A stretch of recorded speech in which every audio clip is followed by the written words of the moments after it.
Good morning, everyone. While it is still morning, welcome to the final public hearing of the Finance, Revenue, and Bonding Committee for 2026. Any opening note Sure. from anybody?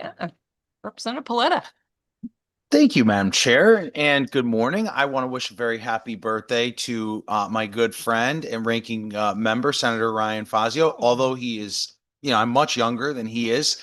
I just want to say that, yeah, a couple hours. I just want to say that I wish you a very happy birthday. Hope you have a great weekend. That is an excellent way to kick us off, Representative Paletta. Senator Fazio, do you have any birthday comments you'd like to make? All I want for my birthday is a big husky win tonight. Okay. I think we can agree on that bipartisan sentiment. Okay, with that, we will begin. There are, as usual, several other things going on in the building at the moment. So is Commissioner Mark Boughton in the house? Or online? I am, Madam Chairwoman. Can you Oh, hear me there you okay? are. Yes. Welcome. Thank you. Good to see everybody. And I just have to say to Rep. Paletta, ouch, very ouch on that one. But happy birthday to Senator Fazio. I hope you enjoy your day and agreed on the Husky victory tonight. All good. Ladies and gentlemen of the committee, I'm here today to provide testimony, which I have done in writing to you on Senate Bill 513. It's an act concerning the structural efficiency in the collection of state revenue. And we've done a lot of analysis and work on this, and you have my written comments about it, so I won't read them to you, but I do want to just make a few sort of observations for you to think about it as you digest this proposal, as well as other proposals that are out there and come before the committee. First of all, I just want to say I'd like to be there. We have a big event happening at my alma mater, Western Connecticut State University today. We're swearing and inducting an investor chair, they call it, of a new president. So I'll be attending that later in the day. So I appreciate the committee's understanding of that. On this particular bill, which provides an alternative way in which to provide payroll to employees, we find it somewhat challenging at the IRS to be able to administrate, generally in three ways. One is IT development. As many of you are aware, we've rolled out a new program several years ago. We call it MyConnect from the front end. We also refer to it as CTAX. But that has required approximately $60 million of investment by the state, and it's based on a certain system of collecting taxes. When we change that system, we'll have to make modifications and changes and software adjustments. That can be very expensive to do, but also this proposal has tentacles in all parts of how we would do it. And so we're really changing the metric or the way in which we would be collecting taxes for our residents. I think that requires a lot of thought and a lot of deliberation before we go forward and do something like that. There also is obviously going to be a need for staffing requirements. We have, and I've talked to Chairwoman Horn, Rep. Paletta about this. We've done a remarkable job at doing our job and record low staff numbers over the last several years for a variety of reasons. Our team has been incredibly successful, but we do anticipate that we'll anticipate the need for additional staffing across the department if this proposal were to be fully implemented. There also will be some miscellaneous administrative costs. I believe we provided those numbers to OFA to be able to do that. I'll say that one of the things and the challenges I see in this proposal is that by allowing the employee to opt into the system, you could very well end up for our employers creating a bifurcated payroll system in a company. In other words, one group of employees wants to get paid one way, and the other group wants to get paid a second way. That's going to require dual payroll systems within that company. It could be challenging for our companies that are out there. And I think in an era when all of us are in a bipartisan basis are agreed that we want to make it easier for businesses to do business. And Governor Lamont certainly believes and wants to create more taxpayers and less taxes. We don't want to put any kind of obstacles in the way of companies that are out there. However, I applaud Senator Honig and the proponents of this bill for thinking out of the box, for thinking about different ways that we can go out and do things to try to put a little bit more money into people's pockets that's out there. All those are admirable. I think they merit further discussion. I just don't know if the timing is really good right now to be able to do that. And it's something that we're certainly open to the door. And I know I can't speak for OPM, but I know the good folks at OPM would always be have their door open to continue this discussion throughout the next year as we roll into the long session next year. And with that, thank you for the opportunity. Appreciate it. It's great to see everybody, even if it's virtually. Always nice to have you with us, Commissioner. Senator Honig. Thank you, Madam Chair. And thank you, Commissioner, for your comments. Appreciate getting your input on this. I've thought about this quite a bit as far as the administrative burdens that this system would put on, I guess, all the stakeholders, whether it's the employee, the employer, or the state of Connecticut. And I'd love to, kind of go through my thoughts on that and get your response.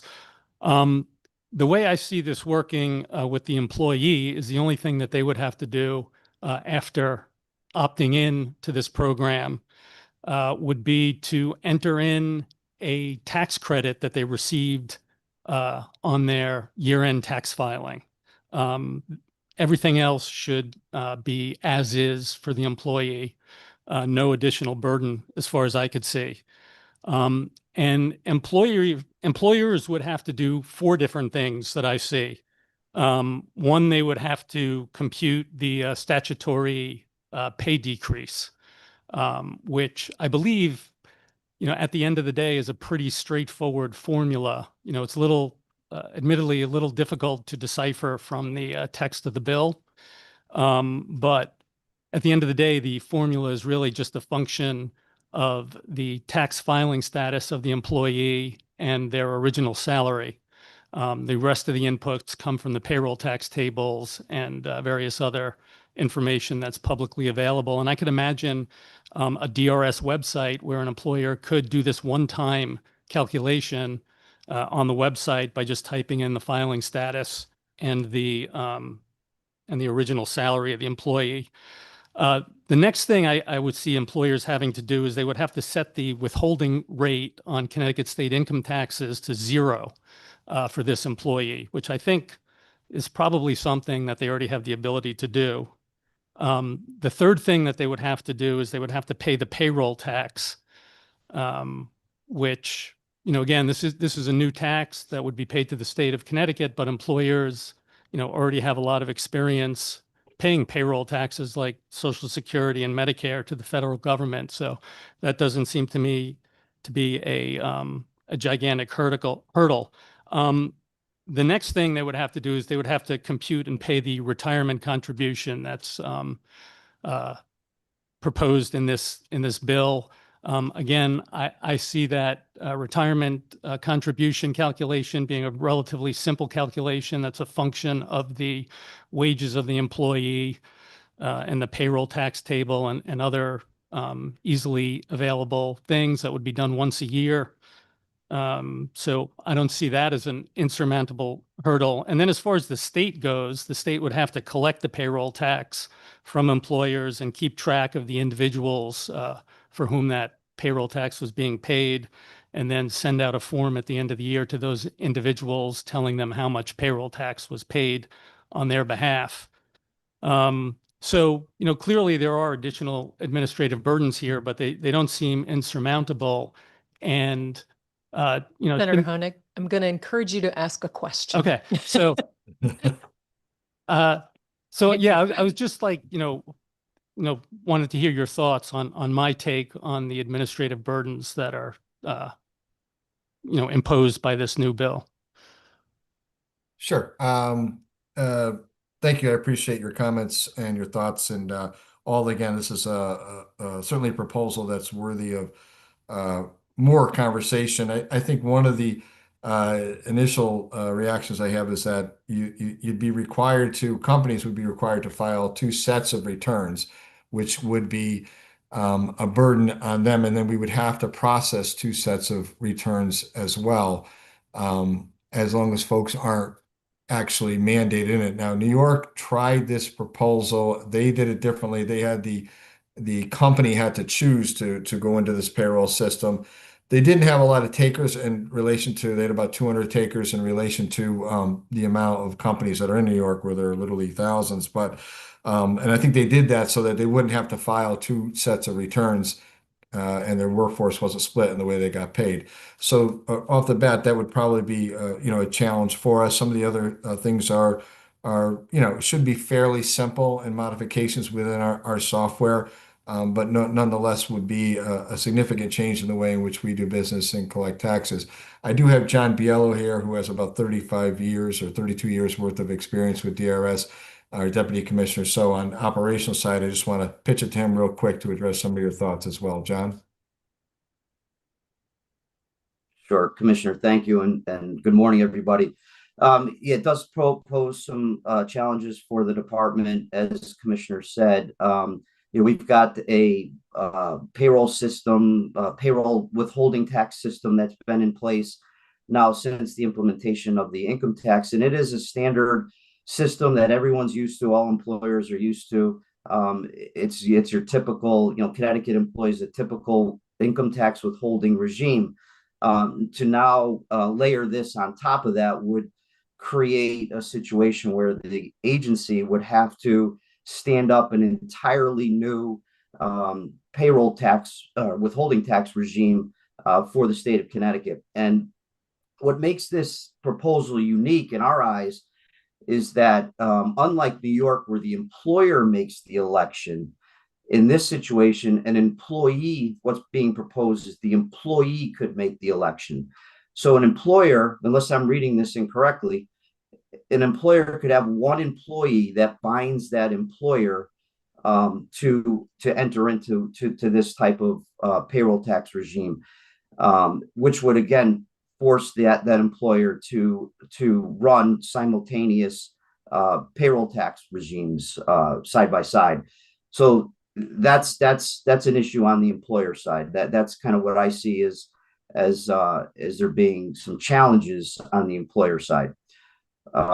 So happy to answer any additional questions on that, but the complexity that we have here will certainly impact the compliance rate and which is always a challenge for the department. We always have issues with the tax gap, as we've noted in the past with the reports that we provided to this body, and adding this type of complexity is only going to increase the tax gap, in our opinion.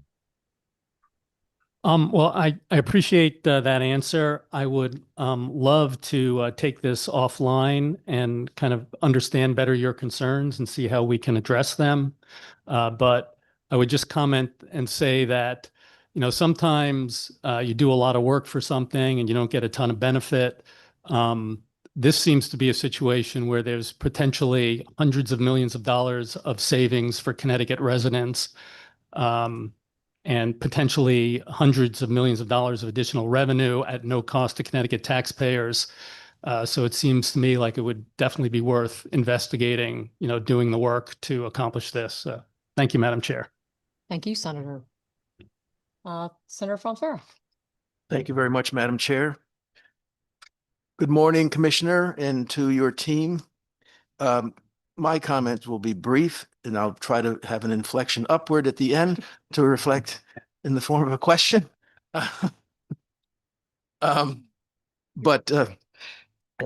Commissioner, I've had in my few years on this committee and in chairing it, the opportunity and the pleasure and the honor, frankly, of working with you and your team, you as a former state representative and in your position as commissioner, and your team of John Biello and Lou Beccari.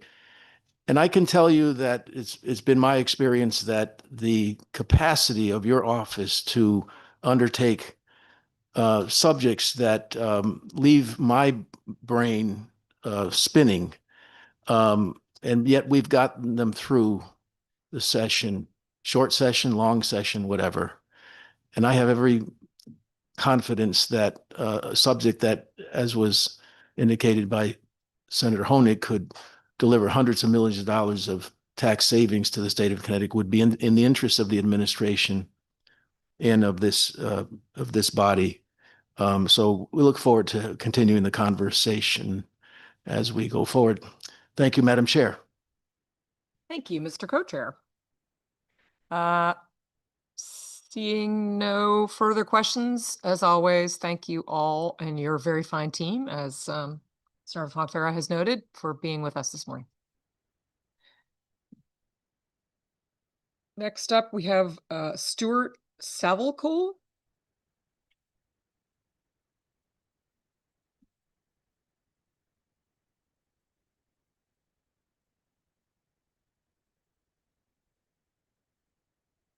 Online.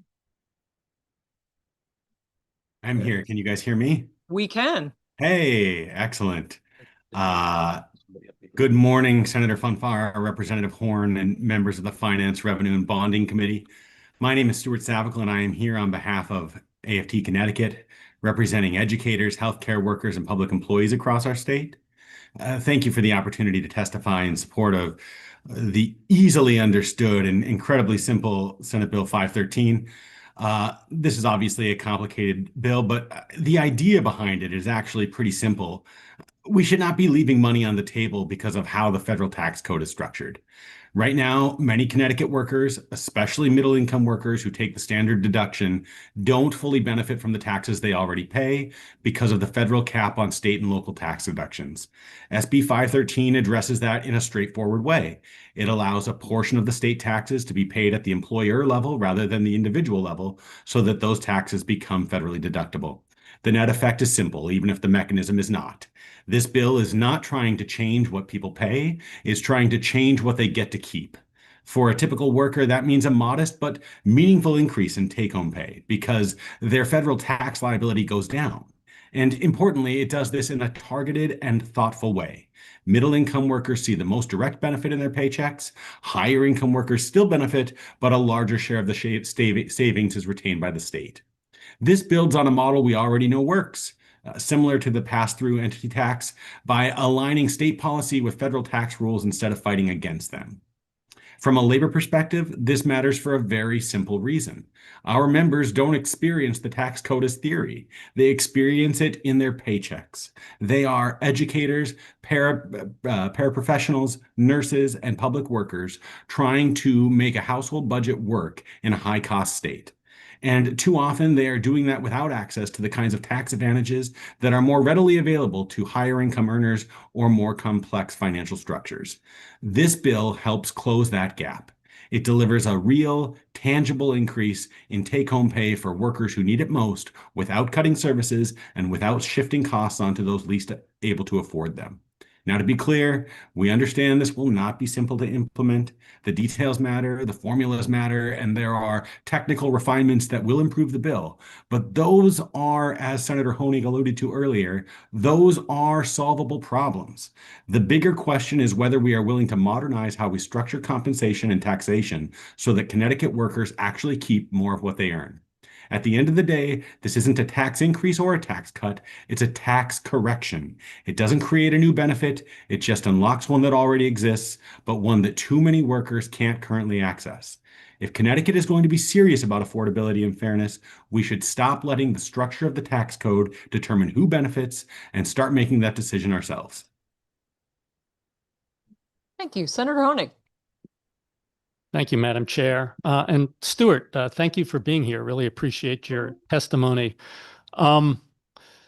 In my calculations, I've seen that someone who earns $100,000 could increase their take-home pay by $1,100 using this program. Someone who earns $150,000 could increase their take-home pay by $2,000. So really meaningful benefits going to people who normally wouldn't qualify for some of the benefits we have in the state that are have income requirements.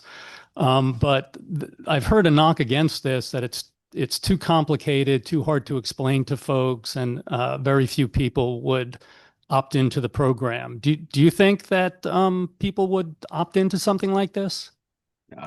Senator and Madam Chair, I don't know the answer to that question. But what I absolutely, we can't necessarily forecast how folks embrace difficult concepts. But what I do believe is that this bill seeks to put more money into the pockets of Connecticut taxpayers, to put more money into the pockets of Connecticut workers.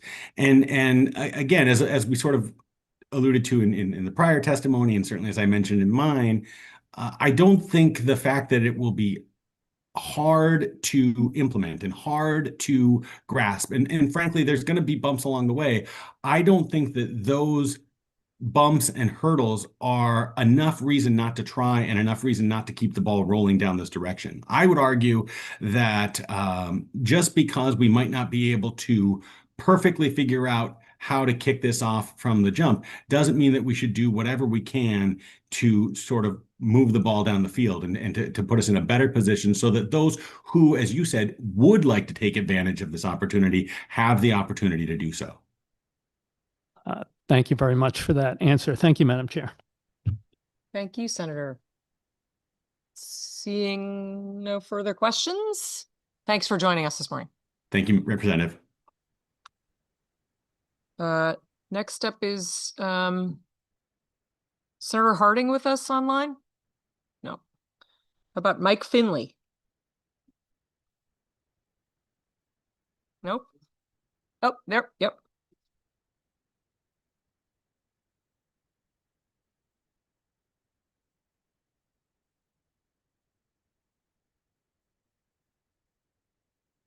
Good morning, members of the Finance, Revenue, and Bonding Committee. My name is Mike Finley. I serve as the Senior Director of Government Affairs for Mystic Aquarium. Thank you for the opportunity to testify in support of Senate Bill 2, particularly the provisions that strengthen and dedicate funding for Connecticut's Tourism Fund. Mystic Aquarium is one of Connecticut's most visited cultural institutions, welcoming approximately 800,000 guests each year, with more than half traveling from out of state. For many of these visitors, the aquarium is the reason why they choose Connecticut and the Mystic region as their destination.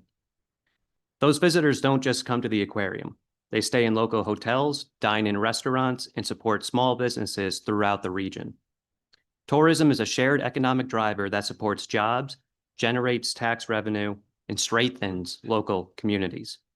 Senate Bill 2 takes an important step by dedicating a portion of the meals tax revenue to the Tourism Fund, while also returning funding to the municipalities where the revenue is generated. This is a balanced and sustainable approach that reinvests visitor spending back into both statewide marketing and local economic development. This structure matters because it creates a cycle of growth. Visitors generate revenue, and that revenue is reinvested to attract even more visitors.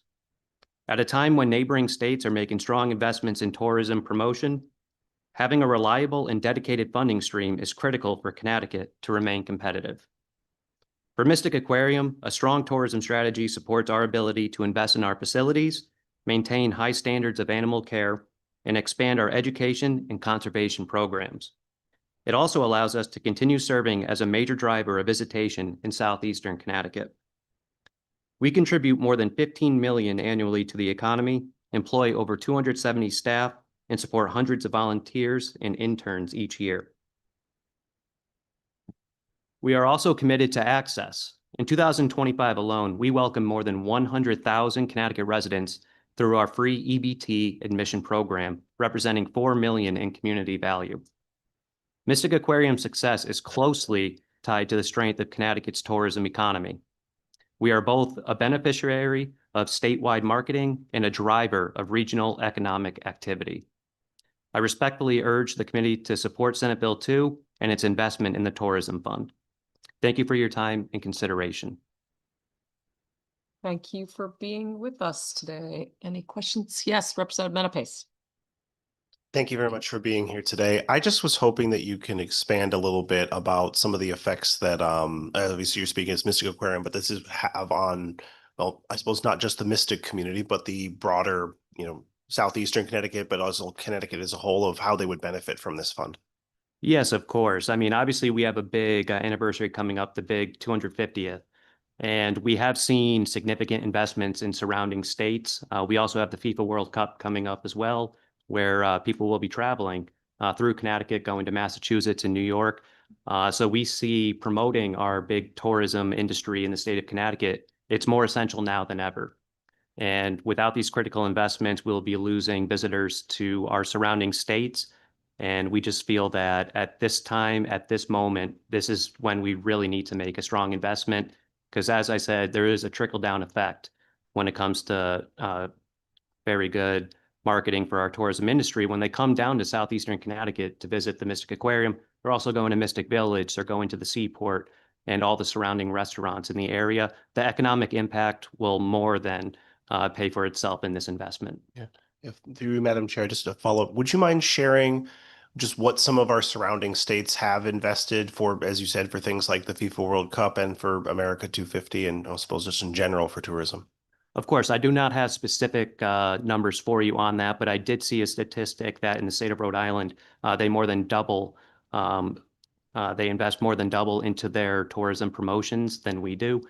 They are a smaller state as well, and we just feel that there needs to be that investment in the state of Connecticut to keep up with our neighbors. Thank you. Thank you, Representative. Seeing no further questions, thank you. Thank you.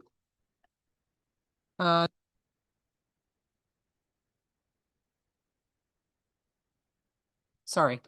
For the audience, next up is Janice Castle. I had my microphone off. Please proceed. That was on me.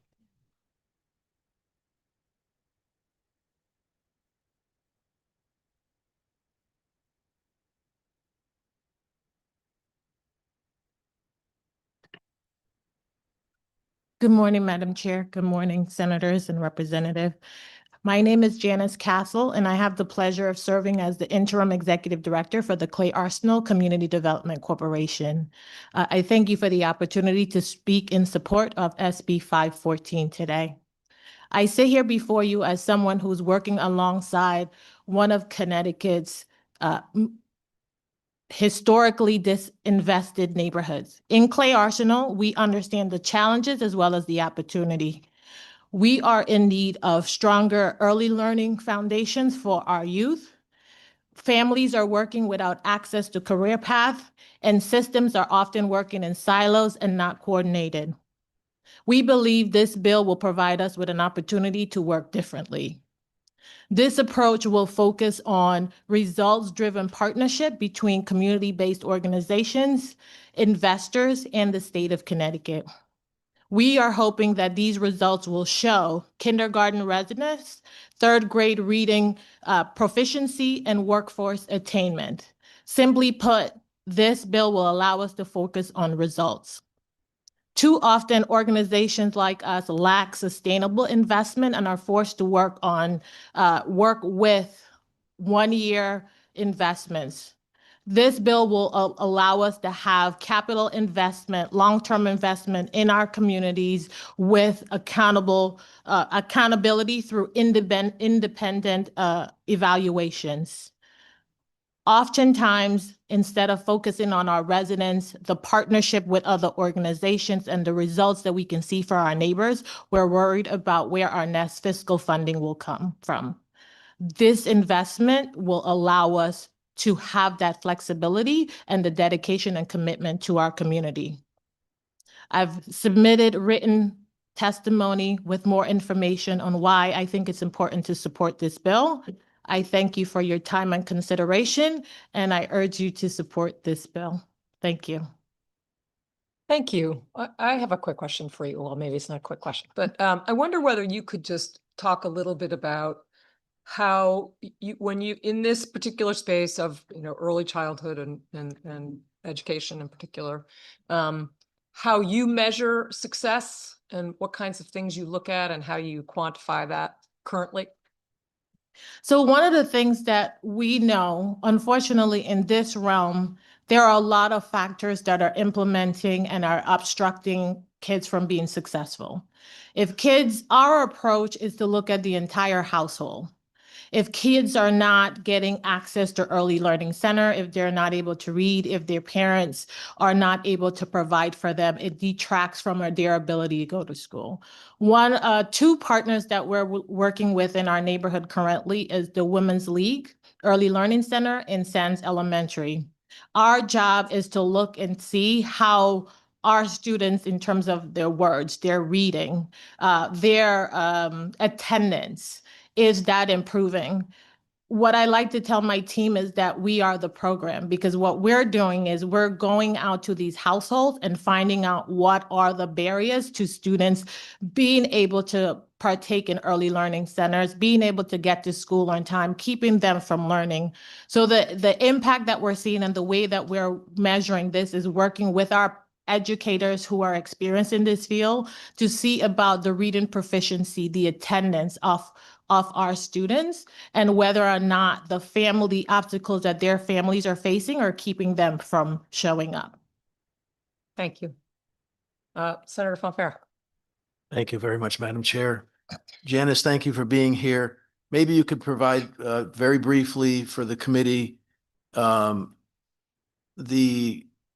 framework that you're working under in terms of legislation that this committee supported 2 years ago, the legislature supported 2 years ago regarding the eradication of concentrated poverty, and how this bill before us would, in your opinion, would or would not advance the objectives of eradicating concentrated poverty, that the 3 census tracts of Clay Arsenal being the first jumping off point, if you will, of addressing concentrated poverty in the state. Absolutely. We realize that concentrated poverty is fed by different systems. So at the Clay Arsenal CDC, our fundamental structure is focused on 3 avenues, on 3 pillars: resident investment, neighborhood investment, and quality of life. Around resident investment, our teams are going out door to door, reaching out to families to understand what their needs are. Are the youth in the household connected to employment opportunity? Are they enrolled in school, early learning programs? Are the families connecting to workforce development? Our goal is to lift every family within Clay Arsenal so that they can have the opportunity to purchase a home or start a business if they so choose.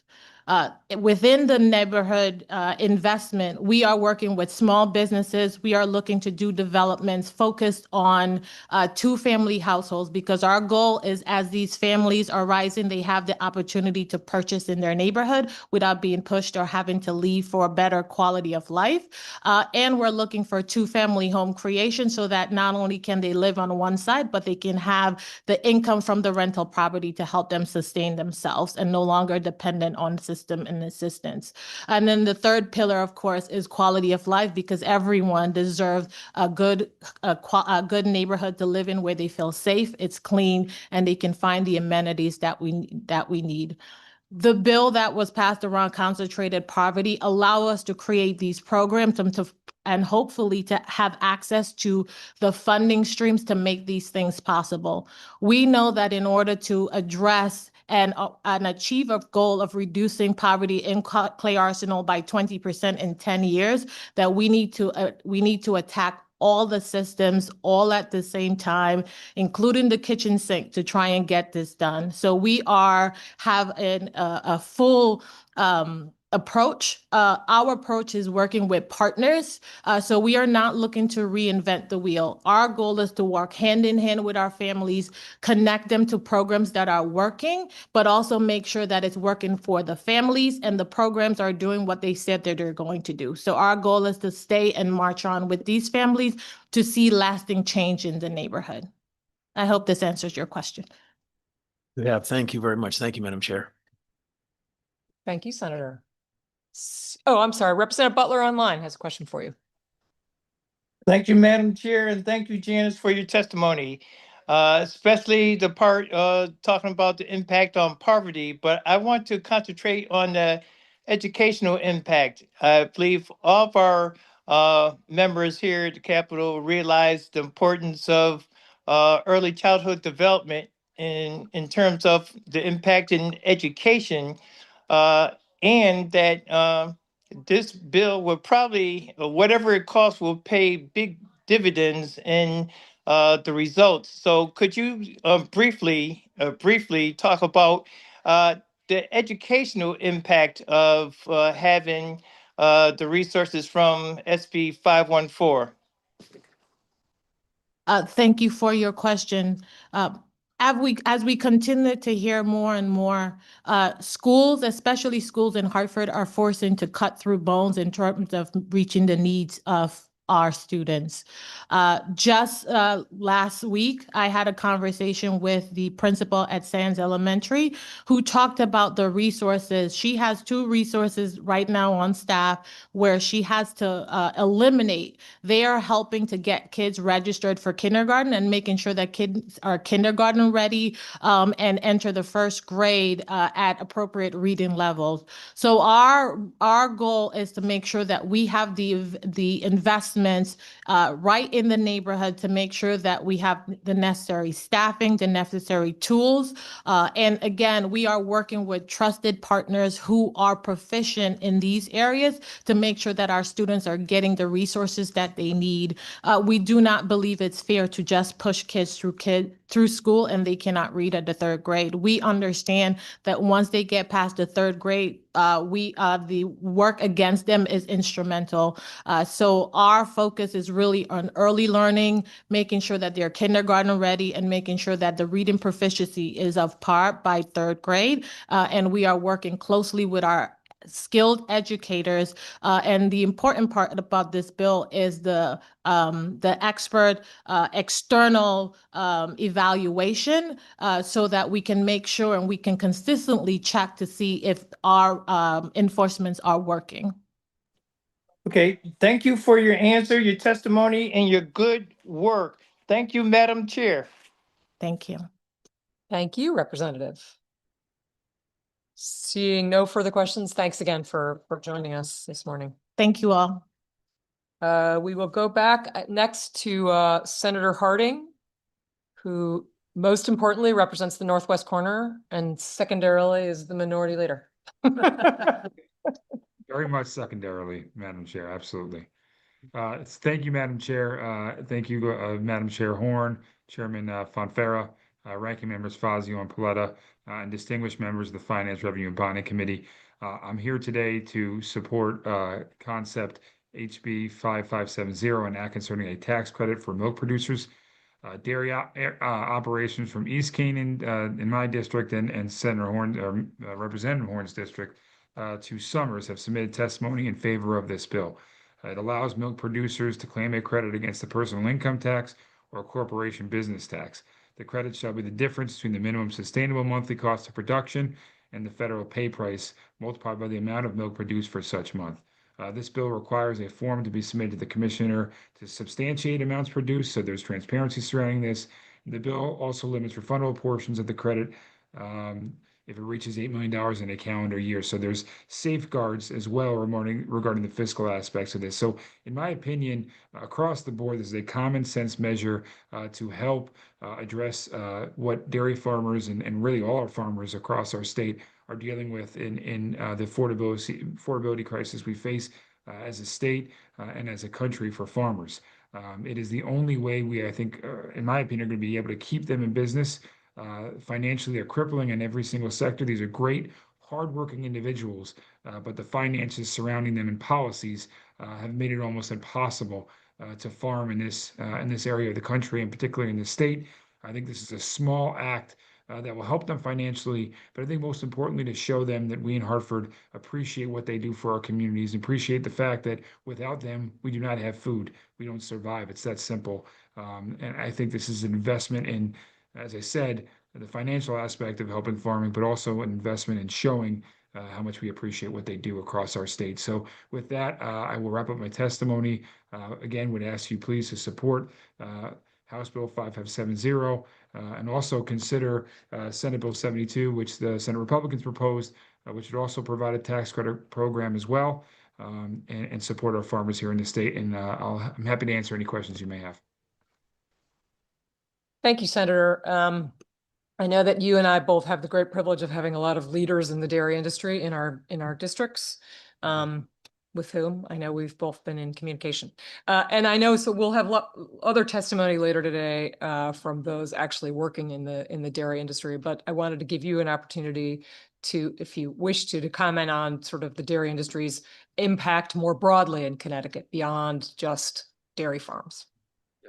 Yeah, no, you're exactly right. So this was brought to light, I mean, recently with the Public Act, which thanks to your work, us representative and others throughout the building, was fixed.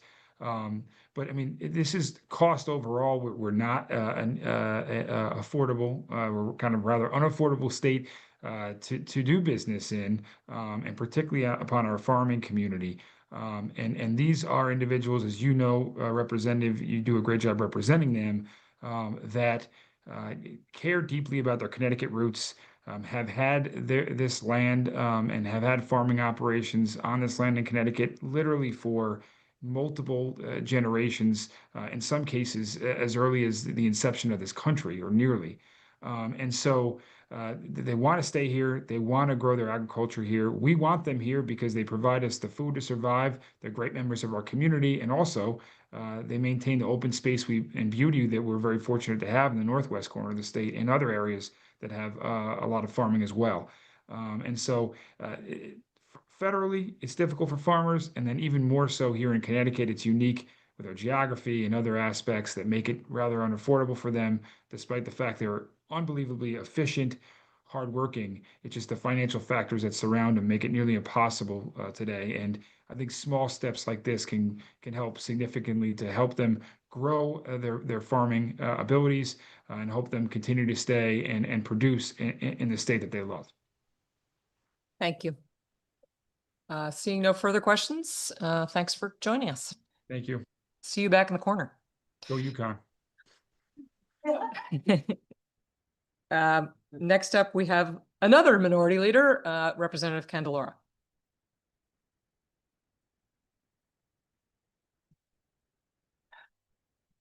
Thank you, Chairman Horn, Chairman Fonfara, Ranking Members Paletta and Fazio.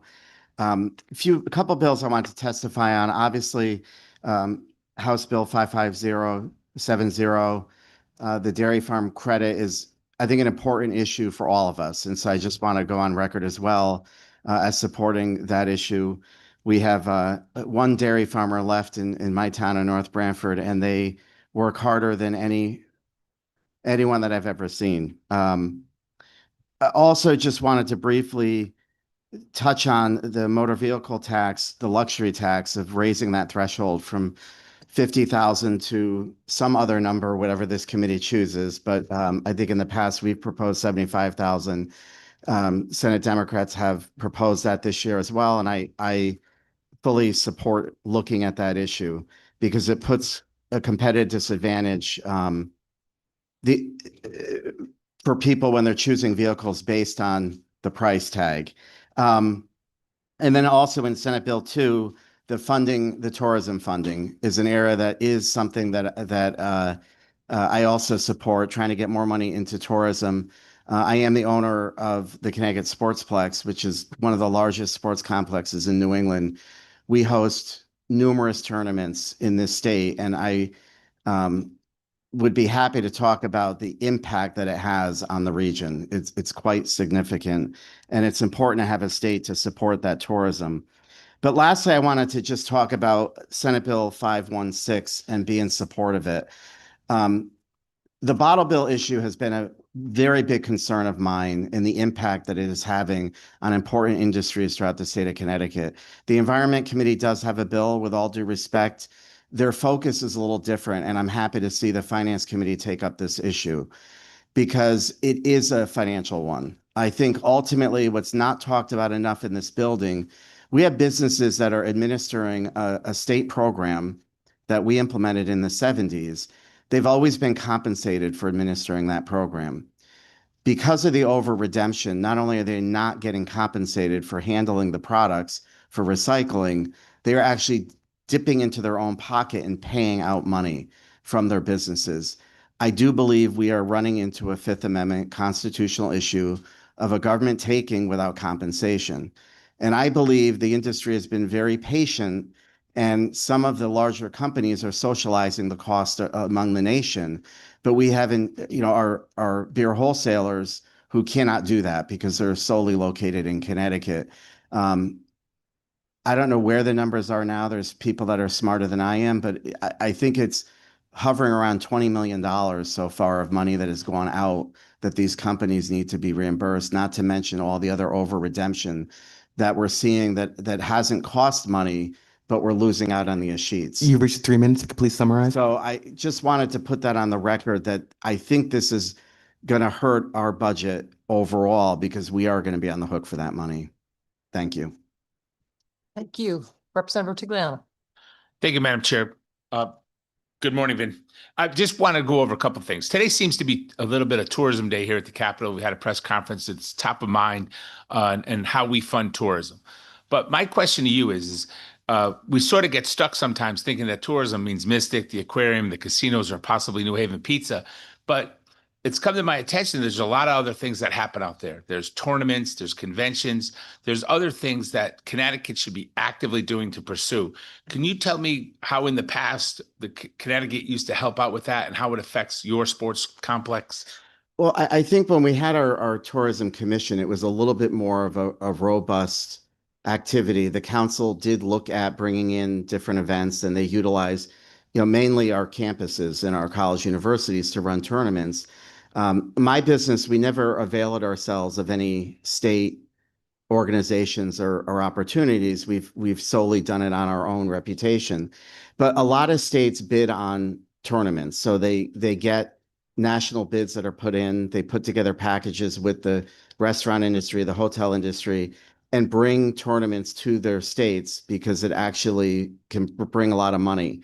One of the trends that I'm seeing that concerns for my business is we are seeing a lot of conversion of hotels into housing, whether it's shorter term or longer term housing. And I think that's one of our obstacles that we're seeing right now, even for the Hartford Convention Center. We don't have enough hotel rooms in the state of Connecticut. And I think that's another crisis potentially, because for us, our teams will come into the state and we're close enough to Massachusetts and New York where they'll actually drive in and go home instead of just booking a hotel room and staying the night. We are starting to see that impact as we're seeing hotels disappear. We had a number of them in Branford. They're no longer there.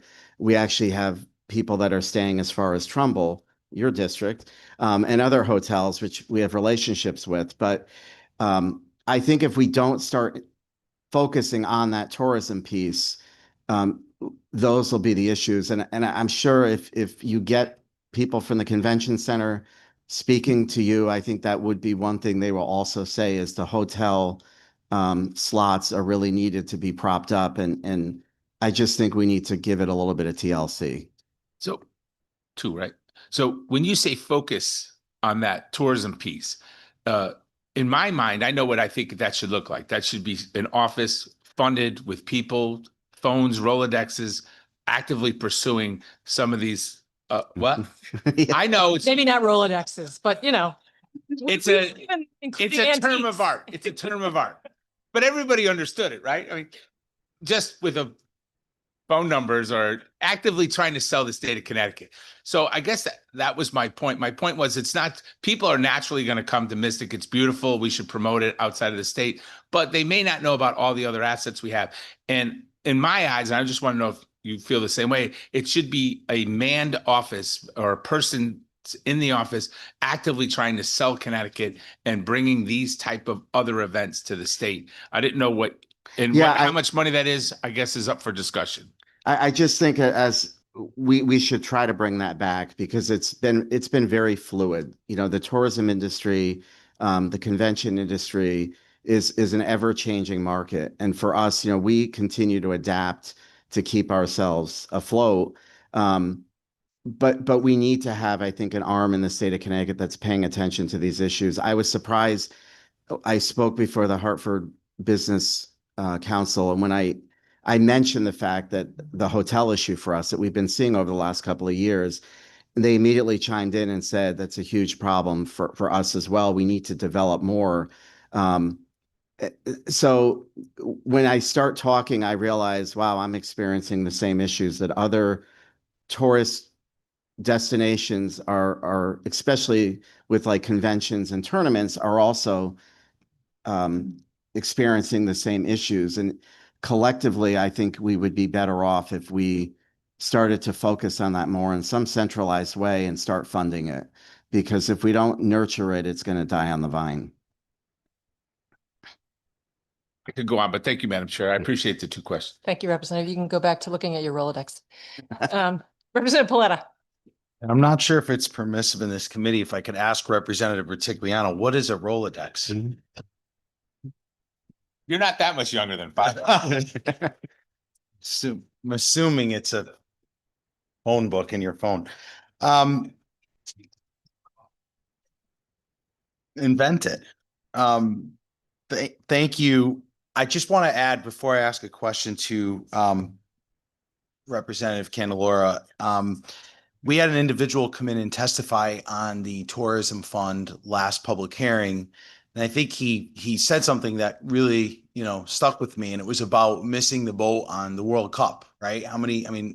Many people probably can't remember the last time the World Cup came to the United States of America. It's coming to the United States of America this year. It's a huge event, and games are going to be played as close as New Jersey, right? I don't know if there's any in New York, but I think we really missed the boat with the World Cup. I think we could have done some really cool events around that,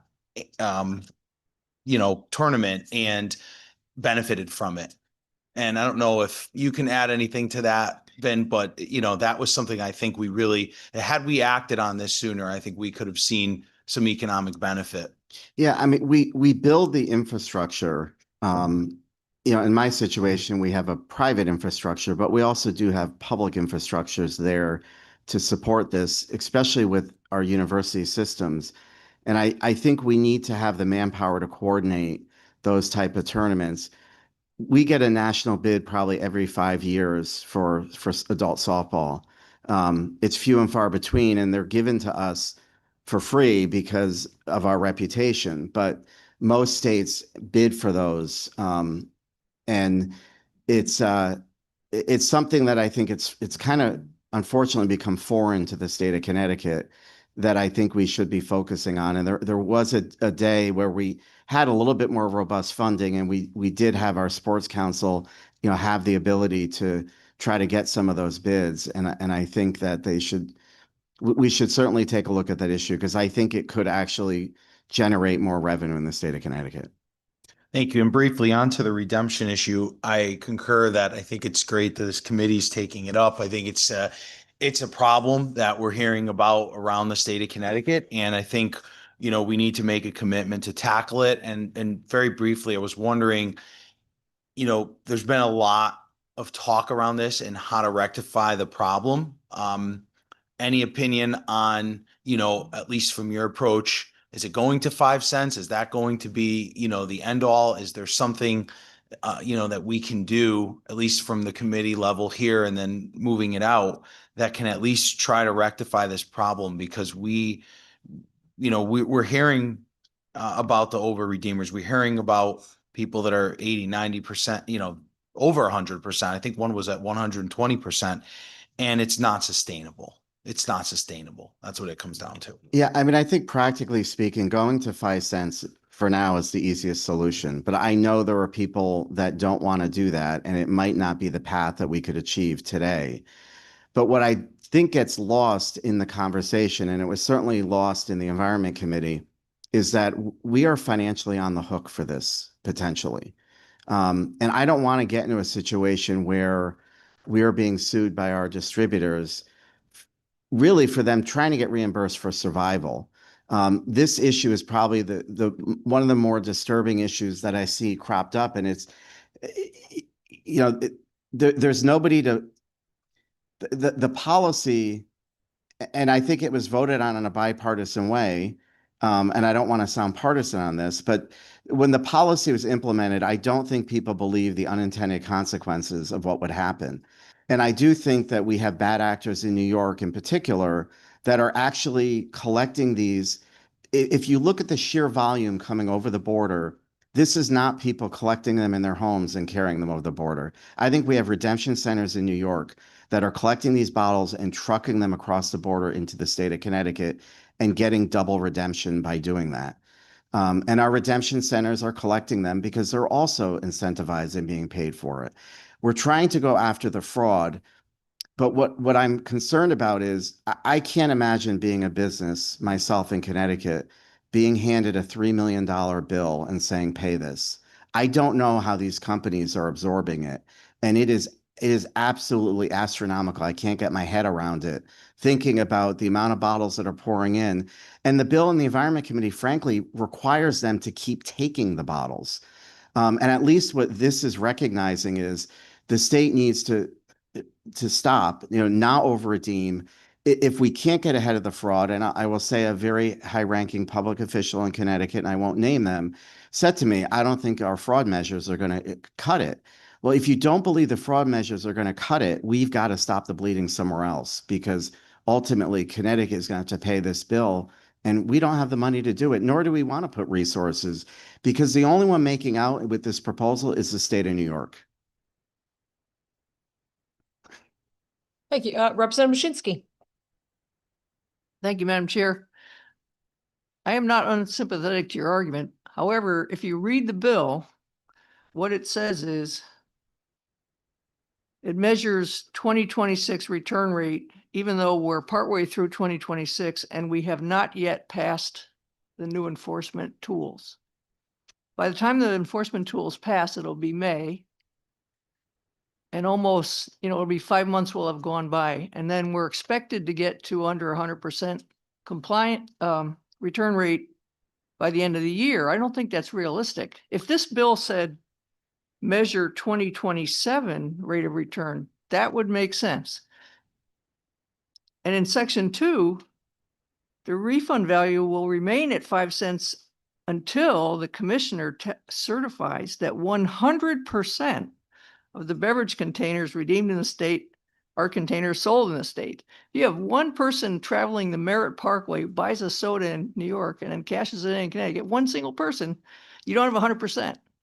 I think that's ridiculously strict and will only guarantee that the return rate will go down to 40% as it used to be before we made it 10 cents.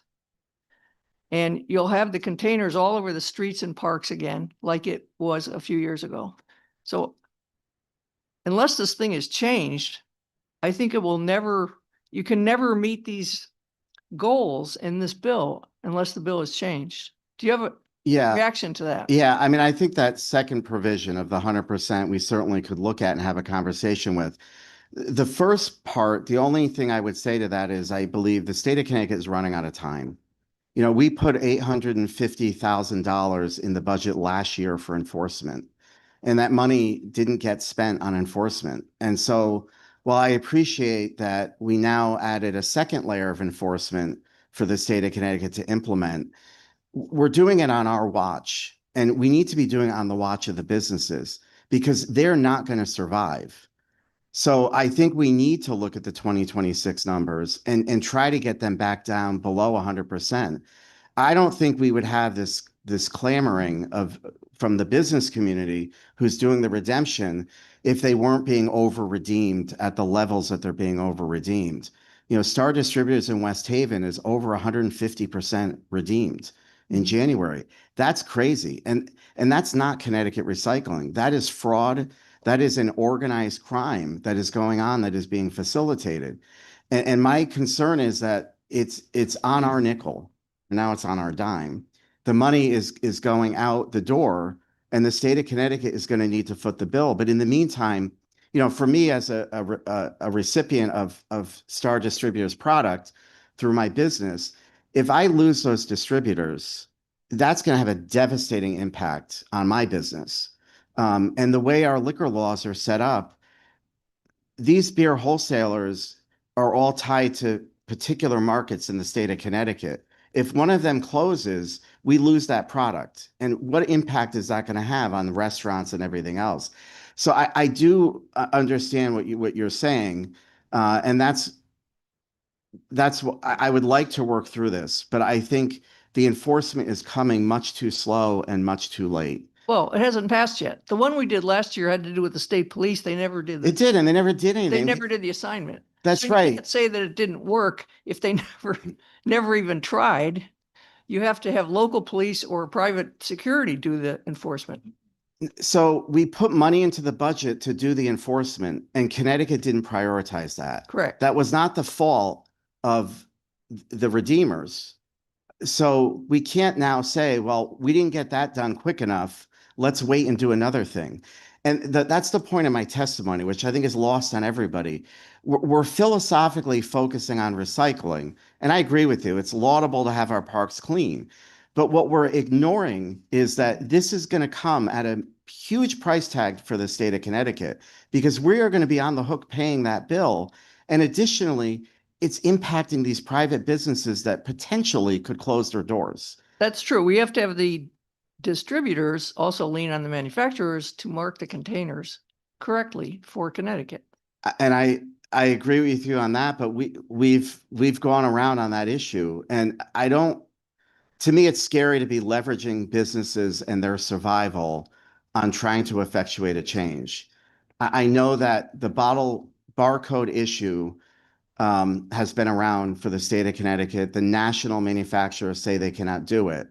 What I know is, as a result of that impasse, it's our local mom and pop businesses that are suffering. And I don't want to leverage our local businesses and our local jobs at the sake of trying to effectuate that change. If we need to take a pause, we have to take a pause. Okay, I'm just saying the way this thing is written, it's designed to fail with the current system. It's designed, it's built I in. understand that. And the The current, way I'm the way going this to is worded. quickly intervene to stir mind. We do have a 2-question limit. Okay, sorry. Go ahead. You can finish that And question. And there are others who have questions, so we may be returning to you again. Okay, Commissioner. thank you. but my fear is the current system has failed. And that's what we also have to recognize. Rep. Piscopo. Thank you, Madam Chair, and welcome, Vin, to yet another committee on the bottle bill. This thing seems to be eating us alive. This one bill. I've seen you in the Environment Committee. I've seen you here, and I've listened to you on the floor. So you're definitely up on this subject. And I just wanted to the way it's a 30-line bill, so it's real. I just read it twice now, so it's real easy to understand. But I see this as kind of putting a suture on, just kind of a compress on a wound. And this is a step we should take right away. We need to cauterize it, not just compress it. That's a good metaphor. Thank you. My question is, my second question would be, you mentioned that your distributors are taking a real hit, monetary hit. I'm inland, and I'm going through the same thing with some distributors in my area. And I'm sorry if I missed it. Did you mention the kind of monetary hit they're actually taking? Yeah, I mean, somebody else could give numbers. I do know, as of January 31st, Star Distributor in particular was almost $3 million. But it's if you look at the map, it's like a wave. Fairfield County has the heaviest over redemption. And then you're seeing areas that are upward. I think Hartford is around 85%. Clearly, and I know that people are bringing their bottles to the stores to redeem them because it's 10 cents versus 5. Our household, we don't put it in the recycling bin anymore. My wife is dutiful enough to truck it off, and she recycles them. And I think a lot of people are certainly doing that. And I think that was the goal. But certainly there's more going on here that we need to get our arms around. Thank you again. Thank you all for your attention on this issue. Thank you, Madam Chair.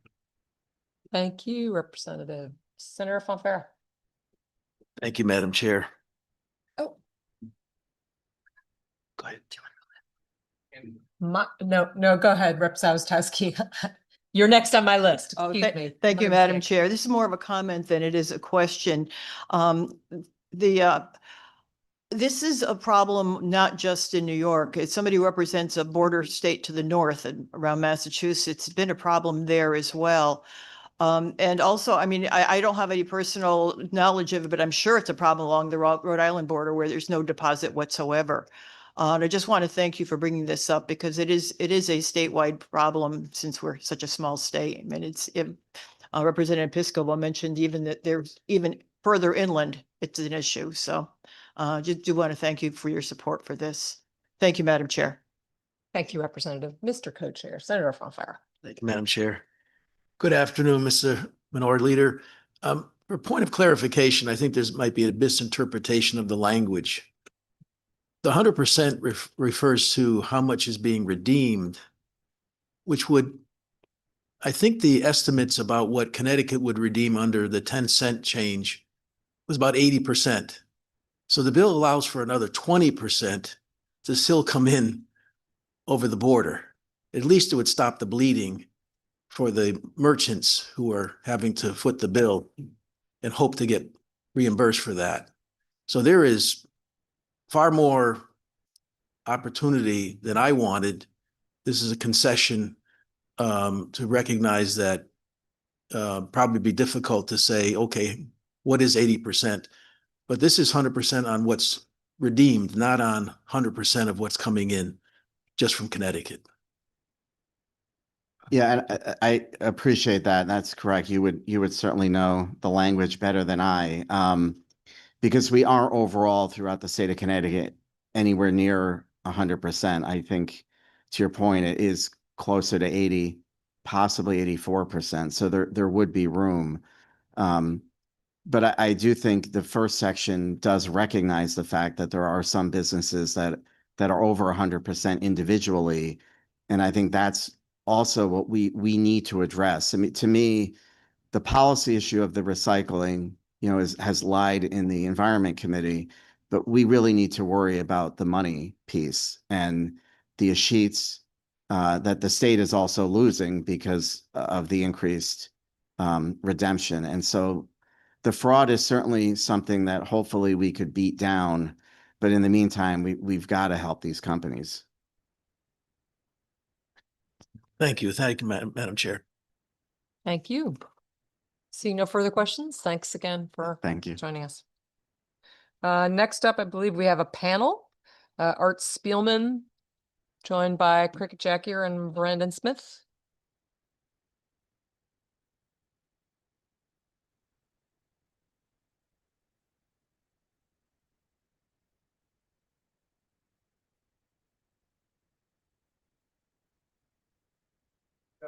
I definitely see more than 3 people seated at the panel, so just a reminder to make sure everybody introduces themselves when they speak. Thank you. Good afternoon. We are a group called Very Alive, a dairy coalition. My name is Arthur Spielman IV, and I'm a dairy farmer in Baltic, Connecticut. That was started in 1956.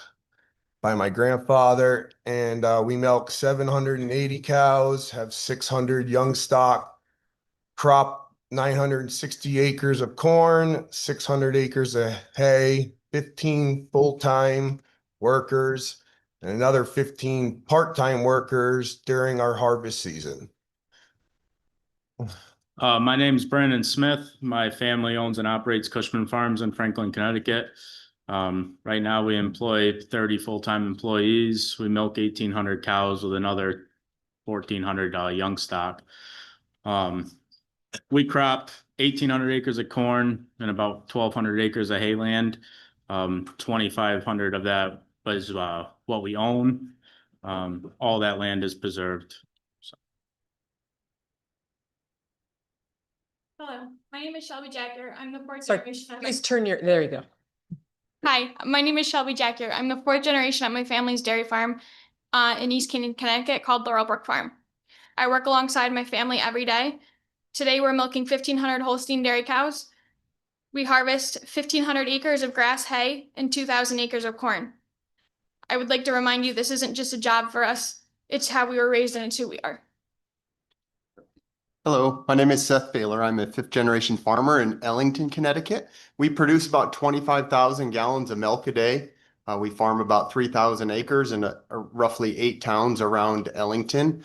We also deliver to about 10,000 homes in Connecticut with fresh local milk through the Modern Milkman service, and deliver milk to a lot of grocery stores around the state. We have about 60 employees on our farm side, and then we employ others through our Modern Milkman service, and appreciate your time. All right. And I'm Cricket Jack here.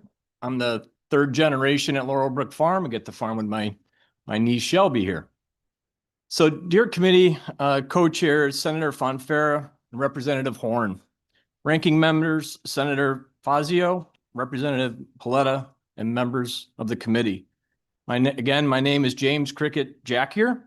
I'm the owner of Laurelbrook Farm in East Canaan, Connecticut, and one of 37 dairy farmers who proudly own Agrimark, the cooperative that produces the world-renowned Cabot brand of cheese and other dairy products.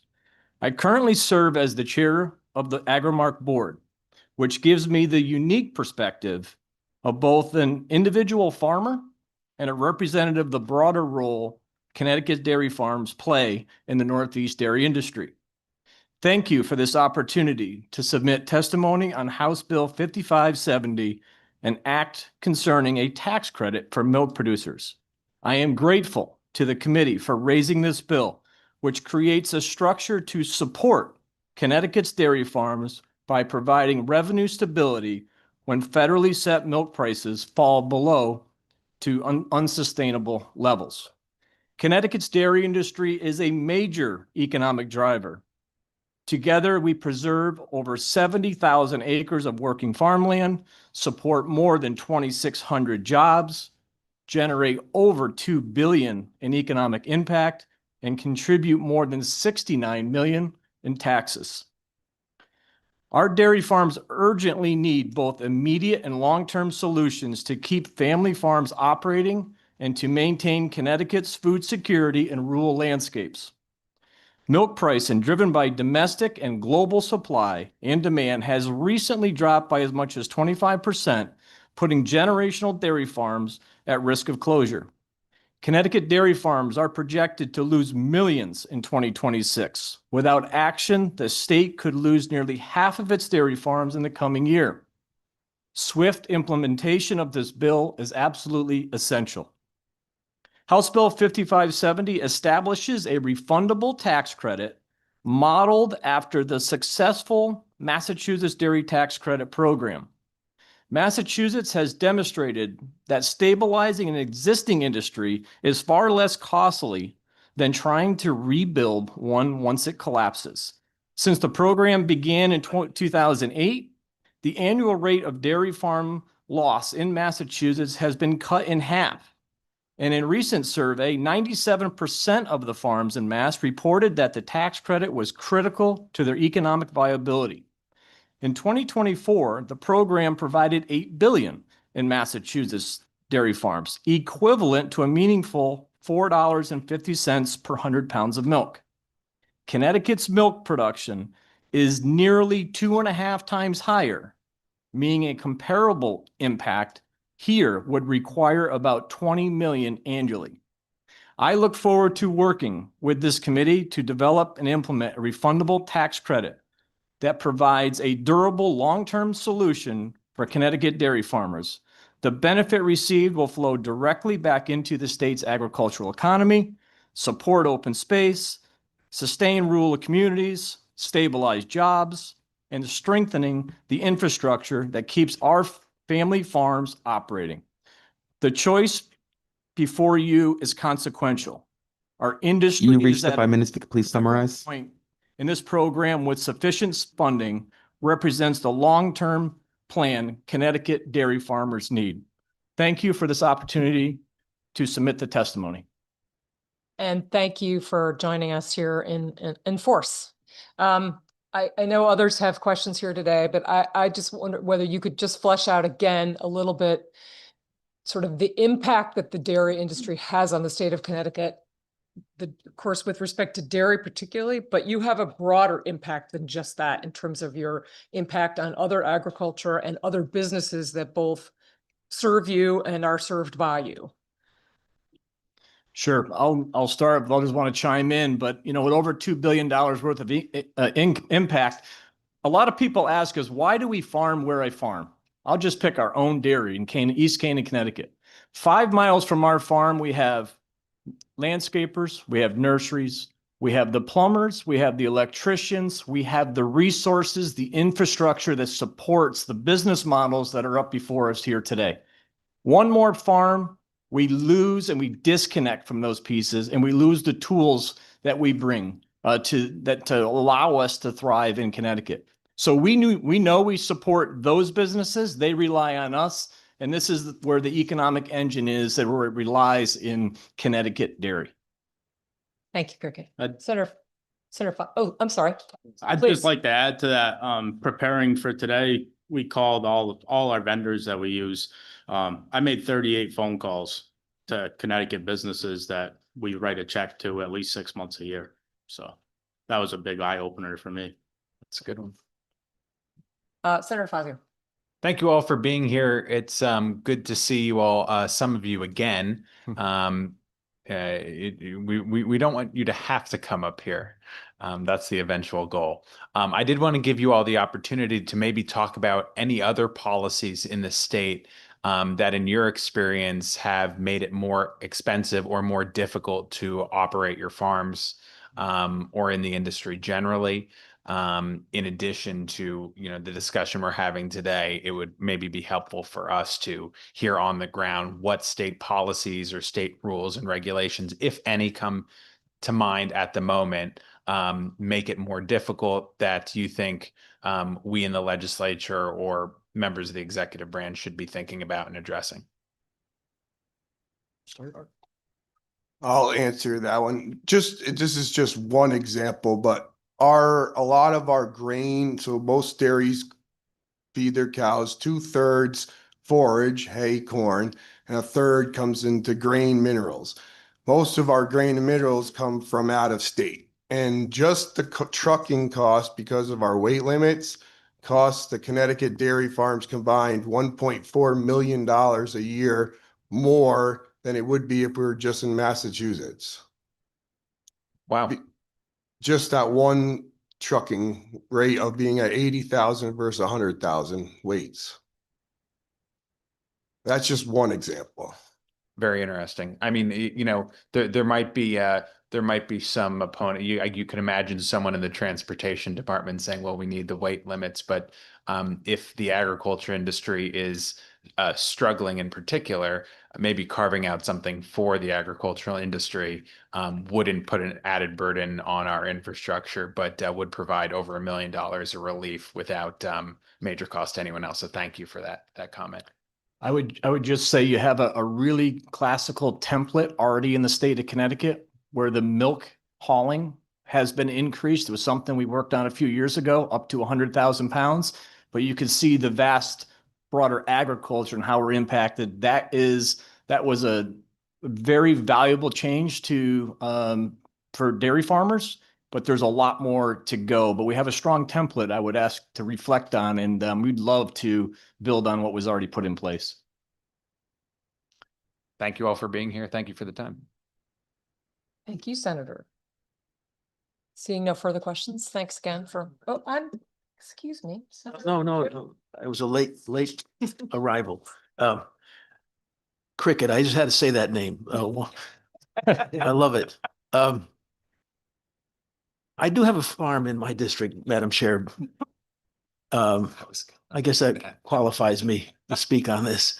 But can you tell the committee this benefit if it were to pass? I mean, I know that milk is a national, I guess, or regional priced product, and to the extent that you are affected by that, how does this get you to a place where we're preserving what I think is a great part of Connecticut? I think I've said this to you before, Madam. I think I lived on a farm in my previous life.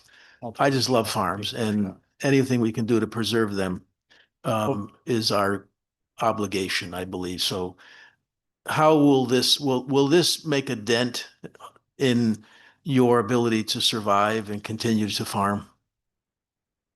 If this infrastructure, I call it infrastructure, if this structure for a tax credit funded at levels that we feel we're talking about, the $20 million, to be comparable with the state of Massachusetts to the north, I have a feeling we know we have the long-term plan for Connecticut dairy farmers set in stone for a long period of time. The federal milk price is a federal minimum price paid to dairy farmers across the country.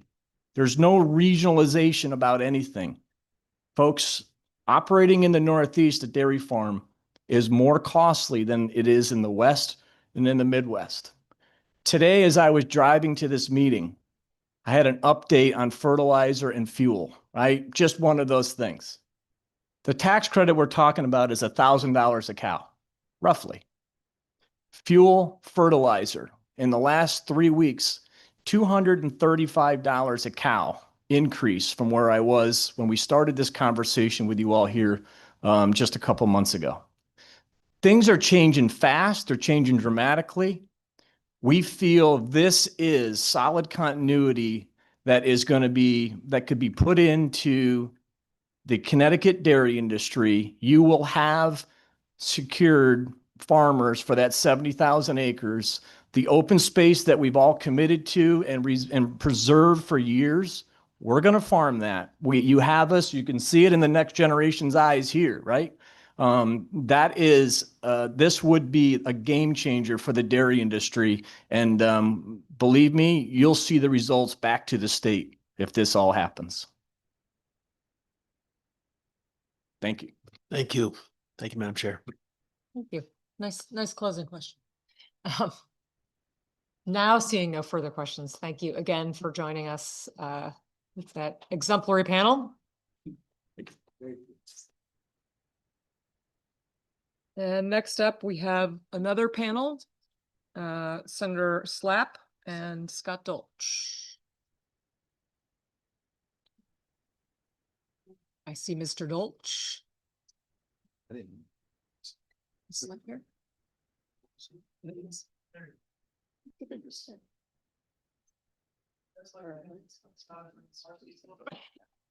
Oh, okay. Checking them off our list as we speak. I do want to make sure that everybody is signed up. Yes.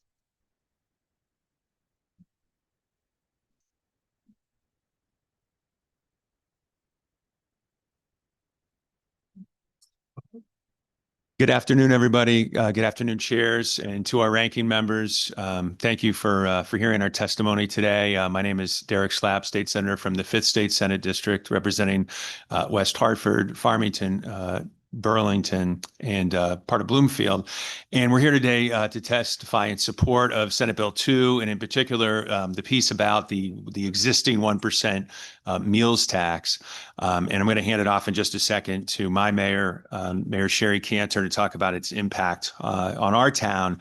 But I just want to stress that this is something that we believe is going to help every single municipality across the state, and many of them are struggling with controlling costs. And we all know that property taxes are a real pressure point for all our constituents. So we think it's going to help in terms of controlling costs and property taxes, but also with the tourism industry as well. So I don't want to use any more of my time because I want to make sure you hear from the experts. Why don't I start to my right and our Mayor Sherry Cantor. Thank you. Thank you so much, and thank you to begin, Mayor. Sorry, I just want to confirm that has everyone seated at the panel signed up on our list? Okay, we just want to make sure where you are on the list, so we're maintaining that. Okay, thank you.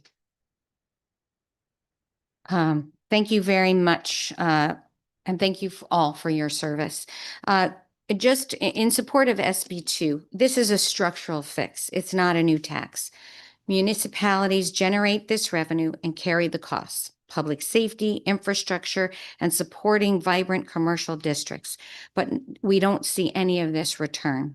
SB 2 creates a reliable funding stream we can plan around and helps reduce pressure on property taxes that build year after year. Our restaurants and small businesses are the fabric of our community. They make our towns and our state so special. I'm happy to take your questions, but I want to just reiterate that this is about shared responsibility and truly a smart investment. When we reinvest locally, we drive the economic growth and create a strong return for both our community, every community throughout the state, and the state as a whole. Thank you. Good afternoon, everybody. Scott Dolch, President and CEO of the Connecticut Restaurant and Hospitality Association. Now, I have two operators to my left. I've been up here multiple times to talk about the importance of the 1% meals tax being moved back to this exact piece. And I thought I'd start off by first and foremost thanking the Senate Democrat Caucus for making this a priority bill. We had a press conference this morning with operators, bipartisan, actually, to talk about the importance of this on both sides of the chamber. And it's extremely important to talk through how this works. It's the 1% meals and beverage tax. Since 2019, it has generated over $550 million back to the state's general fund. None of it has gone back to towns. None of it has been reinvested in tourism. This actually takes that tax and diverts it with 50% going back to the towns based on what they generate. Give an example in West Hartford, and Mayor Cantor would see a little over $2 million annually back to help her and all that she does. She's a champion, as well as the other 50% would go into the tourism fund, and we would be competitive again as that tourism budget has been cut twice in the last 2 years, from 12 million down to 4.5 million for state marketing. So I'll stop, I know, just with our time and let introduce to my left, our two operators here, one from a restaurant group and obviously one hotel operator. So please introduce yourself. And good afternoon. Thank you for the opportunity to be here. My name is Aubrey LaMonica. I own 3 small restaurants in the state of Connecticut with my husband. We employ anywhere from 100 employees to 150 employees given the time of the year. And we think that we fully support this bill for the impact that it will have on our ability to give back to our communities that directly support us. Yes, my name is Ben Webster. I'm the general manager of Hotel Marcel in New Haven, Connecticut. We've been open about 3.5 years now. It was an empty Pirelli building, as you all may recall. We now have 78 employees. We paid almost $2 million in taxes just last year. We are here to support this bill for sure. As we've all seen in the last, since we've opened in the last 3.5 years, our labor costs, utility costs, taxes, as we've heard, as well as someone from a prior session just said, there's not a lot of support for tourism here. So we have a lot of crunching margins at this point in time. So we certainly support anything that's going to get some money back into the communities that can help support drive tourism at our level. Well, thank you again for hearing our testimony and for your leadership on Senate Bill 2, and be happy to take any questions. Thank you, Mr. Chair. Representative Plata. Thank you so much, Madam Chair, and good afternoon to all of you here on the panel. I know that this 1% meals tax has been talked about each and every year since I've been here 10 years. And well, I know it was implemented in 19, but we had some issues at the beginning of what constituted the prepared meals, right?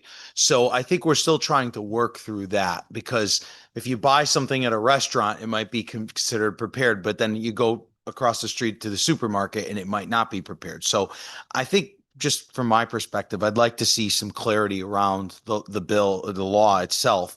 But as far as that 1% goes, we talked, Scott, you talked briefly about returning 50% of it to the municipality. So could you just, and one of you shed some light on like real numbers, what that would mean? And I understand West Hartford is, an outlier. I mean, we all love to go to West Hartford. It's a great, center and a lot of great things to do. But some towns may not have as many establishments, but what could that mean for even a smaller town on average? No, it's the greatest thing about this bill, Representative. So thank you for the question. It supports all 169 towns and cities based on what they generate. It also, what I love about it is it encourages them to continue to invest back in hospitality, because the tax is only going to grow. This isn't a one-time grant. This would be an annual side. So give an example. I live in the town of Simsbury, and understand it'd be about $300,000 back annually to that town budget.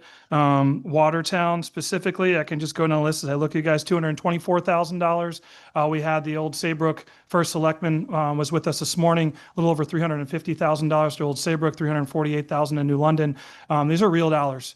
Every town gets impacted by this and gets a chance, as the mayor to my right, she is a champion, and you guys know West Hartford Center and the amount of of that street in Farmington Ave and everything else with the barricades, the cost implications to make outdoor dining work and the reinvestment.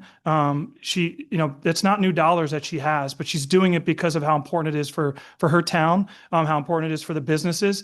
We commend her for that, but this is a way to give back to the towns. That's also, like we talked about, the other 50%, really building up a tourism budget, a staff, and doing the things to be competitive and not getting outpaced by our New England peers.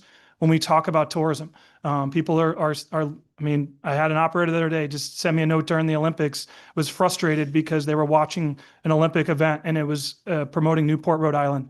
And they were like, why don't we have this? I said, it's because we don't have the budget, unfortunately, to even compete with our neighboring state of Rhode Island that is putting in ads to promote people down to Newport. So thank you, Representative. Thank you for that. Thank you, Madam Chair. Thank you. Representative Farrar. Thank you, Madam Chair. Thanks, everyone, for being here. I really just wanted to hone in on some of the comments, especially from our great mayor from West Hartford, Sherry Cantor, who's here. As someone who does represent a part of West Hartford, I'm so glad we're talking about how everyone comes to West Hartford to enjoy our wonderful hospitality. And certainly a lot of the attraction is in the center, but as someone who represents the 20th district, we have such great restaurants as well in Elmwood along New Park Ave. And I know a lot of the pressure on the town is really keeping up with so many visitors that we have to our town and really the ongoing infrastructure needs. And I was hoping, Mayor, you could speak to, especially if there was the opportunity to bring these dollars to the municipality, what they could really do to keep up with those costs the town is taking on. And if we don't get these dollars, what costs and you're really struggling with to keep up again with the visitors to our town. Thank you. Thank you, Representative Farrar, for that question, and thank you for your service. So we would reinvest dollars right back into the restaurant community and the greater community. We are actually, Park Road is struggling with aging infrastructure. We need new pavers. We need to make sure that people can travel safely. We need to provide adequate parking. That is always a challenge. That's land use. We need to provide the right amount of public safety to keep our community safe. We need public works to keep the roads clear and make sure they are walkable and accessible for everybody. So all of those costs are really very real. And to keep up with them, again, every year it costs more. So we've been doing a lot with on our taxpayers, and we used ARPA money also to help invest back in our community. And as Scott mentioned, that the response to COVID, we don't know what is coming in our future, but it would allow us a little bandwidth to help our restaurants throughout town when and if something else happens that is a challenge, whether it is gas prices or whatever those are, or other costs going up, whatever it is, to help them a little bit. And we will reach out to them and determine what they need and work with them to make sure that we are meeting their needs. Thank you for that. And then just one other question. I know there has been a lot of talk about the investment in the tourism fund would, in essence, kind of compound income for the state of Connecticut. Can you speak to how, if these dollars went to the municipality, how you see those would similarly compound and create greater benefits from an economic perspective as well? 100%. So I just celebrated my 41st wedding anniversary. We had a council meeting. My husband actually came, and then we walked to Fleming's a couple doors down for a glass of wine because we wanted to celebrate a little bit. It was a late night. And there were all these young people pouring out of Fleming's and with name tags. And I'm like, what is that all about? It was a CVS regional conference. They came, brought 95 people to West Hartford Center to have a dinner and bond. And those are real impacts on all of our municipalities around the state. Every single corner of the state has the capacity to have some kind of gathering like that for a business. And those dollars do amplify everything that's going on. And I really want to emphasize the fact that the 1% has gone into a bucket and it's made interest and whatever, but this money will be used to grow that bucket. And and that money will come back to the state. This is not giving up something. It's not. And I strongly urge everybody to think about it that way. Thank you, Madam Mayor. Thank you. Thank you, Madam Chair. Thank you. Representative Bertigliano. Thank you, Madam Chair. And thank you, Mayor, for that story. It was a great story. Those conferences don't happen by accident. Imagine if we had a staffed office with somebody actually reaching out to these companies saying just how great West Hartford Center is. The only part of your story, I wish it went into a bucket. It goes into a gigantic bucket called the general fund and gets spent on whatever. But with leaks, as we've learned, there's holes in the bucket through our good minority league. So, I have mixed feelings about the 1%, the tax, because, I do feel the state's been hostile to the hospitality industry for years. This is a tax just put on us because we're here, we can't go anywhere, and they didn't think anybody would notice it. So at least maybe we should benefit ever so slightly from that additional tax just on our customers. Let's be clear, it's just on our customers and, people who buy prepared food in supermarkets and mostly restaurants. So that just about $100 million a year is an additional, it was a massive tax increase that was just placed on the hospitality industry. And I know, Aubrey, that you have restaurants in Middletown, right? Is Rocco here? Hey, Rocco. So imagine if there was a staffed office with somebody, is there a slow time in your town where that maybe there's a surrounding either a sports complex, convention center, or a hotel with a large room that could actually bring people into your town, and what that would mean for you to get through sort of that seasonality of your business? I don't know if you wanted to talk about that a little bit. Yeah. So if you ask almost any restaurant owner or somebody in the industry, they'll talk about winters and how people hibernate and it gets cold and don't want to go out. But if we had someone who was actively out there looking to fill that void, it would be extremely helpful for us as small businesses to then be able to turn around and keep staff on for sometimes when you have to let them go for the slow season, to be able to order more, to keep that economic cycle moving as opposed to slowing during some of the slow seasons. Restaurants make up a really large part of our economy, especially small ones or places like Middletown where there's, I couldn't even tell you exactly how many, but over 20. And so, as restaurant owners hitting these or having these margins that are kind of compressing on us, we sort of maybe hit the ceiling for how much we can raise prices. But if this tax would allow customers to come in and spend with us, and we could then, take it and support back to the communities through whether it be the municipalities or the tourism, right? Having them come visit the town, it would be extremely helpful.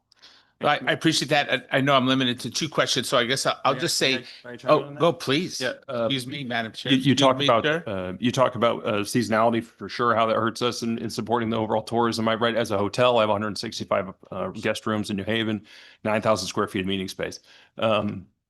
I will do in April. We were just talking about this. In April, I'll do 3 times the revenue I did in food and beverage revenue, which going back to that meal tax, I'll do 3 times that revenue as I did in the first quarter. I'm going to do in April, right? So super, super seasonal. And it breaks my heart when I was losing bids for large group conferences, which obviously come and spend a lot of money. No different than the mayor just said, these larger groups are really what help move that needle. Not only does it help raise our ADRs, which is then occupancy tax straight back to the state here, but they're eating during that time frame. I'm losing bids to places like Providence because we don't have a competitive landscape to attract those larger groups and conferences. I'm sure Hartford has the same issue. I speak not just for Hotel Marcel, but for all of New Haven, which has seen flat rate growth with increased costs. So anything we can do to help support tourism, whether it's via the state or those municipalities, is imperative because the attrition is going to be real pretty quick. Madam Chair, that was a better answer than any question I could ask follow-up, so I'm going to leave it there. Even though I don't know why anybody would want to go to Providence with all the litter that's all over the place because they don't have a bottle bill. So it has to be terrible there. They're incentivized. Yeah, right. Okay. There, yeah. Thank you, Madam Chair. Sometimes it's better leaving well enough alone. Representative Constantine. Thank you, Madam Chair. Mayor Cantor, it's great to hear what West Hartford is doing to support their restaurants and tourism, from fixing pavers, putting out the tables and things. So my question is for Scott Dolce, because, or I pronounced that right? Okay. Because Mayor Cantor mentioned kind of buckets. So if this money goes back to the town, mayors, really good mayors are going to realize they need to bring that money back to help support the restaurants and hotels that are in their area. How is there any enforcement or any, making sure that towns put this money into a bucket for the intents that it's used for? Because as you heard from my colleagues, that it's important that we fund tourism, that we attract more tourism here. Representative, such a great question, and one that I'll take two parts to that. First, I would say I love the opportunity to talk about that. Hey, these mayors and first selectmen should be allocating these funds to help, whether it's, with hospitality, restaurant weeks, parking, public safety, lighting, all the things that can be, but at the same time, I'm not someone that likes to hamstring. Like I think that would be a little bit of our job with all the 169 mayors and first selectmen to have those conversations. We now know these dollars are coming your way. What can we do to work with you to reinvest? Like the mayor here to my right has come and talked to a lot of other mayors about what they've done, and Caroline Simmons down in Stamford and I and Mayor Cantor have talked about what they can do down in Stamford, closing off streets. How can they expand? So I'm looking at the opportunity here as opposed to saying, hey, it's got to be earmarked here. I think, I'm hoping that the mayors and first selectmen understand where these dollars would come from and then reinvest it.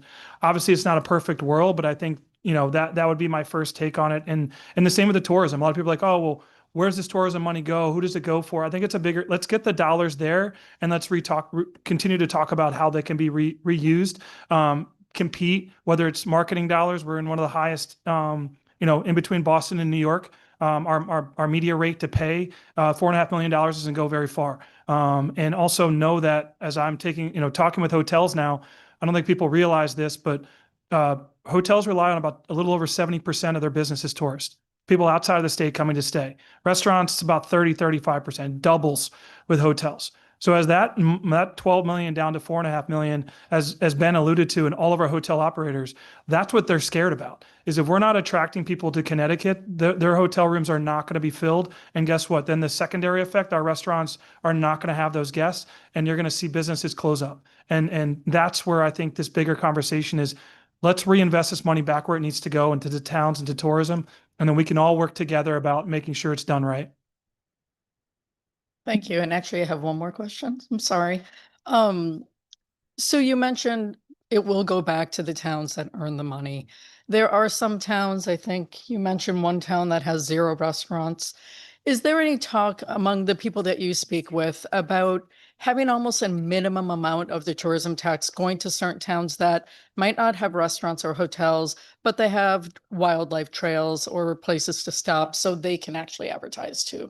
Representative, I would be more than happy to talk. Obviously, CCM was a part of our conversation today in our press conference, and Joe DeLong and I have talked about this, is making sure, there should probably be a minimum. They want to make sure, but also, like I said at the beginning of this encourages these small towns to reinvest in hospitality and work with us to say, hey, how do we build up Main Street, have more restaurants?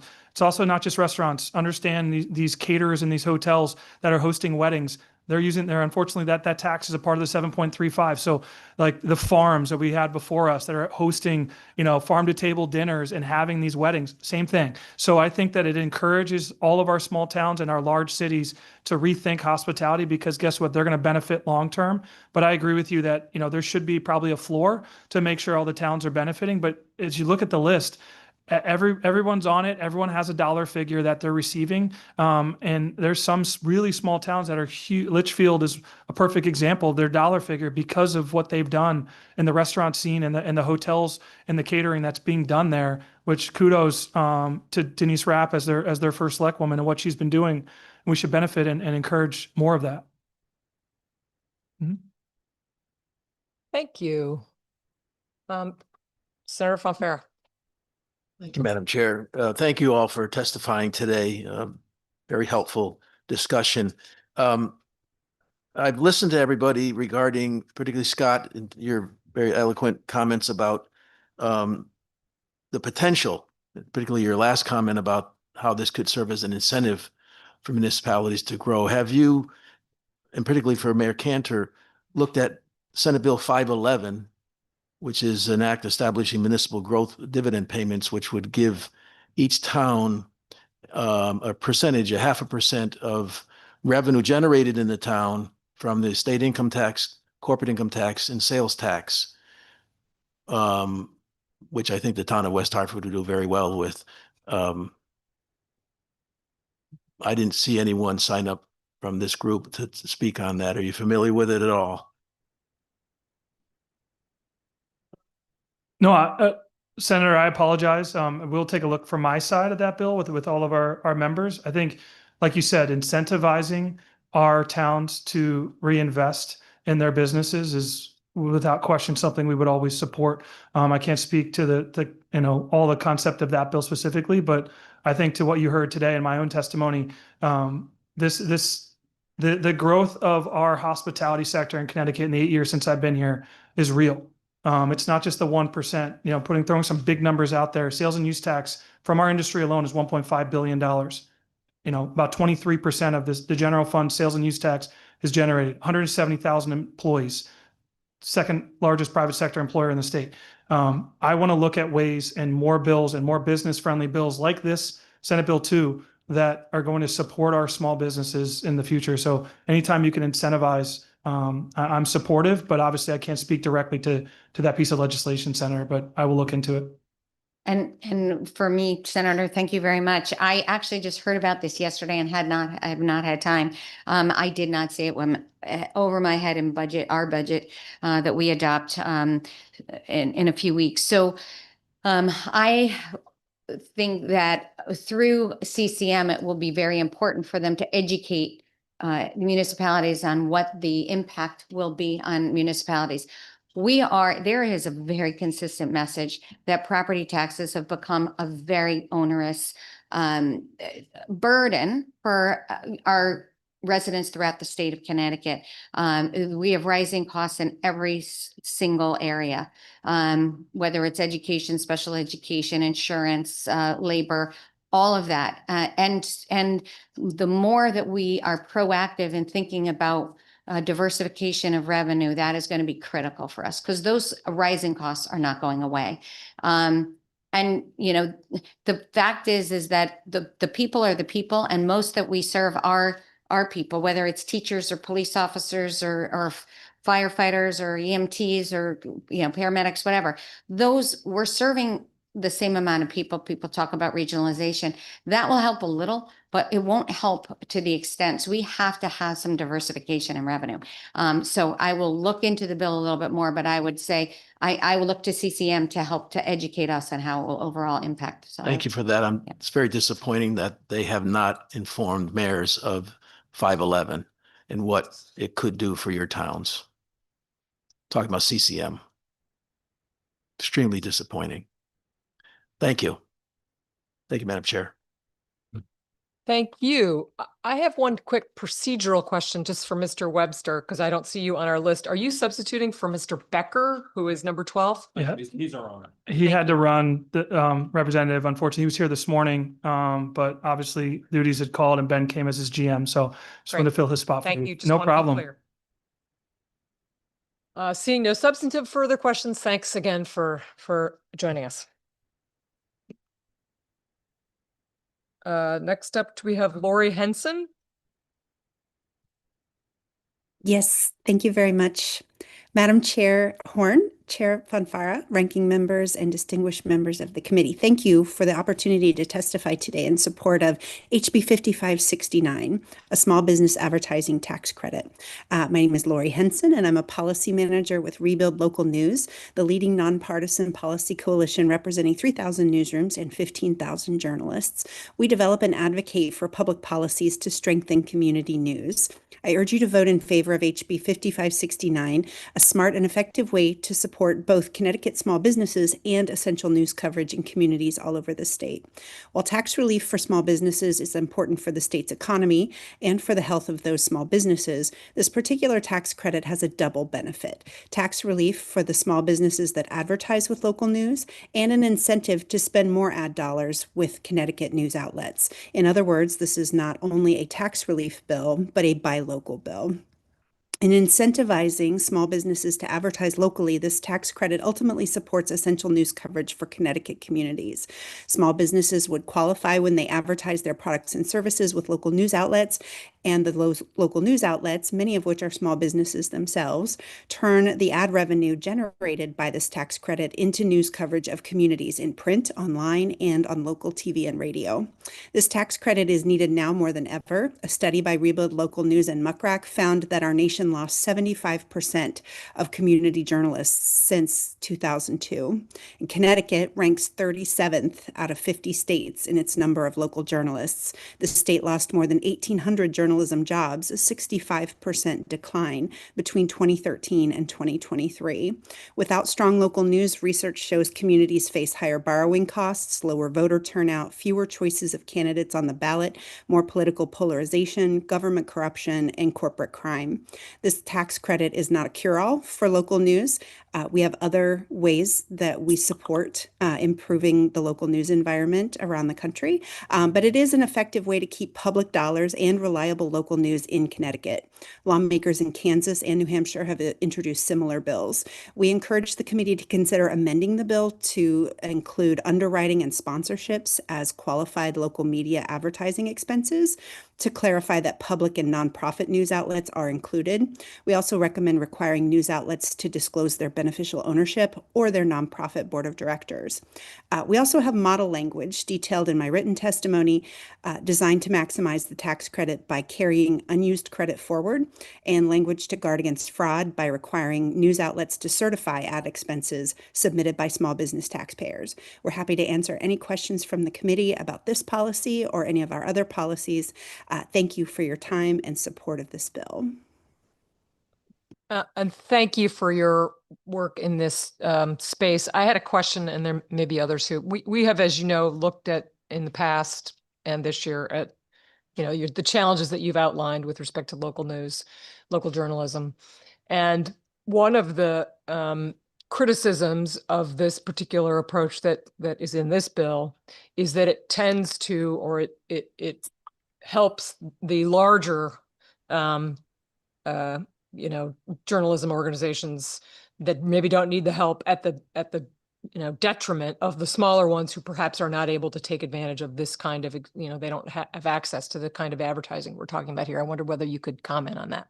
Sure. So the bill gives an incentive for local businesses, small businesses, to advertise where they want to with their local news outlets. And so if they are already choosing to spend their money with larger outlets, the incentive might be for them to spend more in those ways, but it might also encourage them to diversify their spend with additional local news outlets. So the benefit isn't structured to favor larger news outlets inherently. The proportion of the benefit, it is left, we believe the strengths of the bill is that it empowers small businesses themselves to decide where they spend their local dollars. And we encourage local news outlets of all sizes to compete for those ad dollars. We want very much for small local news outlets to benefit from the tax credit. And we believe that the trust they have with their small business advertisers gives them a way to appeal for those dollars. So in other words, there's nothing inherent in the bill itself that benefits the bigs over the smalls. Oh, Representative Farrar has a question for you. Thanks, Madam Chair. Following up on what Madam Chair Horn commented on, Lori, I just wanted to follow up. I know because you're working on this nationally, you've come to understand, the different pros and cons of this policy versus other policies that might be out there. And I was wondering if you could comment on if this proposed policy around small business tax credits actually would have the impact we would want around the maintenance and hiring of more journalists, or if there's another proposal that you think would actually achieve that potential goal.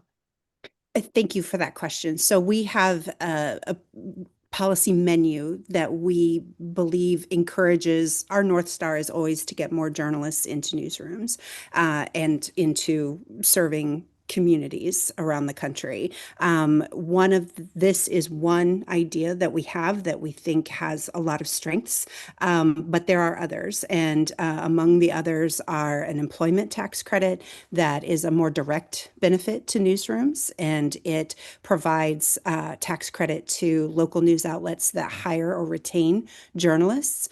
We've seen that policy adopted in both Illinois and New York State, and so we believe that that also is a powerful way to support more journalists in newsrooms around the country. In addition, we have policies that include a government advertising set-aside, which is a policy that I personally manage. And the benefit of that is that it directs existing state budgets without additional spending to support, to direct a percentage of their ad spend, their discretionary ad spend, toward local news outlets and away from Silicon Valley big tech. Thank you for clarifying that. It's super helpful. And thank you to the chair for allowing that question. Thank you. Thank you. Senator Fazio. Thank you, Madam Chair. Thank you, Ms. Henson, for your testimony. And I think the contributions of local journalism in Connecticut are very important. And I would guess that our local journalists are probably contributing more in our state than in many other places in the country, from my understanding. And certainly we want to see that into the future, as difficult as the industry has become. As I expressed last year, I am concerned as a free speech maximalist, so to speak, about the policy.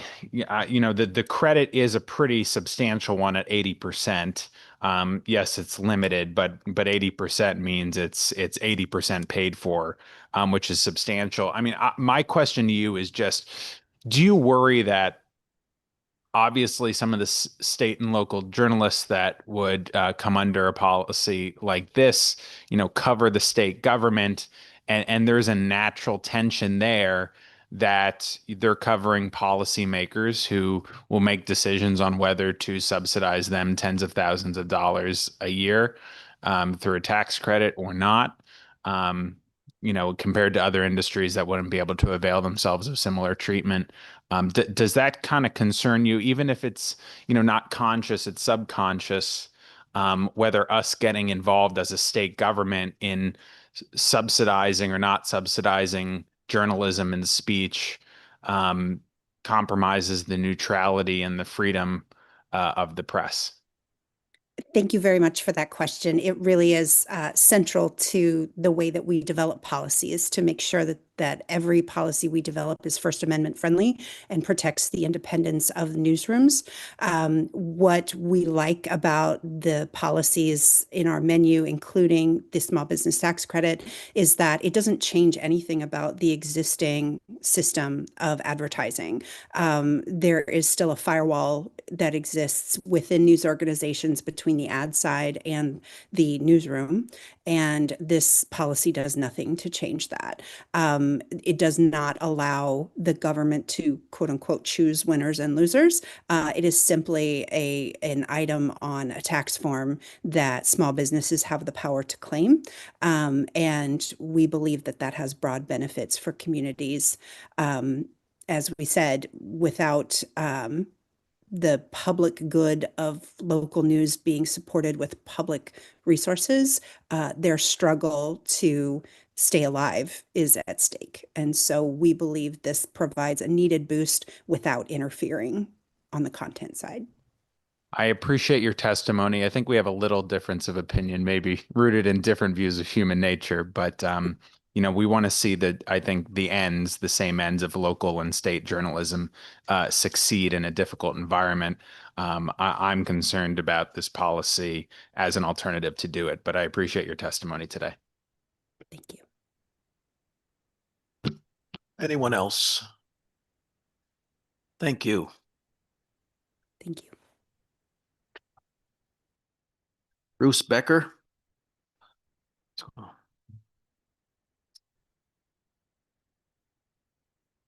Lars Demander. Yeah, I'm here. Great. Good afternoon, and thank you for giving me the opportunity to speak today. My name's Lars Demander, and I own and operate Clovernook Farm in Bethany, Connecticut. I'm the 8th generation of my family to own and operate the farm, which was started in 1765. And I also currently serve as second vice president of Connecticut Farm Bureau. I'm here to support House Bill 5571 today. And while I support this bill on behalf of the broader agricultural community, I also want to speak personally and how this bill directly affects myself and my farm and many others in a similar situation. I'm a full-time farmer. However, my wife works off the farm and her income helps support our household and adds stability to our livelihood. Under the current structure of the Farm Investment Tax Credit passed last year as part of the Connecticut Farm Bill, it's my understanding that 2/3 of your household income has to be derived from farming to be eligible for the investment tax credit. The fact that my wife has an off-farm income therefore makes us ineligible. I don't believe that was the intent of the Farm Investment Tax Credit. Our farm generates over $1 million in annual sales through our retail farm store. We also grow fresh produce and raise beef cattle, and we employ 10 to 15 Connecticut residents each year. Since returning to the farm in 2016, I've consistently reinvested back into the business to modernize and grow the operation in a time that we all see all too often farms going out of business. I've managed to grow our family farm through consistent reinvestment. But in our current situation of how the Farm Investment Tax Credit is written, a farmer like myself can be producing over $1 million of agricultural output and be excluded from this Farm Investment Tax Credit based solely because my wife has an off-farm job. That's exactly the situation that this bill helps correct. By adding the $250,000 gross farm income threshold, House Bill 5571 creates a practical production-based pathway that reflects real agricultural activity and ensures only substantial, serious farm operations are eligible for the investment tax credit. This bill keeps Farm Investment Tax Credit program intact while fixing an unintended barrier with the original bill passed last year. For farms like mine, this credit directly supports continued investment, growth, and job creation. Thank you for your time, and I ask for your support of House Bill 5571. Thank you. Mr. Bishop. Yes, good afternoon. Keith Bishop, representing the Connecticut Farm Bureau as well as vice president and tag teaming it here with Lars on this particular bill, as well as supporting the dairy farm bill that you heard earlier on that I want to elaborate further on. Lars did a great job of relating back to the problem. So we've got farms with multiple diverse operations that have different buckets. And the bill last year failed to take and have an alternate path to be able to be eligible for that tax credit. The tax credit does look forward. It is only being paid out for 5-year plus equipment. So we've got to make major investments. It's looking at the future of agriculture, keeping us investing in things that is newer technologies. For example, tractors are $100,000 plus, potential drone technology, ways to sort our produce and pack it to the public. The future of farming here in Connecticut is bright. We've got the population around us, but our costs are substantially high. This tax credit would reward those who are investing to keep their land in agricultural production going ahead. The other bill I'd like to briefly mention here is 5568, the EV registration one. I put in testimony on that. I do support that as an EV owner. So finally, you'll find substantial testimony on your website from quite a few other farmers supporting the concept here that fall out of the 2/3 income, the way it was defined on Schedule F in your income, or having an off-farm income that might cause you to not be eligible for it, as well as prevent or allow farmers like ourselves who have one S Corp for all our operations to not have to go to our accountants for new LLCs in order to fit a silo that is different than what our business operations is and lead us to more inefficiencies. Thank you. Thank you, Representative Ratigliano. Thank you, Mr. Chairman. I had a question for Lars. His testimony sparked a question, and I just wanted to clarify it, make sure I understand it. When you purchase new equipment, are you able, like other businesses, to depreciate that business purchase normally on your taxes or through your business expenses? Yes. Yeah. So, yep. Go ahead, Lars. Go ahead, Lars. Yeah, we are. It operates, just like normal other businesses for long-term assets. So, okay. So you do have some measure of investment tax credit through the federal code just by a business depreciation. Right, and what those pass-throughs are, that how that Connecticut treats those as well, and limits on Connecticut depreciation are, as a business owner, you know that you don't get as much advantage in Connecticut as you do on your IRS schedule for depreciation in general. Well, one more, and I don't want to ask too many. But then you said that you'd have to have a separate LLC to put up a different piece of equipment on your farm. Why is that the case? I didn't understand why you would need to do that. Most of the time we do a separate LLC, it's usually for liability issues or different investor issues. Thank you for asking that. Our farm income is well over $10 million in total, and 2/3 of that is not from agricultural products, because we have our agritourism section, we have a retail farm market, we have a bakery, and those other entities of it then produce more revenue than what the dollars of production of our fruits and vegetables do. But we're supporting 300 acres. I have one apple here that represents the 1 million pounds of apples that we grow on our farm, yet a 5-acre orchard down the street from us potentially would be able to take and be eligible because they just have strict agricultural production. So my reference to a new LLC would mean we would make a new LLC just for the farm operations. That farm operation would solely be that and would be eligible. And then we'd have another bucket, another LLC, the existing corporation, to carry on the other activities. And they'd be wrapped up together, in separate tax returns, but they have to be separate in order to be eligible for the tax credit. Thank you. It generated a few more questions, but my time is up. So thank you, sir. Thank you, Mr. Chairman. Thank you, sir. Senator Fazio. Thank you, Senator Fonfara. Thank you both for your testimony. Representative Ratigliano raised, I think, an important point, which in our budget discussions, that the federal treatment of capital spending by businesses and farmers is much more encouraging of investment, and investment's what brings the jobs and the wage growth and makes it easier for farmers and other industries to invest here and grow here and remain here. And it would, I think, be enormous bang for our buck in Connecticut to reflect the federal changes to full expensing or much more rapid capital depreciation to the benefit of our farmers and small businesses and manufacturers in the state.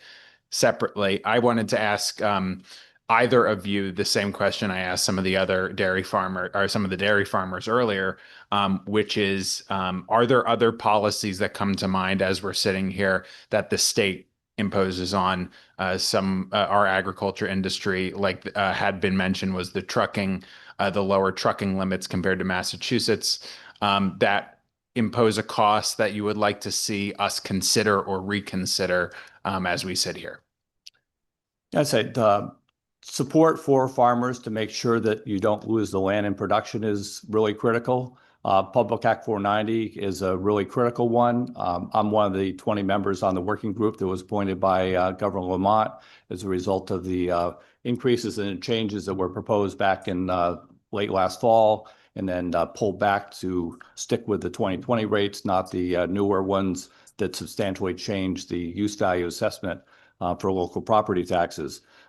That is a significant piece to maintain land and agricultural production and not have, as the farmers' aging population, have retirees still have land they're renting and then saying, okay, the tax burden is so high that I can't afford to rent it to another farmer. Therefore, they're going to sell it for highest and best use. The next thing you know, the thousands of acres that some of the dairy farmers were referring to, they're renting, that then disappears from their portfolio to be able to use. The landscape changes. So Public Act 490 will not be for you this year. There may be something coming back in front of the legislature next year from our working group, depending upon how that works. But that is a really critical long-term piece, as well as maintaining the other tax exemptions on the basic farm tax exemption that allows machinery and equipment to be exempt from that initial 6.35% sales tax.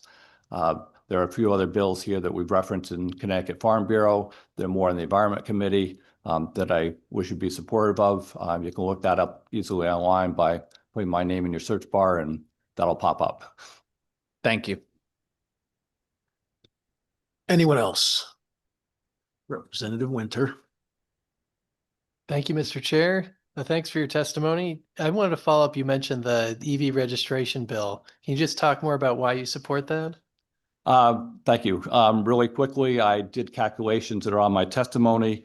The EV non-use of gas translates to not having to pay the gas tax, and the mileage calculations out of what a typical vehicle, 10 to 12,000 miles a year, at a typical 25 mile a gallon ratio, ends up to still with the proposed change to have EV owners not paying as much as what they would if they had a gas vehicle based upon that, the proposed fee. To put it another way, I know that may have been confusing. The increase in the fee still does not mean that I pay as much as the gas tax I would if I was to be driving a gas vehicle instead of my EV.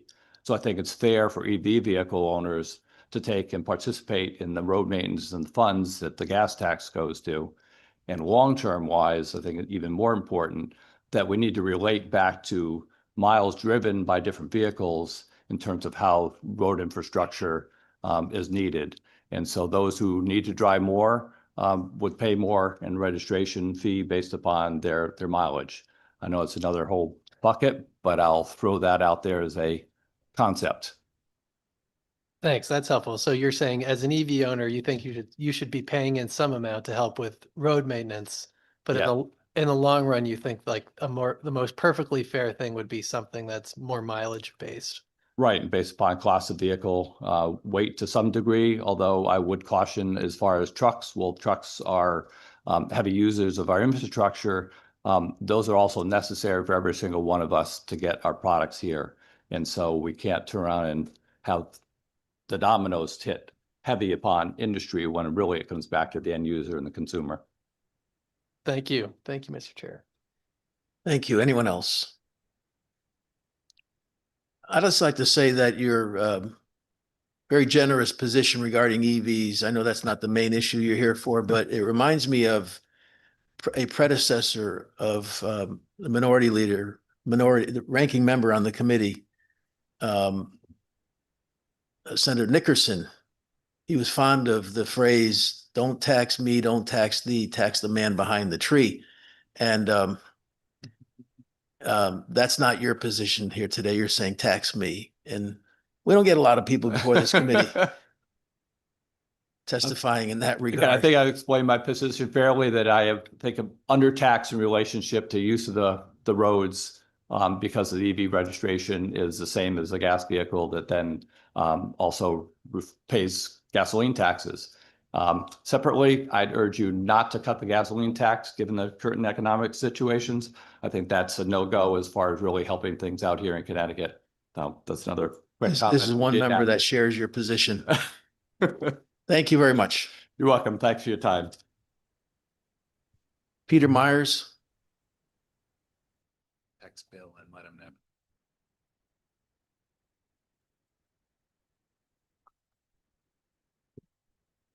Good afternoon, members of the committee, chairs, ranking members. My name is Peter Myers. I'm the Senior Policy Director for the Connecticut Business and Industry Association. Thank you so much for letting me swap with Chris Davis, who regretfully wasn't able to make it today, but I'm sure we can set up any follow-up discussions if needed there. So CBIA represents thousands of businesses across the state of Connecticut, with 90% of those being small businesses here in the state, which we're very grateful to get the opportunity to do that. And I'm also grateful to testify today in strong support of Senate Bill 2. And we want to thank the Senate Democrat Caucus for prioritizing this legislation, which really, from our point of view, focuses on reducing energy costs and strengthening local commerce in our state. First, Section 1 of this bill is not something that's foreign to this committee, and it is looking at removing the sales tax on energy for all businesses in the state who gross less than $10 million annually. This is an immediate step that can be taken right away to lower the cost of energy for businesses in our state. Small businesses, like all businesses in the state, are facing increase in costs. And by removing the sales tax for those businesses, we can give them some form of relief on their energy bill. Now, I want to give some idea about what the region is doing on this. Looking at the state of Rhode Island, we are seeing that in 2015, they completely removed the sales tax on all energy bills for all residents of the state. Now, a little earlier there, we hadn't seen quite the spike in energy bills, but still a good move there that we think we should take a look at. Also, in the state of Massachusetts, they removed the sales tax on energy bills for the smallest businesses that earn less than $1 million annually. So another step that can make us more competitive with our surrounding states on addressing a very complex issue. For many of our small employers in our state, their energy bill is not unlike any other part of their business where costs are increasing. So relief that we can give them there can give them better chances to invest in their business and help to grow their workforce. I also just want to briefly issue our strong letter of support. I know you heard from a great panel earlier where I learned a lot from the Restaurant Association and the Hospitality Association about Section 2 and 3 of this bill, which would divert funding from the prepared foods tax to help drive tourism and funds into that account. We think that tourism is an important part. And I know we hear a lot from members about Connecticut has a lot of hidden gems. Well, potentially, if we're able to have some funding devoted to tourism and advertising there, they won't necessarily be hidden gems. They'll just be gems of our state that no one has to hunt around to find for, but they're just known about because of great advertising around that.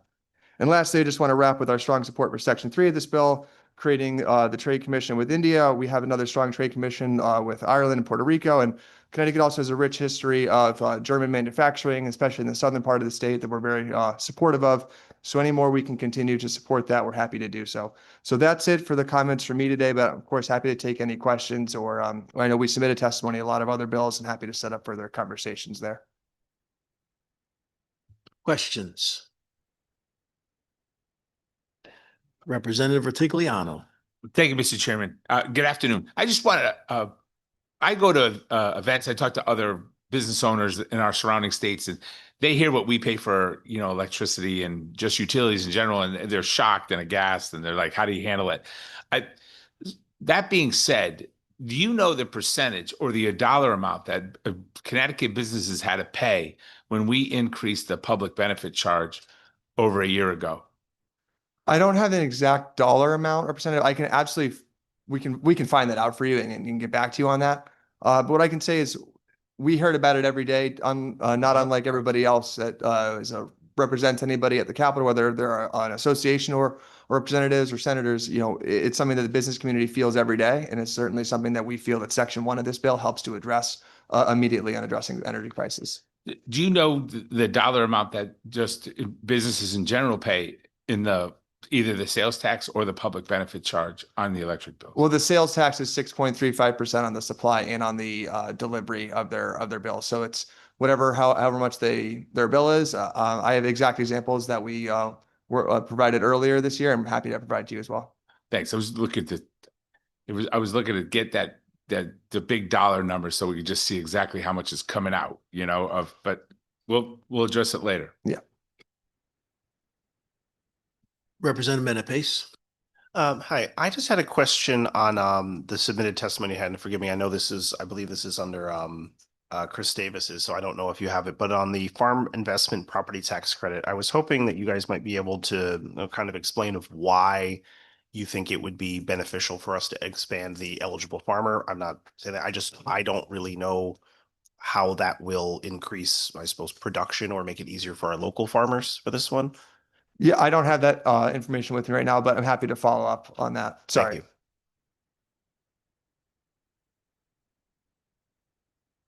Thank you. You're a good representative. Anyone else? Thank you. Thank you so much. Before we call the next witness, I'll just remind everyone we're on 15 out of 67. UConn game starts at 9:30 or 9:45 tonight. So I think it'd be wise if we were to ask ourselves, is this question necessary? Lori Brown.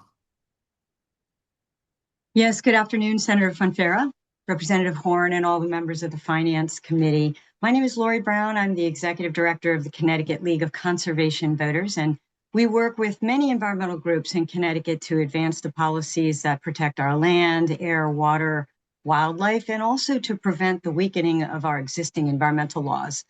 Unfortunately, my testimony today is in opposition to two bills on your agenda. First, House Bill 516 regarding Connecticut's bottle bill, House Bill 5568 that raises registration fees on electric vehicles. So House Bill 516 is an attack on our state's landmark recycling law. This bill could effectively wipe out the progress that's been made by the legislature when the bottle bill was updated in 2021. Rolling back the deposit to 5 cents would be a huge step backwards. It would result in more plastic pollution, reduced recycling rates, higher waste costs for municipalities, and potential for job losses. So we absolutely want the bottle bill program to succeed for everyone, and there are far better solutions to address the problem of cross-border fraud. First and foremost, the state has to actually enforce the law. We believe even one major, highly publicized enforcement action would have a chilling effect on this illegal activity. And the Environment Committee is currently, as you've heard before, working on the bottle bill legislation, Senate Bill 457, to address the problem. And many testifiers on both sides of the issue recognize that enforcement is really key. So our written testimony on SB 516 includes recommendations on how this could be done through an enforcement task force or some other entity.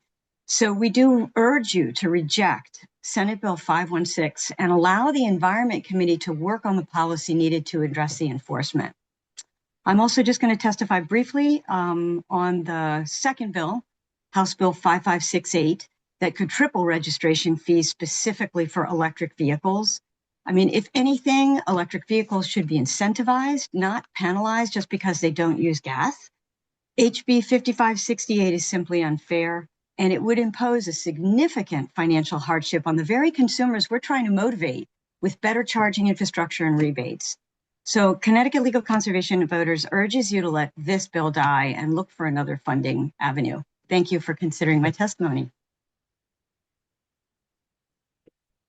Questions?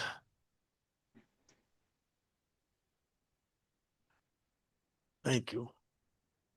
Thank you. Thank you. Doug Sears. Sear, I apologize.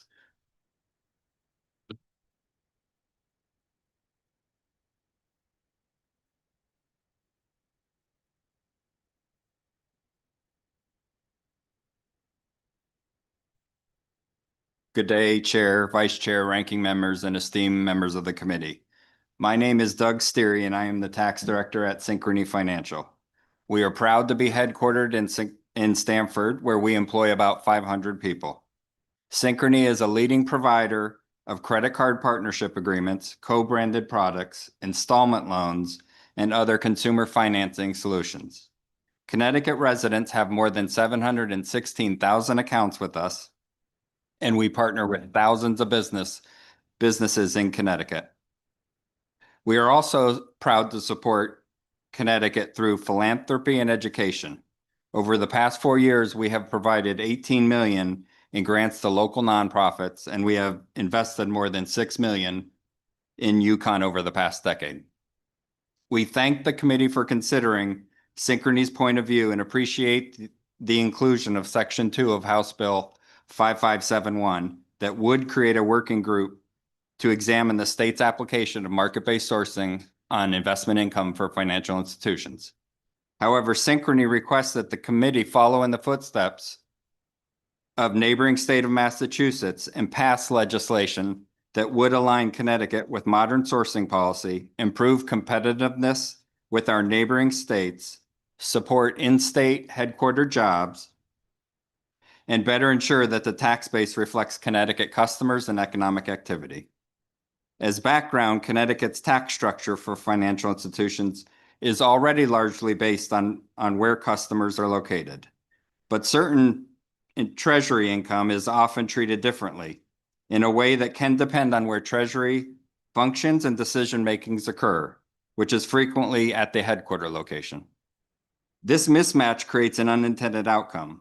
Financial institutions that choose to locate high-value treasury and headquarter jobs in Connecticut can face a disproportionately higher Connecticut tax, resulting compared to other institutions with the same activity and same presence in the state. HB 5571 addresses this issue and is expected to support a broader, more even tax base across Connecticut, while also being easier and clearer to administer, reduce disputes, and moves Connecticut in alignment with other states that have done so as well. It will also help Connecticut attract and retain high-value finance, risk management, and treasury jobs as financial institutions are increasingly national and digital. For these reasons, Synchrony respectfully urges Connecticut to support this market-based sourcing for investment income, and we appreciate you giving us this opportunity to speak. Thank you. Thank you, Mr. Sear. Questions? Representative Ritigliano for the 117th time. You know, I have many interests, Senator. I'm sorry that I do. I read the bill. I'm having a hard time comprehending exactly. It is your right. I appreciate that. And I know you're just kidding around. I'm good. I don't have any feelings anyway, so it doesn't really matter. But to be perfectly honest, yeah. This is the investment. When you say investment income, this is like your deposits or your holdings that you overnight invest and you make income on that before you disperse them. Am I reading it properly? So as all regulated banks in the US and in Connecticut, we have to hold cash to meet federal regulatory requirements for liquidity purposes. And that cash has to be in a liquid asset that we can use on demand. So most banks invest in the Federal Reserve window, and we do earn interest income. And so that income we earn because we are headquartered in the state of Connecticut is attributable and taxable 100% in Connecticut, while other institutions who may not have a similar fact pattern or are not headquartered here don't pay tax in Connecticut on it. Do those institutions pay tax in their state? So is this just exclusive to Connecticut that you're penalized for that income?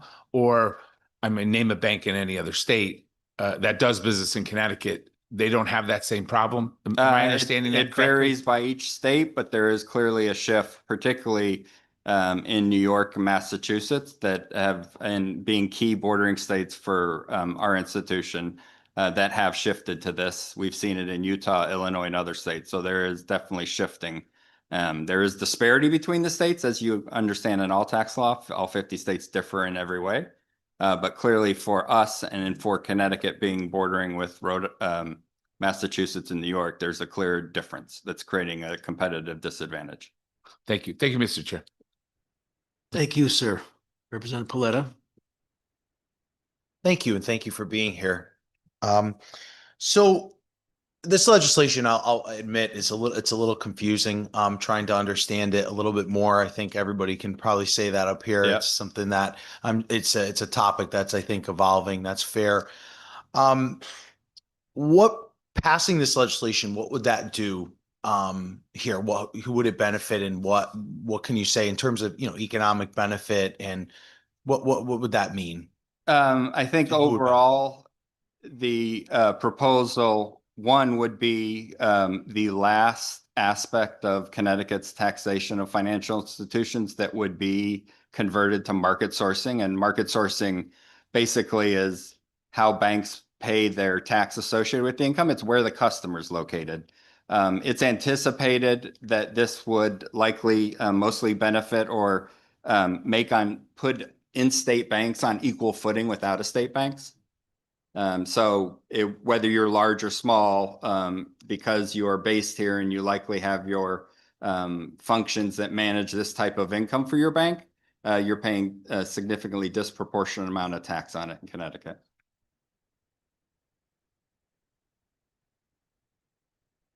And are there any other provisions for financial institutions that don't follow market sourcing? No, not in the state of Connecticut. This is the last one, and it would be, if passed, would make Connecticut taxation of banks be consistent for market sourcing. Okay. So it'd be one consistent policy for the entire industry in the Okay. state of Connecticut.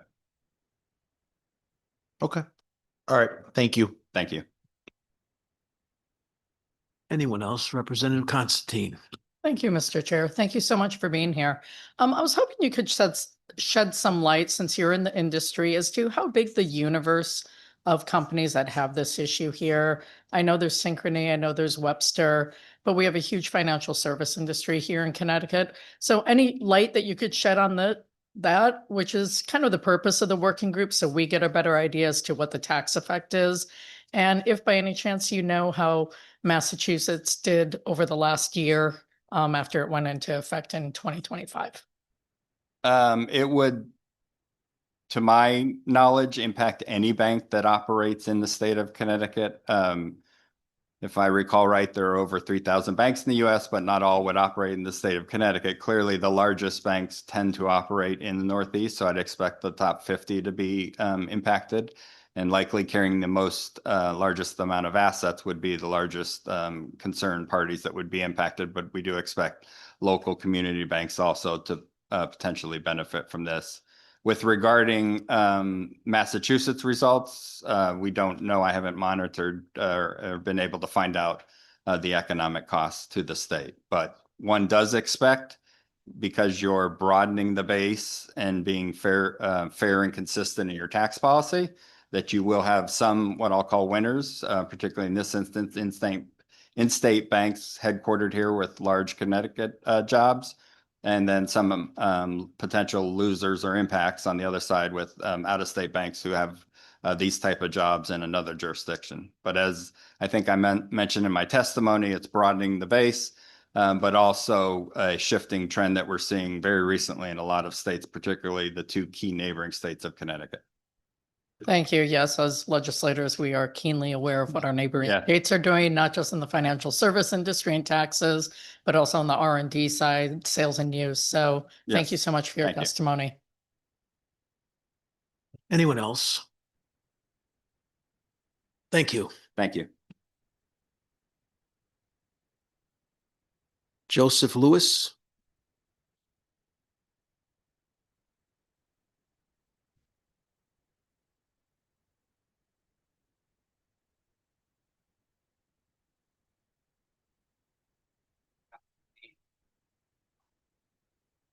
I'm sorry? Joseph Young, they got my name wrong, yeah. So, good afternoon, members of the Finance Committee. Proceed. So this is a panel that had Yeah. signed up. Yeah. Okay, should I start or? If you could identify yourselves, just so that our clerk, our committee administrator has your information. My name is Elizabeth Lewis. Did you know where you are on the list? Yeah. My name is Joseph Young. I think they got both of our names merged. Oh, Yeah. okay. Very good. My name is Jerron Gibson. Do you know what number you were? You won. Great. Thank you. Number 18. Yeah. Please proceed. Okay, good afternoon, members of the Finance Committee. My name is Joseph and I live in Manchester. I'm in support of SB1, which would establish a renter's tax credit for Connecticut residents. I support SB1 because my neighbors deserve to stay in their communities and they deserve a state that works for them. I have moved many times, either looking for something I could afford or somewhere where the apartment wasn't in unlivable conditions. I just lost my job, and if I don't find a new job by next month, I will have to choose between buying groceries and paying my rent. I believe a renter's tax credit will help many people like me that live paycheck by paycheck, and we would have extra money to pay next month's rent and prevent us from going homeless. A renter's tax credit will make me feel more secure at the end of the year and will help me a lot financially by having extra money for emergency situations. I'm asking this committee to pass SB 1 with a fully refundable renter's tax credit for households earning under 75,000 with a maximum of 2,500 per household. It's time to make Connecticut more affordable and more fair for all of us. Thank you. I can go next. Please proceed. Okay. Good afternoon. My name is Elizabeth Lewis and I live in Naugatuck. 3 years ago, my daughter, her husband, and their 3 children, all under the age of 4, had to move in with me because they could not afford rent in Connecticut. My daughter did everything right. She went to college, graduated, and started a family. Her husband works multiple jobs to provide for them, yet even all that effort, independent housing is still out of reach. As a result, we are living in a multi-generational household, not by choice, but by necessity. While I am grateful that we can support one another, this has placed financial and emotional strain on my husband and I at a stage in life when we should be preparing for our own future. Renter's tax credit would help make our state more affordable and more equitable. It would give working families like my daughters a small but meaningful opportunity to save, to breathe, and to begin building towards independence again. I support SB 1 because families like mine and families across the state deserve the chance to stay in their communities. They are your constituents and they deserve to work, and they deserve a Connecticut that works for them. Thank you for the chance to share my testimony today.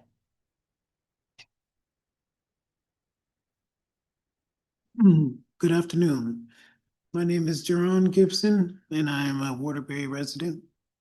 Affordability is one of the major things on everyone's minds today.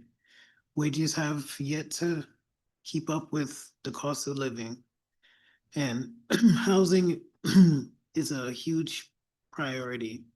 Passing SB 1 would help take some stress off of off of everyone's minds. We work hard and deserve to have something to show for it. Thank you. Thank you, all 3 of you, for being here today. And clearly, the fact that this bill has been designated as Senate 1 reflects the priorities of my caucus. And I know that's shared by others, whether they're part of my caucus or not. And we have much work to do between now and the end of session, but your testimony and others on bills prior to today certainly will be taken into consideration. Are there questions? Thank you very much. Thank you. Thank you. Betsy Guerra. Thank you. Senator Fanfara, Representative Horn, Senator Fazio, Representative Paletta. My name is Betsy Guerra. I'm the Executive Director of the Connecticut Council of Small Towns, also a UConn fan, so I'll keep this short. We have submitted testimony in support of 3 bills, Senate Bill 2. You've heard a lot about that, dedicating 50% of the meal tax to the tourism fund and to the municipality in which such revenue was generated. As this committee is well aware, Connecticut continues to be more reliant on property tax revenues to fund local services than most other states in the nation. I think the recent study indicated we were number 3. And this clearly puts enormous pressure on our property taxpayers, including our homeowners and small businesses.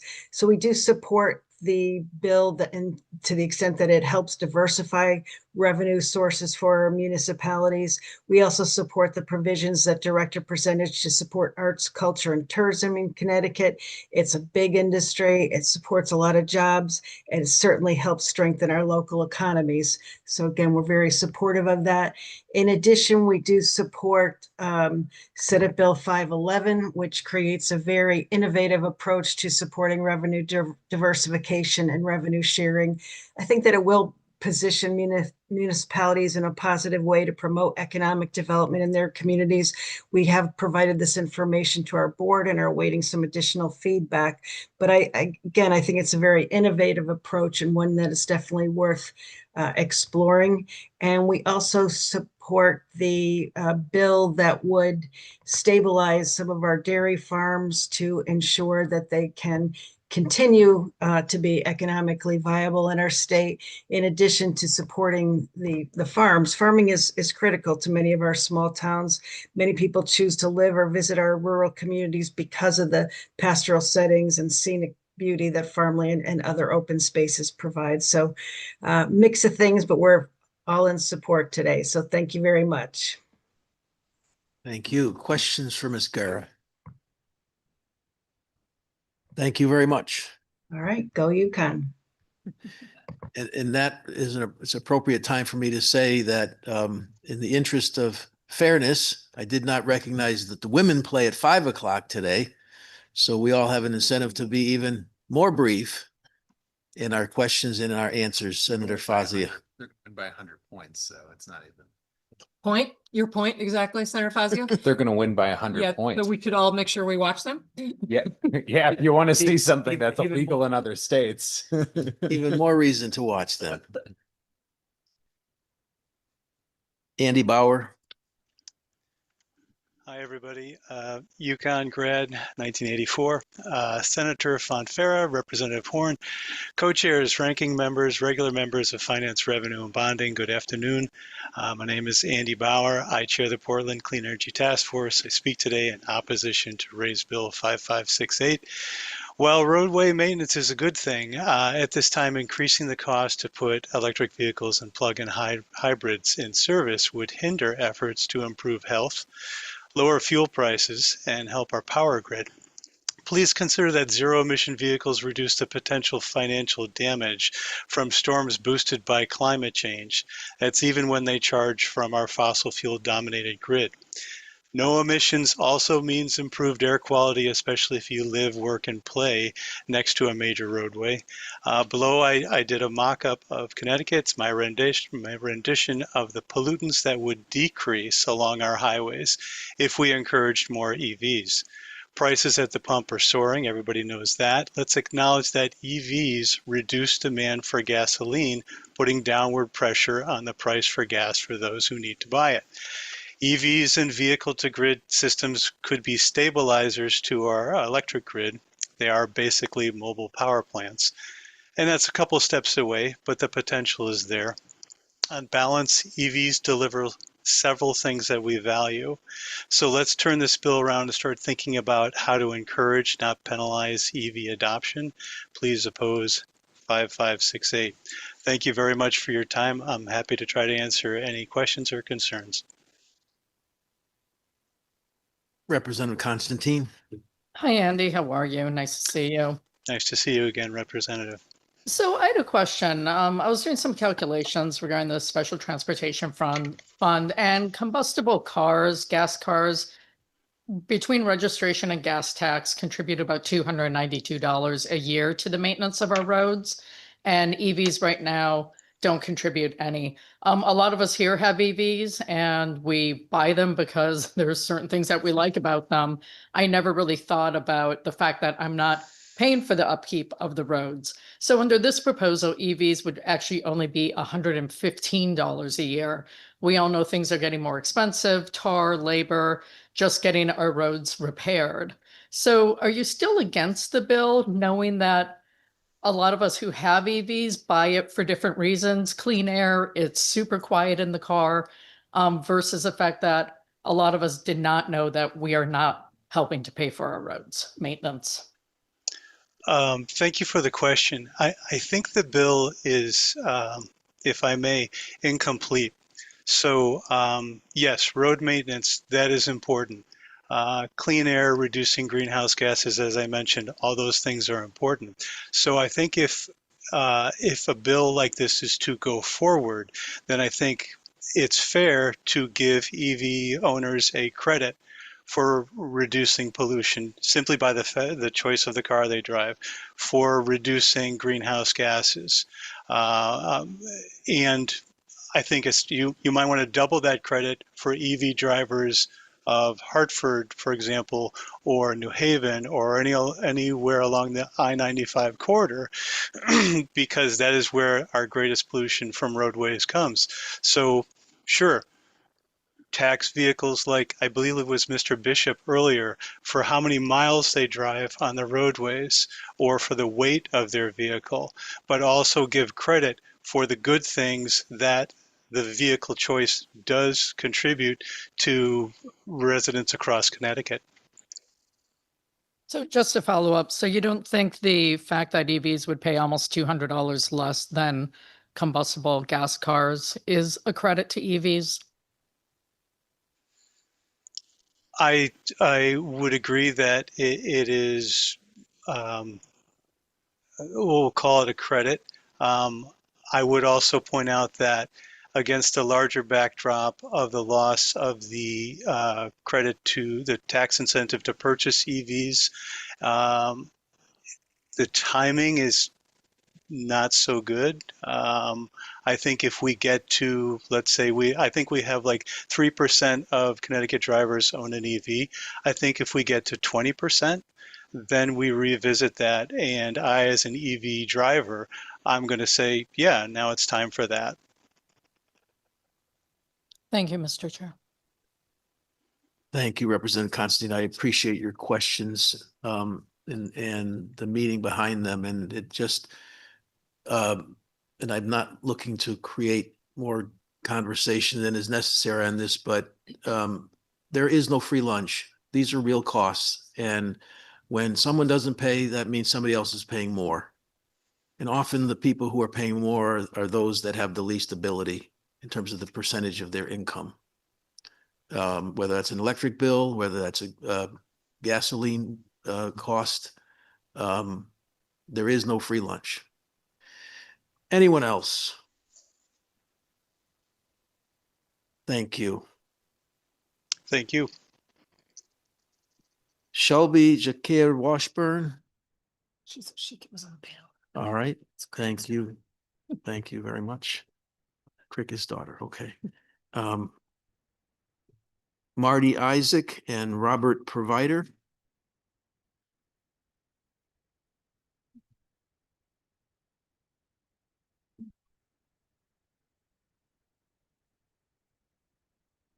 Good afternoon, members of the Finance, Revenue, and Bonding Committee. My name is Marty Isaac. I live in Trumbull. I am the president of the Angel Investor Forum, which is the largest angel investor network in the state with more than 100 accredited investors. If you've ever seen Shark Tank on TV, that's what we are here in Connecticut. We support early intervention and mentorship. I'm testifying in support of HB 5571. And while this bill is a strong step forward, we believe the following enhancements are necessary to modernize Connecticut's startup ecosystem. Before I continue, I want Bob to introduce himself.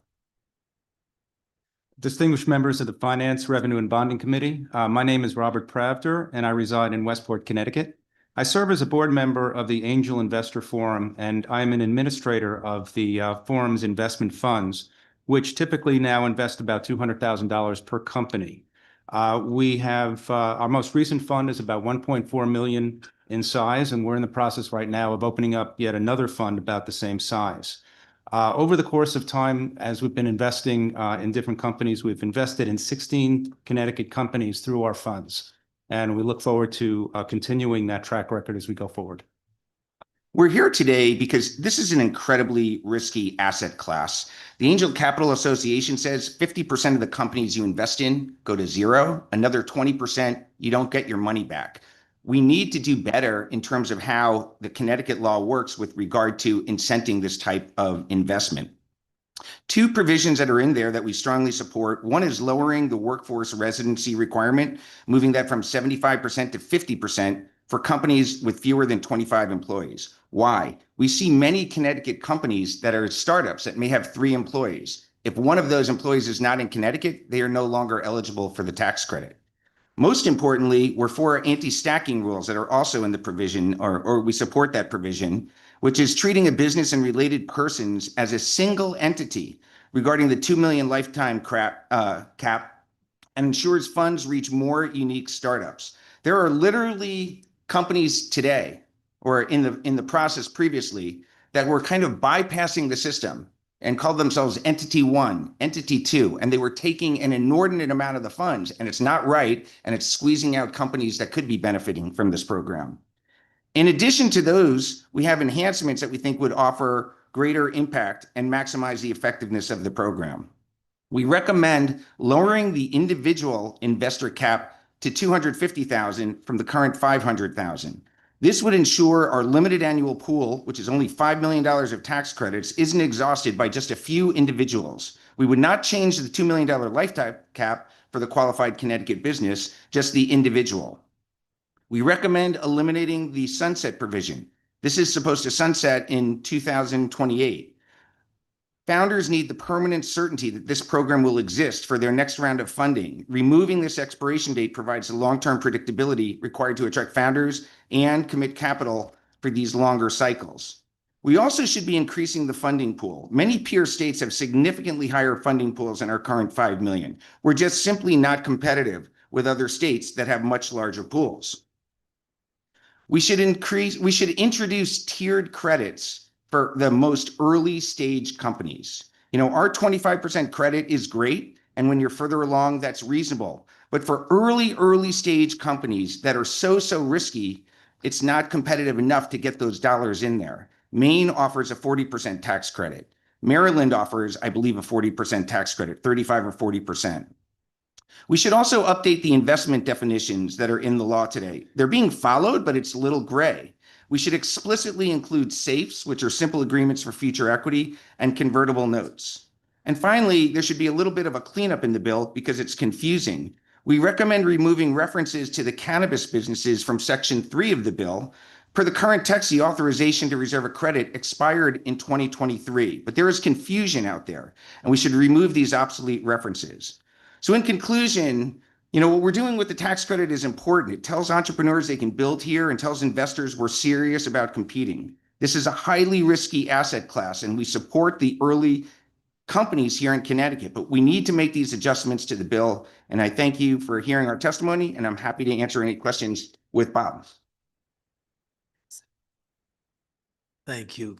Questions? Representative Ratigliano. Thank you, Mr. Chairman. Good afternoon, Marty, Bob. Just quick, I know that your testimony, you're trying to enhance the program. You're trying to make the angel investor program better, especially for early stage companies. I just didn't know if the bill went far enough. Like, is there anything in your testimony that you didn't get to? And then I'll ask my second question now is, are there any success stories that you could share with us? Any business or company that we might know that benefit from this program that since it's been implemented? Yeah, many programs. I'd say, well, let me tell you two things that happened recently. We were faced with a company that was just presenting to us last week. There's a lot of interest in the group. The funds this year ran out in October. This company is trying to raise money here. They're a Connecticut company out of Yale. They're trying to raise money right now, and they're trying to figure out, well, it sounds like you're interested, but it sounds like we can't get you to invest until July to when the next pool opens up. And that's unfortunate because it's a couple $100,000 of investment for this company. But we've invested in many companies in Connecticut because of that tax credit. I'm familiar with another case, a company called Arcado, where it received some investment in our group of a couple $100,000, but there was an additional several $100,000 that did not get invested because there was no money left in the tax credit. These are Connecticut companies that we should be supporting, particularly in this early stage. And it's just, I think, basic blocking and tackling that we could do better with this bill. I think 5 million is too small a number. I think we should have more money devoted to this. But even if we didn't change that today, by changing the rules, it would be used more effectively.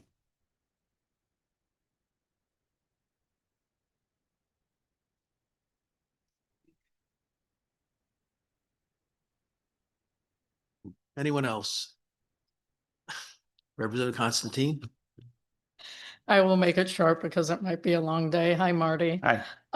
So in the bill, they talk about the control and they list several kind of different industries, advanced materials, information technology. In your role with startups, particularly because of Yale and the emphasis on quantum, are there specific industries that you think we should be looking at, or should there be a prioritization of industries and the way the money's allocated out? I personally think, and I'll let Bob talk to it as well, I think we should be focusing on the tier structure I talked about. We are generalists in our group. We do see a lot of life science because we're so close to Yale and New Haven. We see a lot of those type of companies and very excited about the money that's being put to work in some of these new industries. But the hardest part, and we are the power to drive the ecosystem. We work closely with Yale. We work closely with Connecticut Innovations. We work closely with TIP and UConn. But these early stage companies don't have easy sources of funding. And so what I think would be very important to do is to give investors a higher incentive to put this money at risk. You know, I mentioned that before. I'm not joking. 50% that your investments go to zero and another 20% you don't get your money back. So what are you doing investing in this asset class? It's super high risk. And if you want to drive early stage Connecticut companies, you need to give incentives. So I think we're making a mistake not having a higher incentive in place for the earliest stage companies. You know, how it gets done, I think, is up for debate. I personally would do it based on company valuation. It's the easiest thing to do. And companies that have a valuation under $10 million, I would give a higher tax credit for, and companies above that rate, keep it at the 25%. But I'd like to have Bob comment as well. Yeah, I think diversification is the key, and diversification in a number of different areas. Across industries, certainly. And we have industries that skew a little bit higher, you know, medtech because of the corridor we're in. But we like to have that diversification just because that it improves the overall performance of our funds and of our investments. But it's really important to underscore one thing. What Marty's been talking about is 50% going out. Well, the flip of that is that only about 10% of the companies that we invest in actually perform really well over time and actually create jobs. And so as a result, part of what we want to accomplish is to invest in more companies.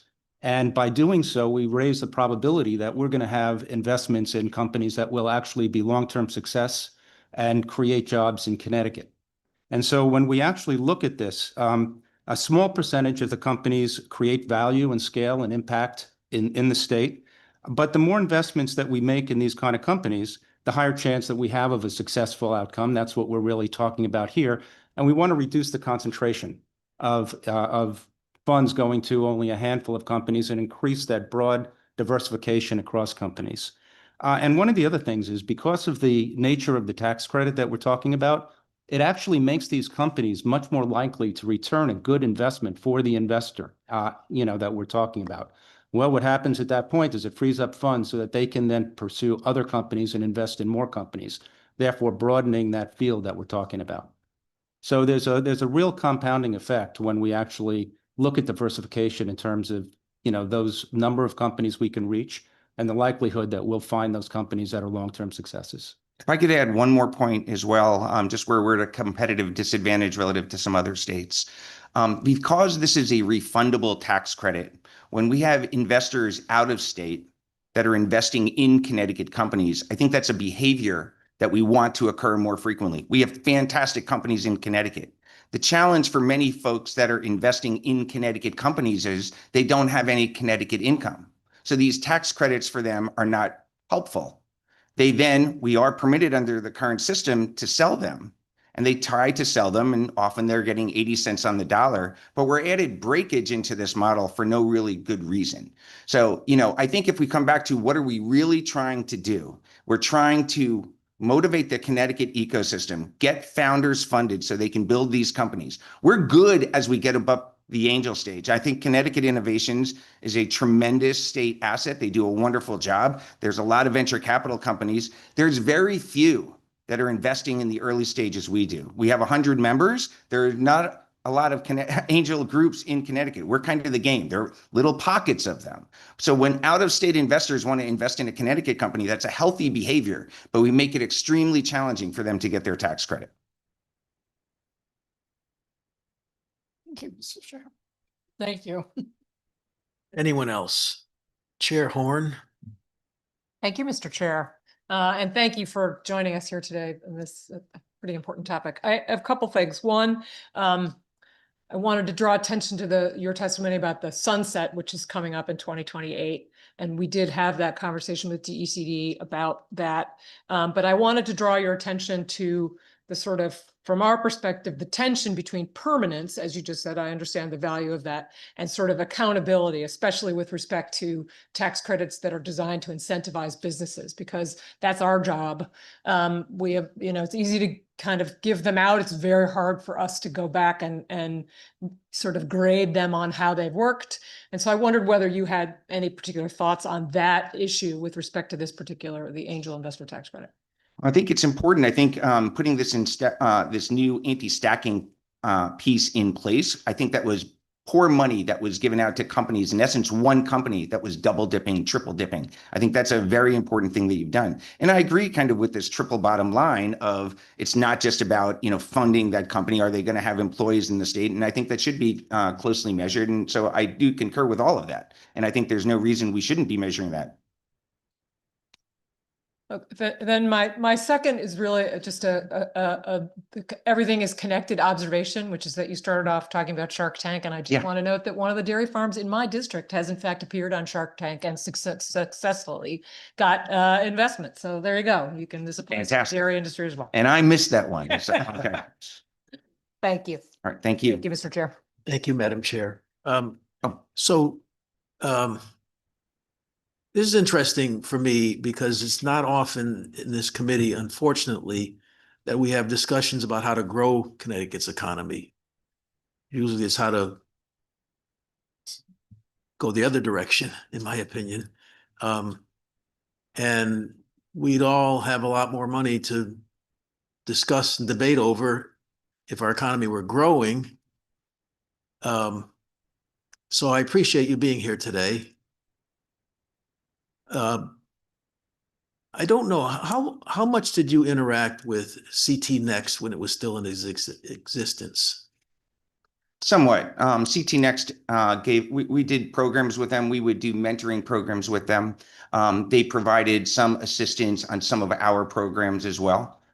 We've grown quite substantially. I took over management of this group roughly 5 years ago. We were around 30 to 40 members at that time. We're over 100 members, and I think we're going to continue to keep growing. There's a lot of affluence and a lot of great intellectual capacity in the state. There are a lot of angel investors that are not part of this group, but we worked with them. And, we try to work with many of the entities. I think we're pretty well connected to most of the ecosystem in the state. And with respect to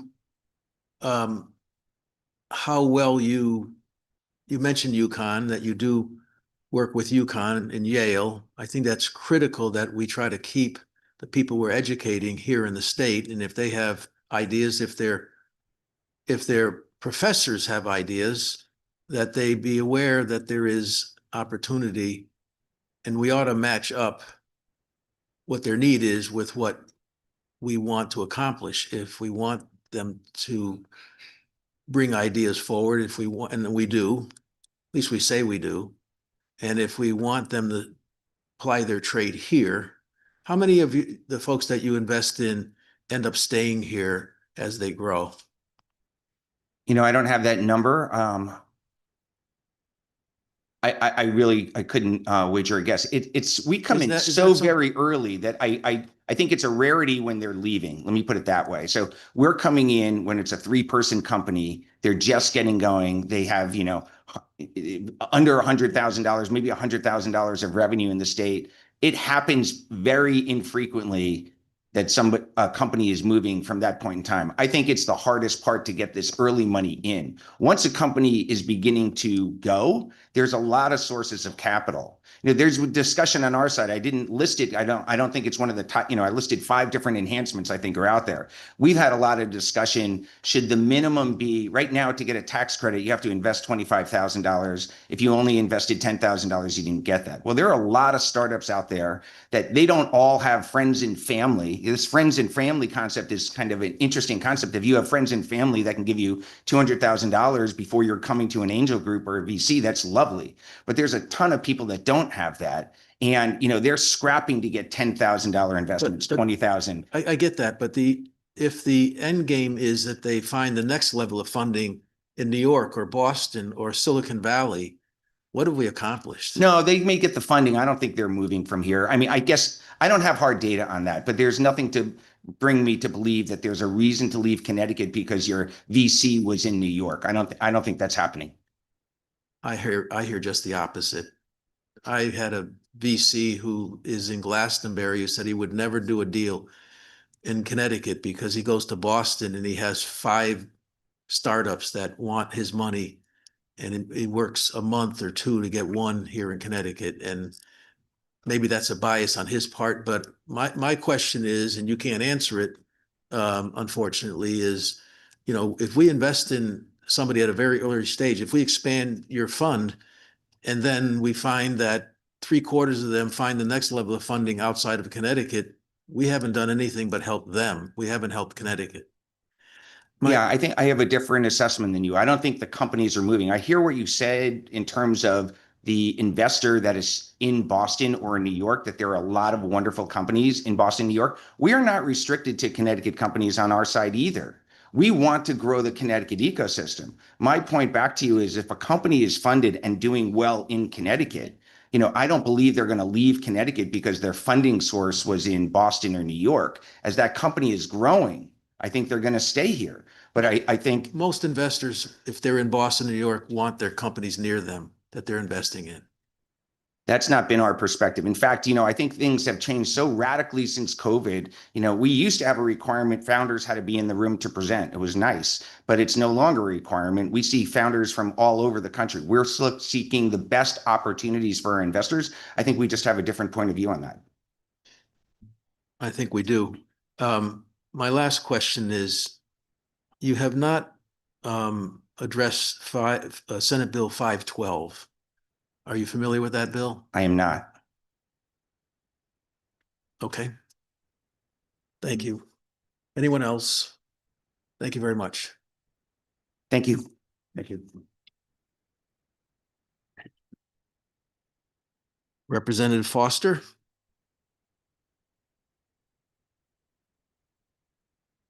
Diego Reyes.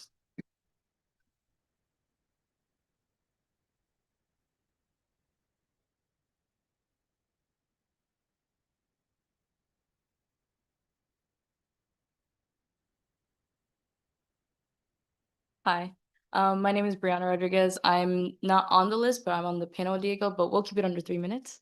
So hello, Representative Horn, Senator Fonfara, members of the When committee. you're done, could you give your information to the clerk, please, and the committee Yes. administrator? Yes. Thank you. Hello, everyone.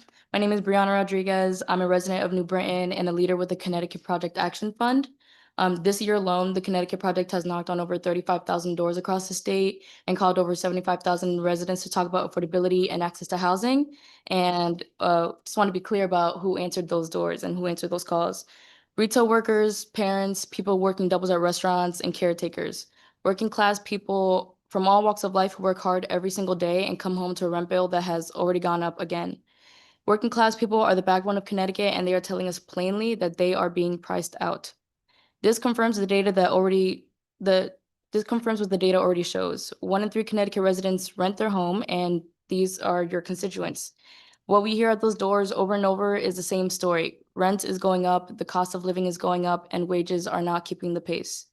1 in 6 Connecticut residents spend at least half of their income on housing, leaving almost nothing for food, healthcare, transportation, or emergencies. This is not a sustainable way to live. A renter's tax credit can mean the difference between someone paying their rent or facing eviction. And when we raise this at the doors, homeowners and renters alike tell us that they support a renter's tax credit for those who need it most. That broad support is not anecdotal. There's over 2,000 Connecticut residents who have emailed their legislators to ask you to pass a renter's tax credit. And, you know, these are real names, real people, and working families living paycheck to paycheck just to make rent. And they're asking this committee and the entire General Assembly to act on their behalf. Good morning. My name is Diego Reyes. I'm a student at the University of Connecticut and a campaign strategy intern with the Connecticut Project Action Fund. I'm here in support of Senate Bill 1, Section 5, because this issue is my generation's reality. We've got to make it more affordable for working class people to live here. It is outrageous that housing is so expensive, even though hard people struggle to afford rent in Connecticut.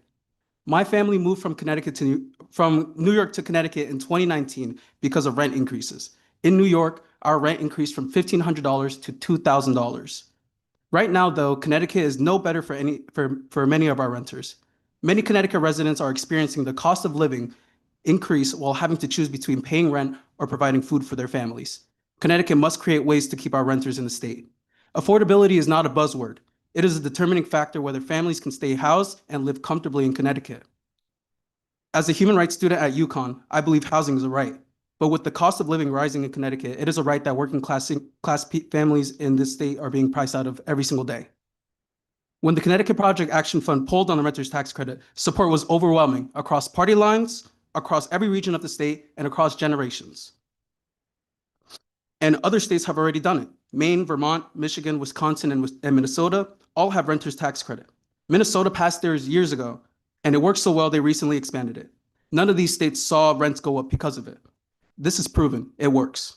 Senate Bill 1 would provide a credit of up to $1,000 for renters Please summarize. earning under $50,000 a year. The people my colleague just described, the people at those $35,000, the names on that petition, real relief for the people who need it the most. We are asking this committee to pass SB 1. The working class renters across the state, they are counting on all of you to act. Thank you, and we are happy to answer any questions. Representative Paletta. Thank you, Diego, for being here. And I know we heard from a lot of folks from the last public hearing and from today regarding this issue. And I think we can all agree that cost of living in Connecticut is high, and it's not necessarily parallel with salaries and uptick in salaries. So somebody mentioned $35,000. That's pretty amazing. It's something that I think should be proud of. It's hard to knock even like $2,000 in a campaign cycle, but to go around the state and talk to people. And just to finish your thought, could you expound a little bit more on what you've heard? I would be happy to direct that question to Brianna. She is a canvasser, so she's at these doors regularly. So yeah, a lot of the stories that we hear is just the same sort of thing of, people's rent going up hundreds of dollars throughout the year. One specific individual, she's a sweet little elderly lady. She was born and raised in Connecticut, moved to North Carolina for a while, and then decided to move back to Connecticut to support her daughter. But the only way that she was able to do that was rooming with this man that she knows that is on disability because he lost his vision when he was in the war. So that's how he is able to have more subsidized housing, and the only way that she's able to afford living in Connecticut. Other stories is a single mother. She's a recent single mother of 3 kids who used to have a home, was a homeowner. And now because she's separated from her spouse, is having to rent, and her rent is $700 more a month than her mortgage was. And homeowners alike too are also at these doors, listening to us advocate for a renter's tax credit. They're saying that they are in support of it because their kids are going to become renters very soon, and rent is just not the same when they were younger and getting into the workforce and being adults. And a lot of their 20-plus-year-old kids have to stay in the home still because they can't afford rent. Thank you so much for that. And I'll just concur that I hope we do something this session to tackle the cost of living here in the state of Connecticut. So thank you for that. Thank you for your testimony. Thank you. Thank you. Representative Winter. Thank you, Mr. Chair. Thanks so much for your testimony. It sounds like you've really covered a lot of ground. And it sounds like renters, of course, are very much for this. What are you hearing from homeowners, or how do they feel about this renter's tax credit? Well, from a lot of homeowners, they're just, I know this is not the case for every time people file for their taxes, but homeowners normally can get sort of tax credits back when they file. And, you know, hearing this at the doors and just talking about the fact that, you know, part of rent goes towards paying property taxes. And of course, it's not 100% of property taxes, but it is still, you know, a major part of it. And that's why rent goes up, because to cover those property taxes. And a lot of the times it's just, you know, I want to keep my neighbors in my community as well. And if it can help somebody else, then that would be great. Because, you know, I would love when I was a renter, not me, but, you know, in their perspective, they were renters at one point. Also trying to save money to become homeowners. That's just not the reality for a lot of people anymore. So they want to support the people that are in their communities, their sons, their daughters, their grandkids, to also be able to have the opportunity to then be able to have a home. And a lot of times, you know, they know people who are in their own environments as well, like their own coworkers who they would like to keep in their spaces as well, that are very much integral to the culture of where they are from. And, you know, the reality of them not being able to stay in the places that they were born and raised in, or that they are comfortable in, is enough to want renters to also support the renter's tax credit, or homeowners to support. I got you. Yeah. For their neighbors. Thank you. Yeah. Thank you, Mr. Chair. Anyone else? Thank you. Thank you. Thank you. Jody Gillen. Hi, good afternoon. Jody Gillen. I'm the president and CEO of BioCT. I'd like to thank the Finance Committee for introducing this bill. I'm here today on behalf of BioCT in support of Section 3, specifically the angel tax credit provisions of this bill. I submitted 2 pages of written testimony, but I thought given the questions that came up during Marty's testimony, I want to make sure I address some of those questions that I had the opportunity to hear as well. So BioCT is the life sciences trade organization for the state of Connecticut.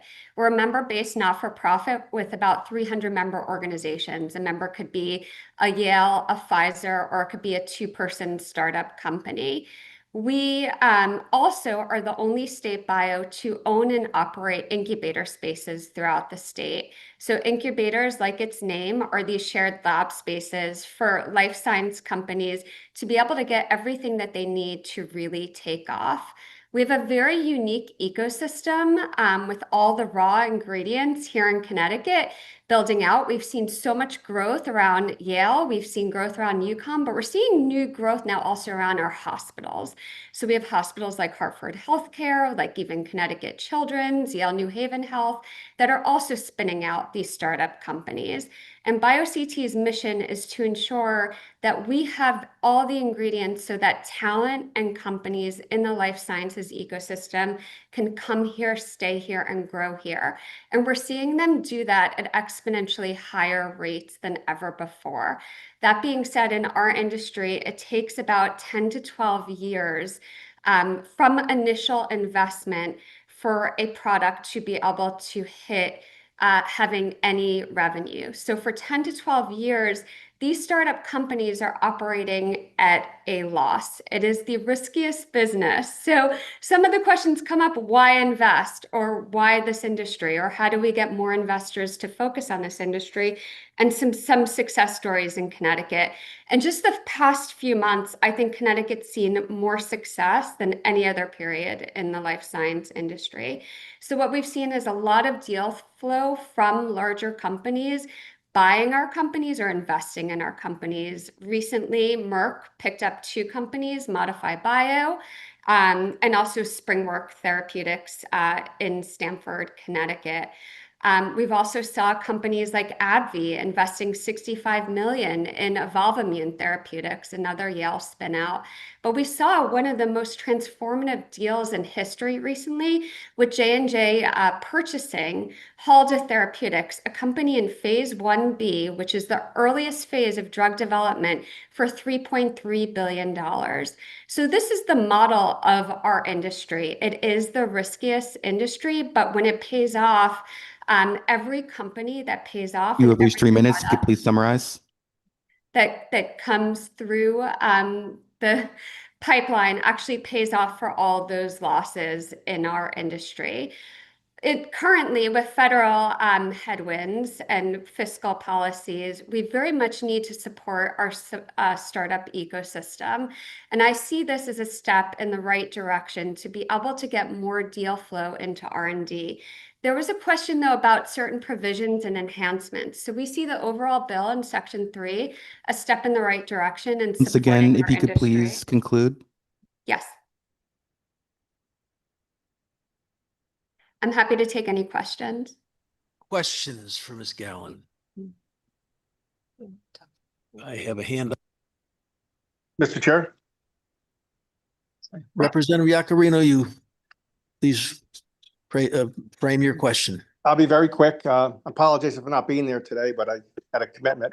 But I just want to say how important, I think we all know, and I know you do, Mr. Chair, how important this industry is and how R&D takes many, many years. And in Connecticut, I think in the last 10 or 12 years, many of us have really worked hard to help grow this industry for healthcare, but mainly jobs in healthcare. And I think it's grown, like Jody had said, Ms. Gilman had said. So I think we need to look at the R&D aspect to help us companies as best as possible, because it's a growing industry. And I think in Connecticut, we've done a really good job in the last 10 years, and we could do better. That's all I wanted to say, and want to thank Jody and her team and all the BioCT people. Thank you so much. I think one of the enhancements that we're respectfully requesting is the 40% enhancement for the bioscience industry as well for consideration. Thank you. Thank you. That's E, isn't it? Thank you. Thank you, Mr. Chair. Thank you. Mary Wick. Good afternoon, Senator Fanfara, Chairwoman Horn, and the distinguished members of the committee. My name is Mary Wick. I am here speaking as the president of the Connecticut Lodging Association, representing hotels, inns, resorts, and beds and breakfasts across Connecticut. I'm also a small business owner. I have 2 inns in Westbrook, Connecticut. I'm very passionate about tourism. And I'm here to speak on behalf of SB2. Thinking of 1% of the meals tax to be divided between the tourism fund as well as municipalities. I know that you've already heard testimony on this today and you have a long agenda ahead of you, so I'll keep it brief.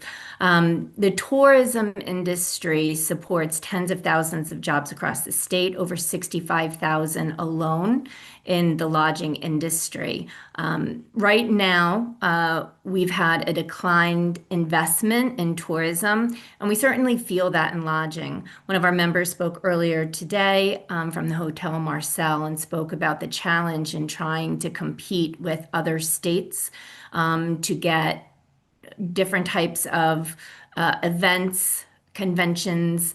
Even UConn is a great driver, and their success is a great driver of sports tourism. So we see that moving forward with this initiative would be a huge opportunity to grow the tourism economy within the state, for which we compete very aggressively with our neighboring states. The Lodging Association has great data that we are continued to be happy to share, supporting how this investment can pay back dividends. Right now, lodging has invested or it paid an occupancy tax last year over $168 million. But as Minority Leader Candelora mentioned, we are seeing challenges with even having enough hotel rooms to be able to attract these types of different types of meetings. Since COVID, immediately following, we lost 3,500 hotel rooms alone in Hartford, and we haven't seen, even with new lodging coming into the state, we haven't seen that be fully replaced. So we are enthusiastic about the concept of having an increased tourism budget, enabling greater economic drivers around tourism. I'll pause there, and I'm happy to answer any questions you may have. Questions for Ms. Wick? Thank you very much. Thank you. Have a good afternoon. Good afternoon. Shahil Kintasaria.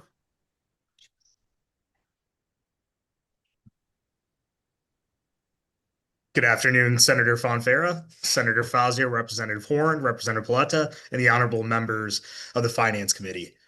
My name is Sahil Canasaria, and I'm the owner of RecycleX, a Connecticut-based beverage container redemption and recycling company located in the lovely town of Bristol, Connecticut. Thank you for the opportunity to testify in opposition of SB 516, which would reduce the redemption rate and refund value of beverage containers in Connecticut.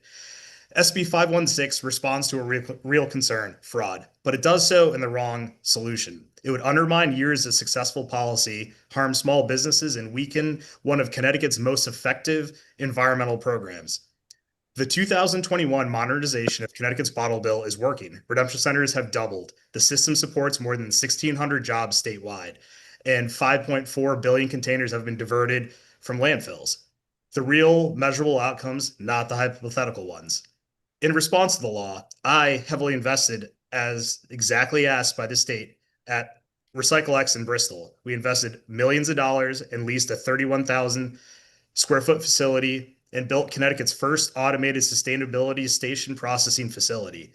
Many of the roughly 20 new redemption centers that have opened since 2021 are minority owned, located in underserved communities, and are operating on razor-thin margins. We are truly small business operators. Unlike the beer distributors who claim the label while reporting revenues north of $100 million, redemption centers like mine operate with real small business economics, where every cent of the deposit matters. Reducing deposit value would cut redemption volume and force closures. Once these centers close, they don't come back. Lowering deposit value does nothing to directly address fraud. It penalizes compliant centers, confuses customers, pushes recyclable material back into the waste stream. Fraud is an enforcement problem. SB 516 is a policy rollback. Those are not the same thing. And let's be clear, where the real fraud is happening, the Container Recycling Institute estimates that approximately 600 million containers subject to Connecticut's deposits are never reported to DRS, representing roughly $60 million in unaccounted deposits annually. The responsible parties aren't small redemption centers. These are large beverage manufacturers, transshippers of full products to our local convenience stores, restaurants, and gas stations, entities with the scale and resources to comply, who are instead quietly underreporting at a massive scale. While smaller operators like us are audited, tracked, and held to strict Eastern reporting standards, these large players operate with far less scrutiny. If the legislator is serious about fraud, this is where the investigation should begin, not with a deposit cut that punishes the people doing the right thing.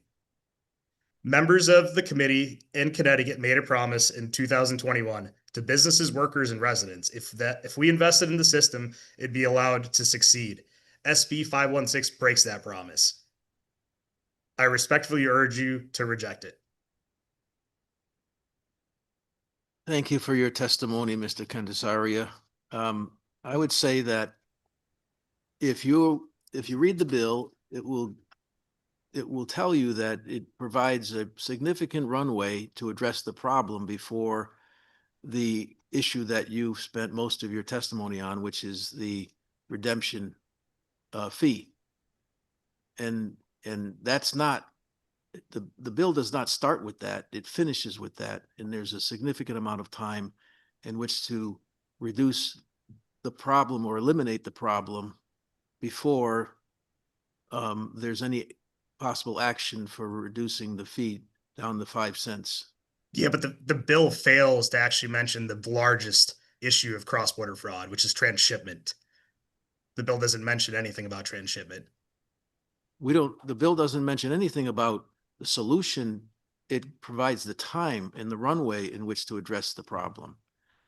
And if the problem is addressed, the 10-cent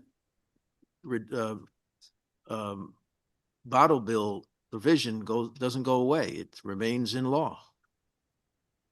So there's opportunity for your business and those that. The one thing that mystifies me is when you say they're many of these small companies are operating on a razor thin margin. they shouldn't be able to survive because another state is bringing its bottles to Connecticut. That's not a legitimate business if that's how you're making it in the black as opposed to in the red.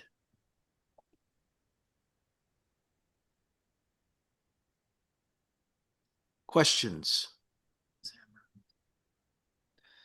Senator Martin. Good afternoon, Mr. Chair. Thank you. Shahil, thank you for testifying here. I got to admit that when I visited your facility this past summer, I was not aware that, first of all, that it was in Bristol. What used to be a retention center here in Bristol faded years ago because of lack of being able to make a profit. Simply, we also had one close to Bristol in Wolcott that also closed. Without making an adjustment in the $5 fee, I think we would have been in further dilemma regarding what to do with these bottled the collecting of these cans, etc. I'm very impressed with the automation that you have done in your facility. That's 31,000 square feet of redemption area is quite large. I guess I thought you had mentioned that you had received some grant money or some loans.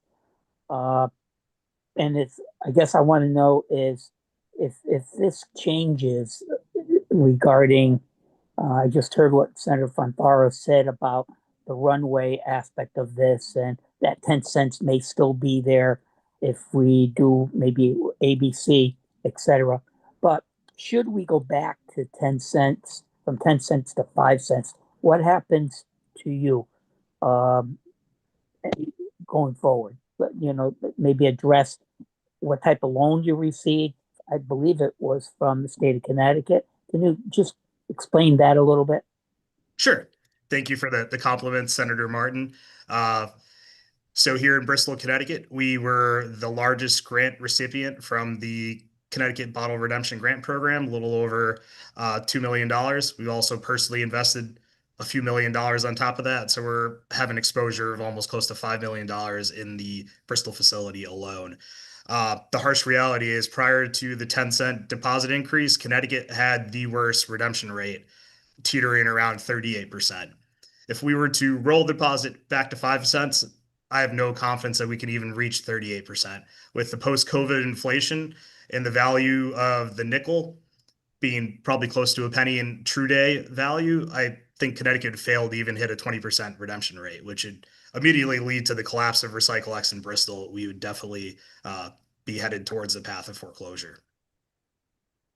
Shahil, can you just explain to the committee the process in brief as for the consumer, how easy this is for the consumer?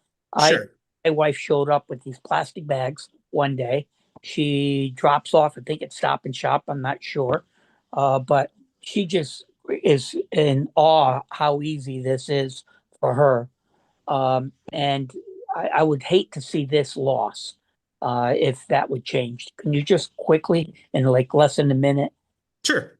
So RecycleX, in partnership with Tamara and Clink, have brought the third modality of redemption to Connecticut. Everyone's already familiar with the traditional redemption center and then the RVM machines. What RecycleX, Clink, and Tamara aimed to bring to Connecticut was bag drop, which is, like Senator Martin mentioned, the most convenient, streamlined redemption system in Connecticut so far. So customers bring their bags to Stop and Shops are currently rolled out to 7 Stop and Shop locations. These bags have their customer IDs, so we have full traceability of where the project originated, the customer, and all the containers in the bag. The customer then places these bags into the high-tech sustainability stations that are located in the Stop and Shop parking lots. RecycleX then retrieves these bags, brings it back to our state-of-the-art facility, and the second we run that customer bag through our high-tech system, the consumer is then paid. And within how many days do they see the money in their account? Depending on when we pick up, you could get paid within hours. Right now, we're targeting turnaround times of less than 24 hours. Okay. And one last question. You mentioned the 60 million unaccounted reporting. Can you just dab into that just a little bit? Sure. Yeah, so I know everyone is quick to talk about cross-border fraud, but another form of fraud going on is transshipment fraud. I believe Coca-Cola also mentioned that in their testimony. I'm sure they'll talk about it later today. But what's occurring is large beverage manufacturers are transshipping product into Connecticut. Case in point, Walmart got caught doing this in California to the tune of $15 million.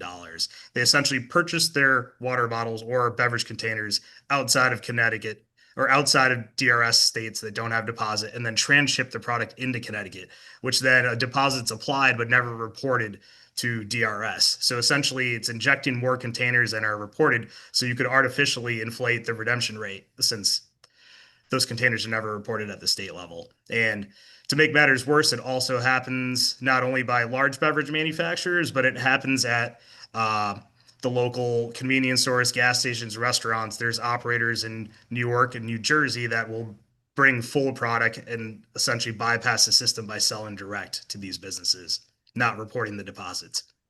Fix this. How can we fix this? So what California does is they have a rigorous auditing system, right? They pick 80 to 100 distributors yearly, and they audit their sales records, their inventory, and the audit system actually leads to millions of dollars of revenue generated in fines because they do catch quite a few distributors in this underreporting practice because it's a multi-million-dollar fraud scheme. Okay. Thank you for answering my questions. Do appreciate you coming in and testifying. Thank you, Senator Martin. Mr. Chair, thank you so much. Anyone else? Representative Pace. Thank you, thank you, Senator. I was just hoping if you could kind of expand on this. What kind of enforcement can we really do, I suppose, in this state that would help your business? So we believe we testified in the Environment Committee. I mean, the cut and dry bulletproof method would be Connecticut specific markers, which I know there's pushback on, but there's already precedent being set. One of the largest beer distributors in New York City, Manhattan Beer, has a supplemental barcode on its Anheuser-Busch products that they have enabled, allowing them to differentiate their product from other products. So I think the precedent's been set. It's just we need to implement a similar system with all the products we have in the Connecticut deposit system. Thank you. Anyone else? Representative Mashinsky. Thank you, Mr. Chairman. Mr. Heel, I wanted to ask you, the incoming New York bottles, do you have a suggestion for how we would, the best way to enforce against them at the redemption centers? So, I mean, this issue could be solved with technology, but it also needs, like I said, an accompanying barcode. Most of the bottle redemption centers with the expansion from 2021 received grant money from the Bottle Redemption Grant Program. So they have invested in the barcode scanning technology, which would enable them to reject these bottles. But the issue is the labeling from a New York bottle and a Connecticut bottle are identical. So for these machines to truly mitigate the fraud, we would need either a supplemental barcode added, which a lot of products already have. It just needs to be enabled, or we need a state-specific marking on these bottles. There's money in the budget from last year that was not expended for enforcement. If we use that, and we can't force the distributors, we can't force the manufacturers to put the different label on. We can encourage them, but we can't force them for constitutional reasons. So what else could we do with the money we put aside last year to do enforcement at the front door of the redemption centers to catch New Yorkers, say, who are bringing in loads from New York? I think Lori Brown brought up a good point. I think, it's only going to take one or two large scale busts, right, of say these professionals. And I think that would go a long way to, sending a clear message. Okay, thank you. Hope to see your plant one day. Thank you. Yeah, definitely come by for a tour. We'd love to have you. Okay. Thank you, Representative. Seeing no further questions, thanks for your testimony. Thank you. Next up, we have Andy Ginsberg. Thank you, Senator Fanfara, Representative Horn, Senator Fazio, Representative Paletta, and the distinguished members of the Finance, Revenue, and Bonding Committee. Thank you for the opportunity today and for your continued time and attention to this very important issue. My name is Andy Ginsberg, and I'm the General Manager at Hartford Distributors, a local beer distributor. I'm here today in support of SB 516. First and foremost, I'd like to thank the legislator for the passage of Senate Bill 299. We appreciate the work that has gone into the effort and hope to see results as it is implemented.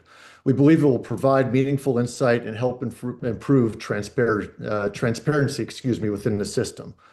I also want to recognize the broader progress that has been made. The passage of SB 299 was an important step forward in addressing longstanding challenges within Connecticut's bottle bill system. And we appreciate the continued focus on getting this right. As we continue these efforts, one of the most significant issues we are facing is cross-border redemption. In that context, we are supportive of the Commissioner's ability to evaluate redemption data and effectively audit the system to better understand what is happening across the state. Having a clear data-driven understanding of redemption activity is a critical step toward identifying and addressing fraud. We are also supportive of the reimbursement provision included in this bill, particularly as it relates to beer distributors. The losses associated with over-redemption are real and have been directly absorbed by distributors operating within a state-run program. These are not costs that can be controlled at the distributor level, yet they have had meaningful impact on our businesses. Providing a mechanism to reimburse those losses is both fair and appropriate, and it helps ensure that distributors are not disproportionately burdened by fraudulent activity that exists outside of their control. Additionally, the structure of this bill introduces a reasonable and measured safeguard by tying refund value adjustments to actual redemption performance.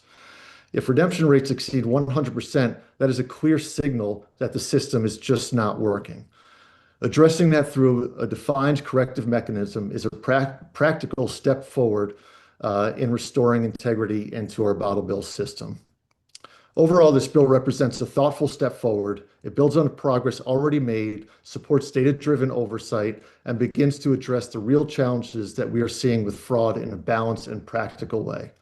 Thank you again for your time and attention to this matter, and I will be happy to answer any questions. Thank you. Anyone? I see no questions for you, so I thank you for joining us. Thank you very much. Next up, we have Drew Michael McQueenie.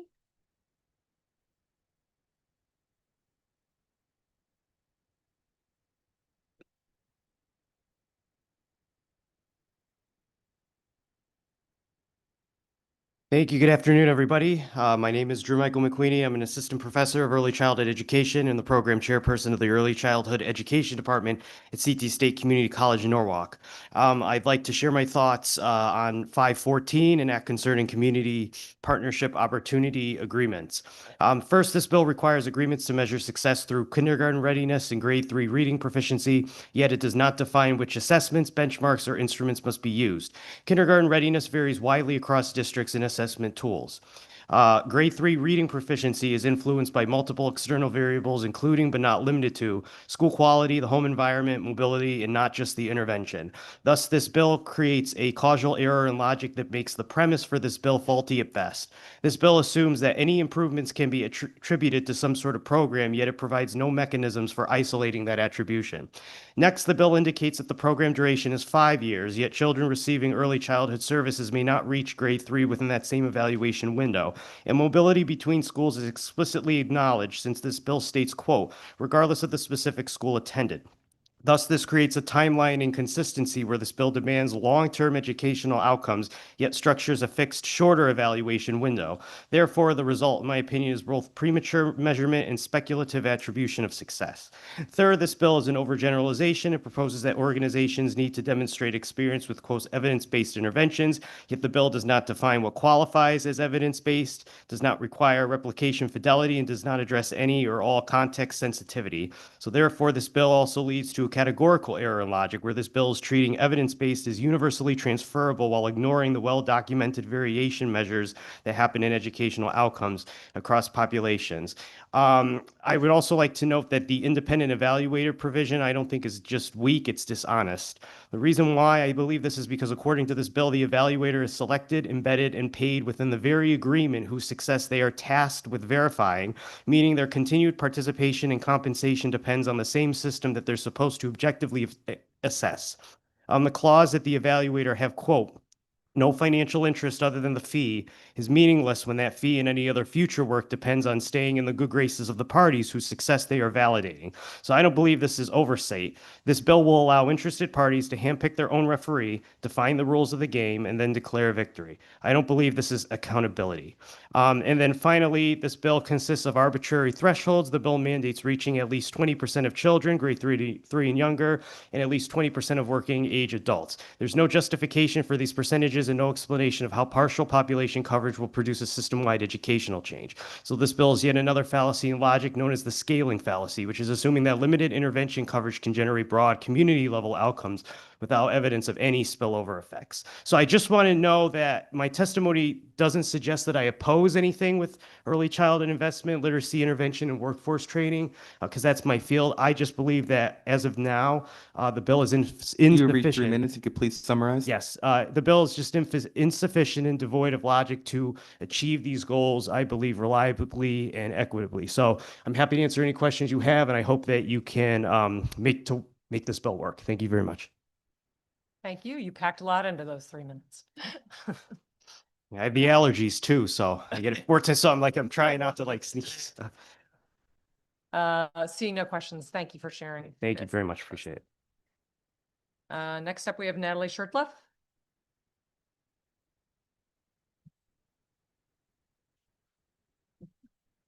Mhm.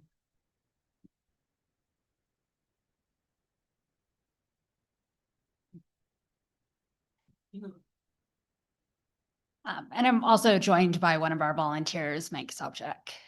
He's a little further down the list. As long as you both introduce yourselves, we're good. All right. So I'll go first. I'm Natalie Shirtleff. I am an associate state director with AARP in Connecticut, and we are here to testify in support of 2 critical sections of Senate Bill 1. So firstly, I'd like to talk about the caregiver tax credit.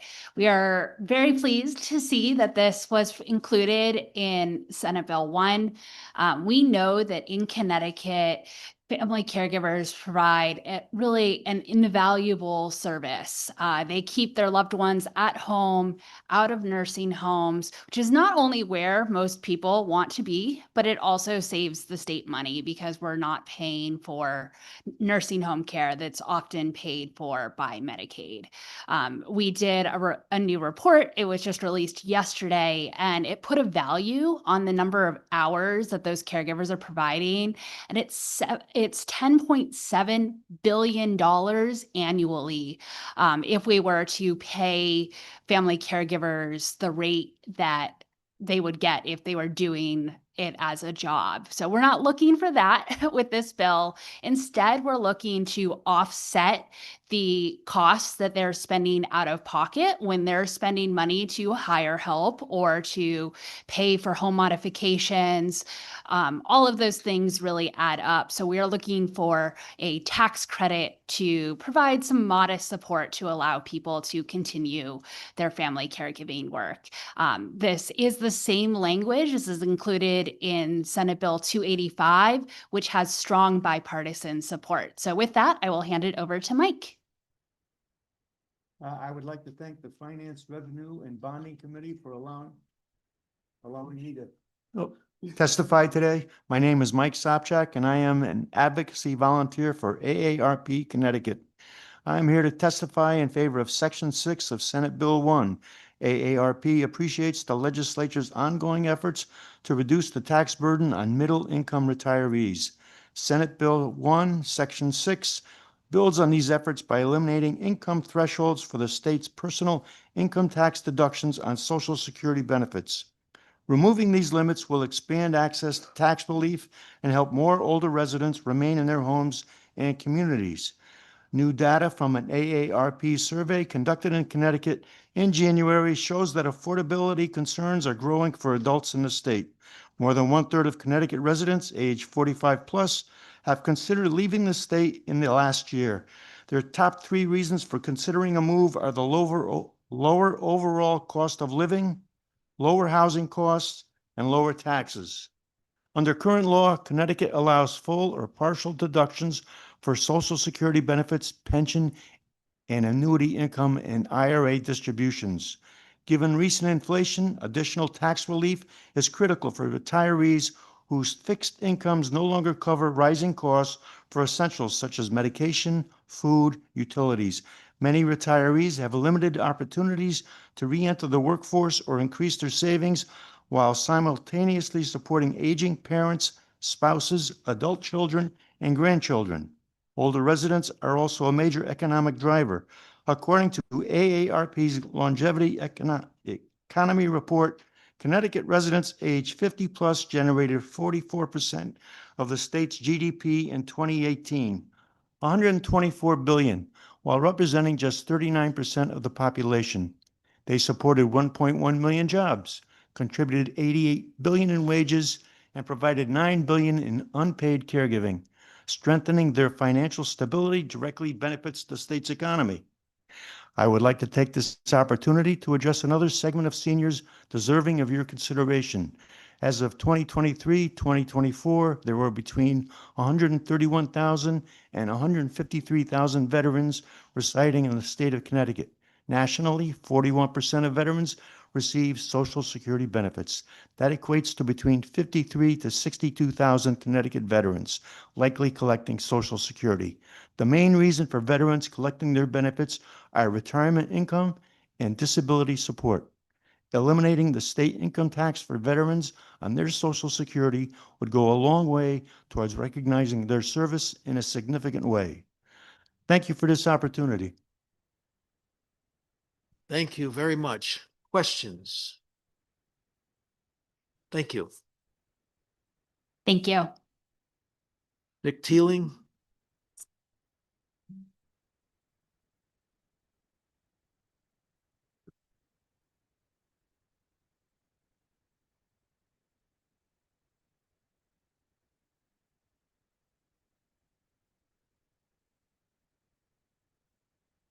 One of these days, Nick, you're going to grow up and not to have that guy to your right testifying at the same time. I'd love to have him to my right. He's I so know. smart. It's like a crutch. It's a crutch or a tool. I think it's a very valuable tool to the work that Connecticut Voices for Children does. I'll go with that. Well, good afternoon, Senator Fonfara, Representative Horn, Senator Fazio, Representative Pletta, and esteemed members of the Finance, Revenue, and Bonding Committee. My name is Nick Teeling, and I'm testifying today on behalf of Connecticut Voices for Children, a research and advocacy organization working to ensure that one day Connecticut is a thriving and equitable state where all children achieve their full potential. With me today, of course, is Dr. Patrick O'Brien, who's available to answer technical questions about our written testimony. Our written testimony offers comments on Senate Bill 1, concerns regarding the funding mechanism in Senate Bill 512, and offers cautious support for Senate Bill 513. We hope the committee will review our testimony in full because it highlights specific areas of import. However, given the limited time, we'll focus our time today on the core issue, how we provide real targeted tax relief for families who are struggling the most. Our state is facing a massive fiscal challenge, and families are hurting more than ever. But the state can do something about it this year. Due to the federal One Big Beautiful Bill Act, Connecticut is looking at a loss of nearly $1 billion in federal public benefit funding in the next fiscal year alone. Plus, the state's shrinking operating surplus is going to make our long-term investment in childcare and providing permanent tax relief that much more challenging. Losses to public benefit funding will continue to grow in the coming years, threatening the very safety net that keeps our most vulnerable children and families from falling into deep, long-lasting financial ruin. Right now, a majority of Connecticut residents, especially those with children, report difficulty covering basic household expenses. Poverty and near-poverty rates are rising. The combined impact of the federal cuts to healthcare and food assistance, specifically SNAP and Medicaid, will make our public benefit system less progressive. If Connecticut doesn't close federal budget gaps, the state will exacerbate the shifting of resources away from low-income households to benefit high-income households. All else being equal, this will result in more Connecticut residents living in poverty. Because of this, it is essential that Connecticut raise progressive revenue and use its limited resources wisely. It is our hope that the Finance Committee prioritizes 3 areas: offset major federal funding cuts to current public benefits resulting from the One Big Beautiful Bill Act, including food assistance and healthcare. Establish a state-level child tax credit that gives families flexible dollars in a time of growing inflation, and provide another substantial deposit into the Early Childhood and Education Endowment, because the best way to support middle-income families is through investments in infrastructure, which includes childcare. Every proposal that reduces or provides untargeted relief makes it harder not only to fund these priorities, it perpetuates inequity. For example, sections 4 and 6 of SB1 actually provide more support for higher income seniors and households than they do for working families with children. Currently, Connecticut already directs about $46 million in tax expenditures towards retirees, compared to only $240 million for working households. At a time when resources are scarce, we caution the passing of policies that widen these gaps. However, we do want to lift up sections 3 and 5 of SB1, which aim to provide relief for homeowners and renters. If the committee chooses to prioritize a tax credit for homeowners and renters over a child tax credit, then we recommend, as we have in the past several years, making the existing property tax credit refundable and available to renters based on a portion of their rent. We know this committee didn't pass the federal cuts coming our way, and these cuts make it extremely difficult to find ways to provide real relief and financial security for everyone. However, the state can choose to double down on these cuts or mitigate the harms of these cuts by supporting hardworking families most impacted. As such, we hope your deliberations on Senate Bill 1 result in prioritizing long-standing relief for children and families. There have been many calls for more taxpayers. If we want families to root and grow here, policies that spur the upbringing of healthy and happy children is the best return on that investment. Thank you so much for your time and consideration, and we would be happy to answer any questions. Thank you both. Representative Constantine, and they'll go right down the line. Hi, Nick. Hi, Patrick. How are you? Very good, thank you. Good. So since we're talking about the personal income tax credit, the tax credit for renters, I was just wondering if you would know, particularly Patrick, because you do so much data research. For renters, do they access the property tax credit for their cars? I know it's only up to like $300 or something like that, but I was wondering if you had any data on that, or if it's like too difficult for people. Anything you could let us know. Sure. So my understanding is, I believe almost 40% of tax filers that receive the property tax credit file it through actually receiving motor vehicles. So that's not to say they're all necessarily renters, but it is to suggest that there's a substantial number of renters that are actually getting the property tax credit through their motor vehicles, which also that raises the concern with the renter tax credit, because you'd have stacking with that. Essentially, you could qualify for both credits. And so that is a concern, in addition to some other different design concerns that we highlighted in our testimony. And I actually don't have the full copy of the bill right before me. Do you think it is stackable the way the bill is written, or not stackable? Oh, very much.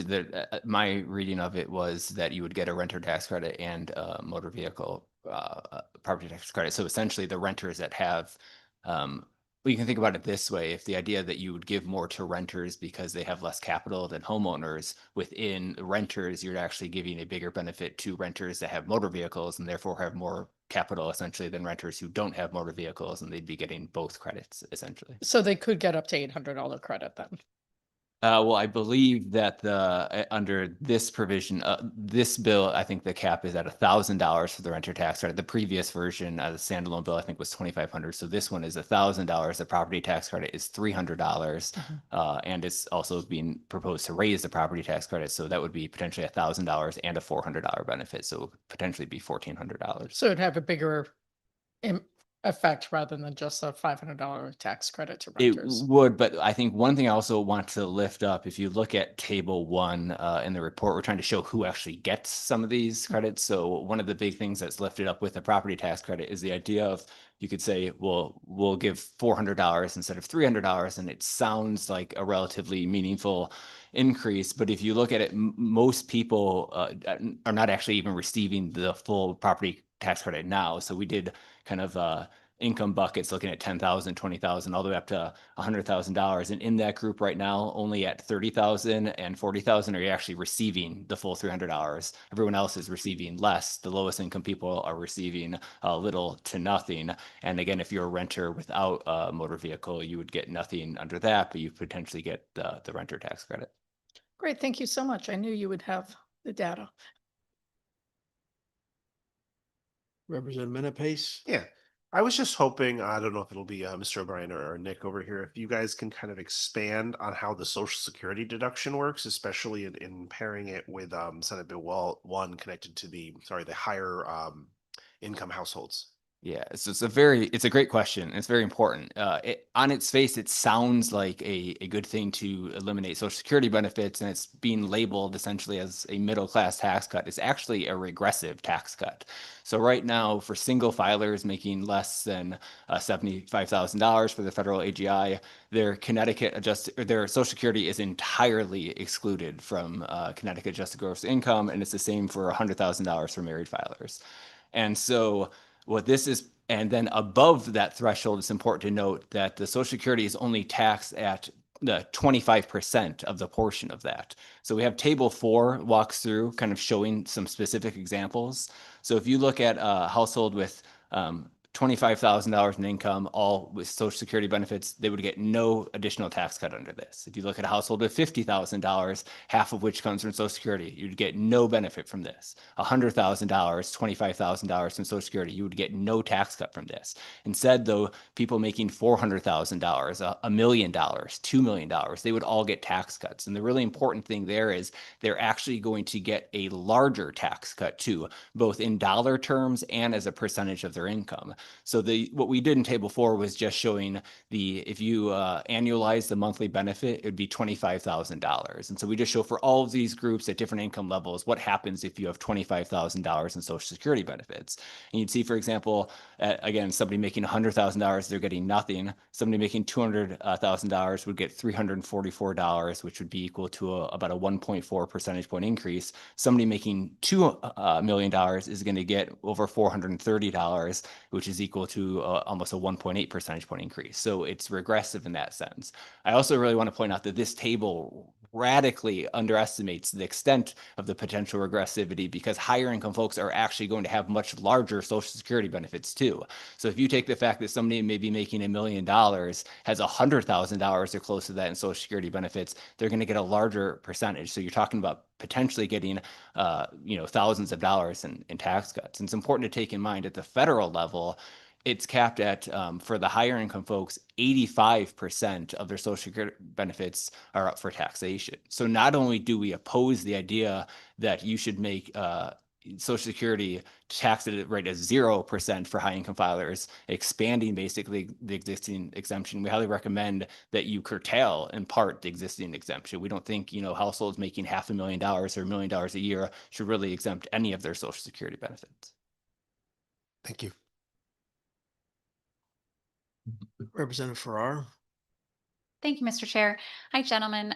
2 quick questions. I heard you mention at the outset that going back to, I think it's Senate Bill 512, you had concerns about the funding mechanism. Could you explain and help me understand that a little bit more? Yes, Okay. thanks for the question. So it establishes the Connecticut Growth Investment Fund, and the funding mechanism in the bill is that Connecticut residents can make a one-time payment into the fund that's equal to either 30%, 40%, or 50% of their estimated estate tax liability. This also has some requirements that they'd have to stay in the state for a certain period of time. And then if they do that, their estate tax liability is completely extinguished. And then basically the people that inherit the estate are also going to get returns on that investment. So really what it means is that you're substantially cutting the estate tax, and it's operating less as a tax as really a subsidized investment. And it's important to put into context of what we're already currently doing with the estate tax. So we had a table in table 5 kind of walking through how this works. And so One of the big problems is now we have our exemption is set at $15 million, and that's tied to the federal exemption and it's indexed for inflation. So no estate that's worth less than $15 million at this point is getting taxed at all, which means you're excluding some high value states. For example, a $10 million estate would be excluded.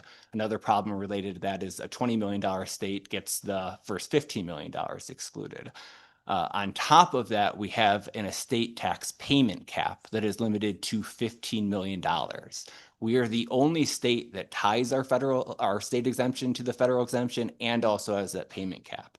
So what that means is we have already very substantially reduced our estate tax. And so I think any idea that you would have tax flight due to the estate tax has really been eliminated due to the fact that you're talking about relatively small payments as a percent of the value of the state. So just to walk through an example, if you were a $250 million estate and you take into account this $15 million exemption, and if you were to apply our existing tax rate, that estate should owe about $28 million in the estate tax, but we have the estate tax payment cap. So it bumps it down to $15 million.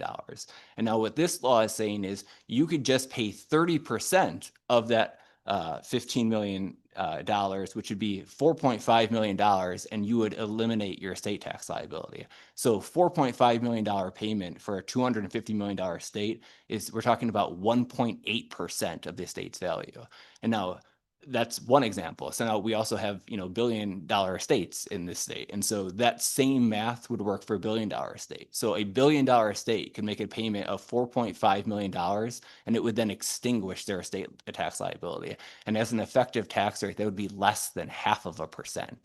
And so one of the problems that we have with our estate tax is the estate tax as a whole is one of only 2 progressive taxes in our state, and we have this regressive tax system. So we have the estate tax and the personal income tax, but the way we've designed our estate taxes, actually for the highest income estates, it's regressive.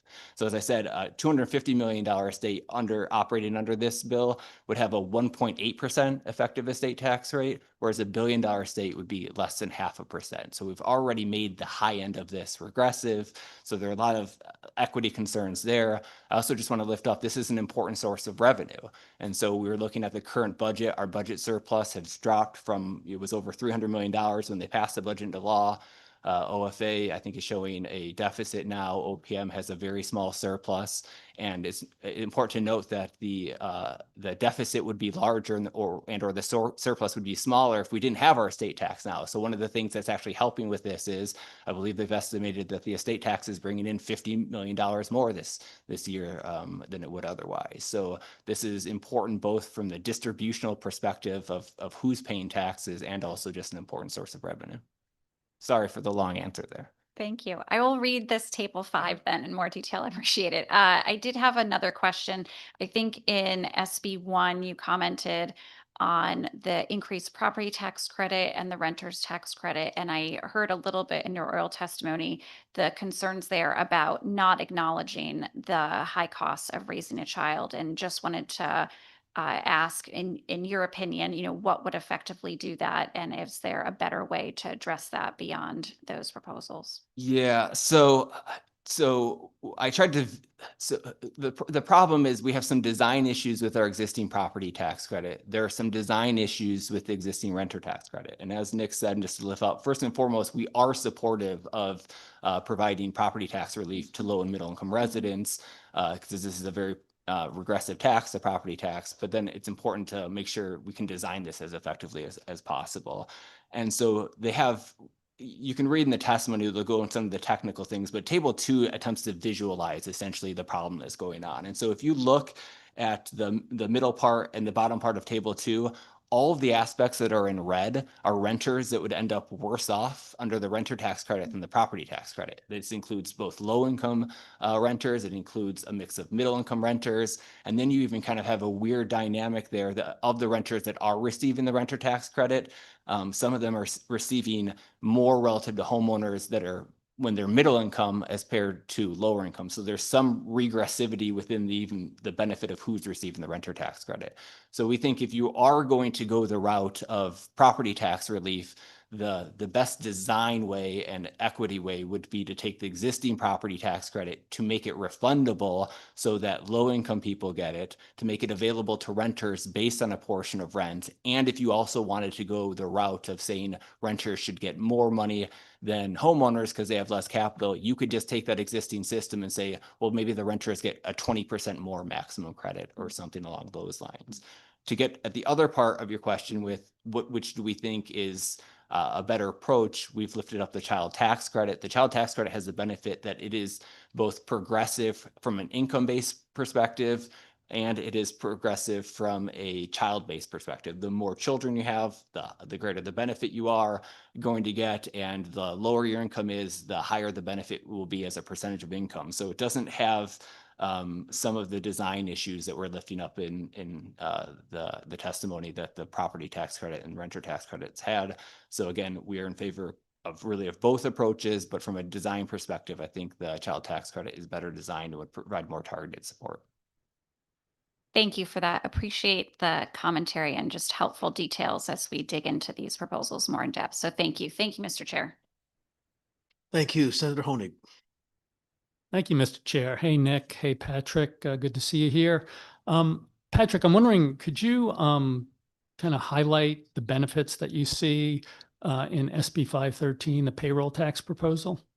Sure. So thank you. I think it's an important proposal. I think there's been some confusion on how it works based on my reading of some of the testimony that's been lifted up. So I think it's just important for a little bit of context for people to understand that it's a voluntary employer payroll tax program that's going to reduce participating employees' reported wages.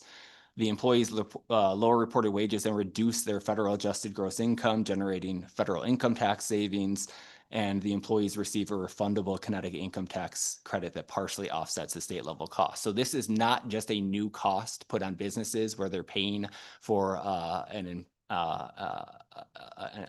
a payroll tax. There's an offsetting mechanism where the wages are reduced. So that's kind of the design. So the benefit here is that it's going to provide tax relief to wage employees. Right now with our existing system, only people that get business income can essentially get a benefit by doing a workaround to the SALT deduction, and or even if they have the standard deduction, they can lower their federal income tax liability by operating through the pass-through entity tax credit. So that benefits people that get business income, and importantly, business income disproportionately goes to higher income households. This is an opportunity for wage employees essentially to have a similar type mechanism where they can, where you take into account all these different dynamics, their post-tax income is going to be higher than it would be without this system. So it's doing several different things, but it's allowing them in large part to reduce their federal income tax burden.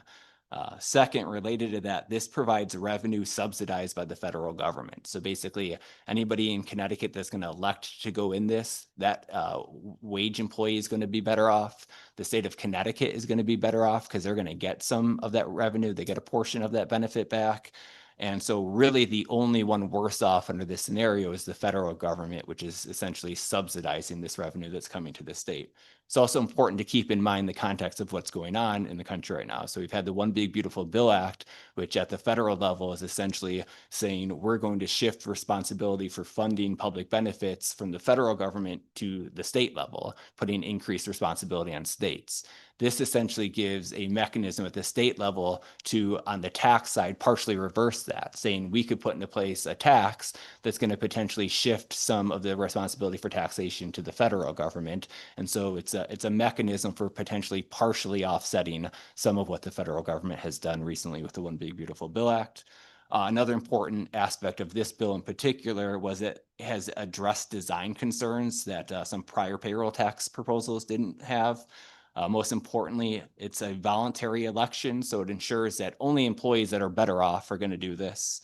The income floor excludes some of the lowest income workers, which have issues when it comes to the minimum wage and potentially the EITC. Has a graduated rate structure and a variable tax credit, which makes the tax program designed progressive. And then it also has a retirement contribution mechanism that addresses the Social Security shortfall. So kind of a lot of things that had been lifted up potentially with design concerns of past payroll tax credits have been addressed with this. I also just want to briefly mention, because the DRS had a few different comments on this, And I think it's just worth noting that they had lifted up some of the administrative complexity essentially with doing this. But again, we've already as a state put into place the pass-through entity tax credit. So we've shown that we're willing to put into place complicated taxes. And again, that benefits people who have business income. I don't think this would be that much more complicated, essentially putting into place something along these lines that gives the opportunity for wage employees to be better off. It was also mentioned briefly that there was some concern around addressing with the tax gap that they lifted up. I don't know the details with that, but it's really important to note that wages, according to the IRS, essentially have underreporting problems of less than 1%. Basically, wages do not contribute to the tax gap. It's more kind of opaque sources like business income, capital gains, various investment income. So to the extent that there's a tax gap concern, I think it'd be much more related to non-wage sources of income. And I'd be really interested to hear more about why they might think that there would be a tax gap concern with something operating on the wage side. Thank you very much for that. Yes, and I'm looking forward to talking with DRS to understand their concerns better, because I agree that we do have infrastructure in place to implement the pass-through entity tax. This should not be that different, and I don't see it as big an administrative burden as they do at this point. But yeah, I'd love to hear what they have to say. Thank you very much for that. Appreciate it. Thank you, Mr. Chair. Thank you. Just one point of clarification. I know that the witness presented us with a lot of numbers in terms of wealth, but in Connecticut, the maximum exposure you have is $15 million under the estate tax. And so we can talk about hundreds of millions and billions, but it's maxed out at 15 million in Connecticut. Secondly, that the group that we're talking about here are people who leave Connecticut and go to Florida, so they don't ever have to pay the estate tax. That's the group we want to try to keep here. Can I briefly comment on that? Briefly, please. Yes. So we have lifted up yes, we have a $15 million estate tax cap. Again, it's important to realize that that lowers the effective tax rate for some very high income estates. But it's also important to take into account that they're not even really paying that full $15 million. Because we've linked our exemption to the federal exemption, anybody paying the state estate tax is also paying the federal estate tax. And state estate taxes are deductible against the federal estate tax, meaning the federal government subsidizes 40% of our estate tax. So a $15 million payment would have a $6 million subsidy, and really the net estate tax to any estate is $9 million. So in their actual burden that they're receiving at the state level, it's not higher than $9 million in a standalone tax, because that $6 million is subsidized by the federal government. And I really find, I guess, it hard to believe that very high value estates are likely to leave the state due to a $9 million tax that represents a small portion of the state's value. Thank you. Thank you. Thank you. Tim Ackert, Representative Ackert.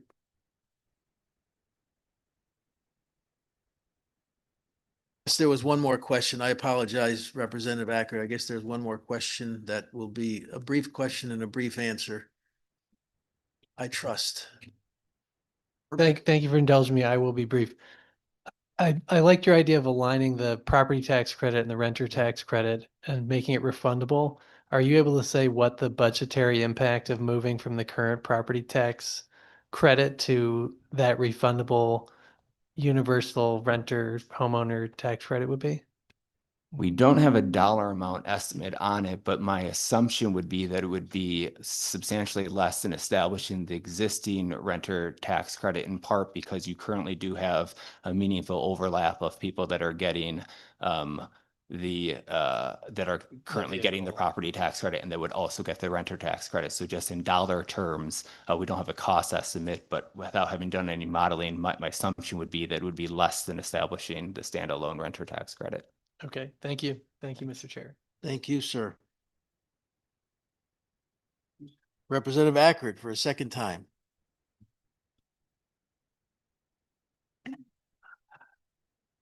Thank you, Senator Fanfaro, Senator Miller, Senator Cabrera, Senator Fazio, Representative Horn, Representative Brader, Representative Constantine, Representative Paletta, and other esteemed members of the Finance, Revenue, and Bonding Committee. My name is Tim Merrick. I represent the 8th District, which includes Bolton, Columbia, Coventry, Lebanon, and Tolland. Thank you for the opportunity to submit testimony on the following bill of today's public hearing agenda. House Bill 5570, an act concerning a tax credit for milk producers. Raised House Bill 5570 establishes a refundable tax credit refundable credit for milk producers against the tax imposed in CGS Chapters 208 and 229 for the months when the federal pay price for milk, or what we call hundredweight, is below the minimum sustainable monthly cost of production. I will be very brief. I am setting up my daughter's birthday right now, actually. So the reason why I'm here today is that many of you have probably heard from the dairy farmers about the other businesses that they work with. And those are, one of them mentioned, they have 38 vendors. So I'm one of the vendors of 2 farms, the High Tone Farm in Coventry and the Stearns Family Farm in Mansfield. They hire us to do their repair work on electrical, new installations. So last summer, I had quote a very important project for the High Tone Farm in Coventry, Connecticut. It was to upgrade their electrical service so they could bring in new, more efficient equipment to keep their equipment cool, their milk cool. Unfortunately, he called me and said, we have to pause the project. And I said, okay. He said, and he didn't let me know why. And this year he called and said, listen, I was very embarrassed about the fact that I couldn't go forward with that. He says, because unfortunately, our farm is struggling. That the hundredweight is about $6 below their manufacturing cost to build it. So the $35,000 project that our company would have got and kept my employees working was put on pause. So that I just wanted to add that it doesn't just affect the dairy farmers, as we all know. You've heard a great testimony on that. But all the other companies out there that rely on them to hire them to do work, or others, the employees, the truckers, everything else. So on that, I will leave it. If I hate to ask this, but I would love to get questions afterwards. If you want to reach out to me at another date and time, I would love to take them. But right now I'm running to set up the party. And thank you, Senator, for your indulgence. Well, why are you still here? Thank you.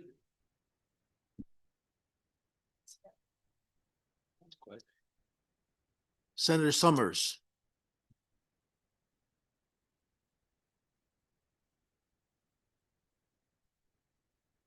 Peter Gallo and Company.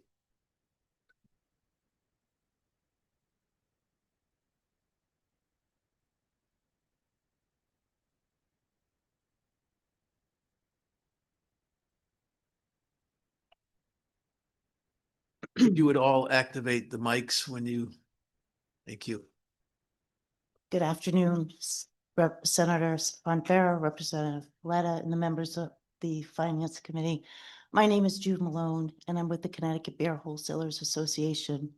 I'm here to testify today with Peter Gallo and Rocky Gallo on Senate Bill 516. First, thank you so much for everything that you're trying to do for us. And thank you for 299, because 299 provided a rebate for beer distributors. And thank you very much for the conversation today around 516. You know, during the ESERT, there was a question asked to a legislator about the 5 cents. And he said he wanted to see if 299 worked. And this bill does that. This bill 516 does exactly that. It provides almost a year. It provides a mechanism to actually study it. And more importantly, it provides a solution, a real solution, not down the road solution, a real solution. You know, Representative Constantine and Representative Horn worked so hard to get $2.5 million for the state police. And the state police says they can't enforce it.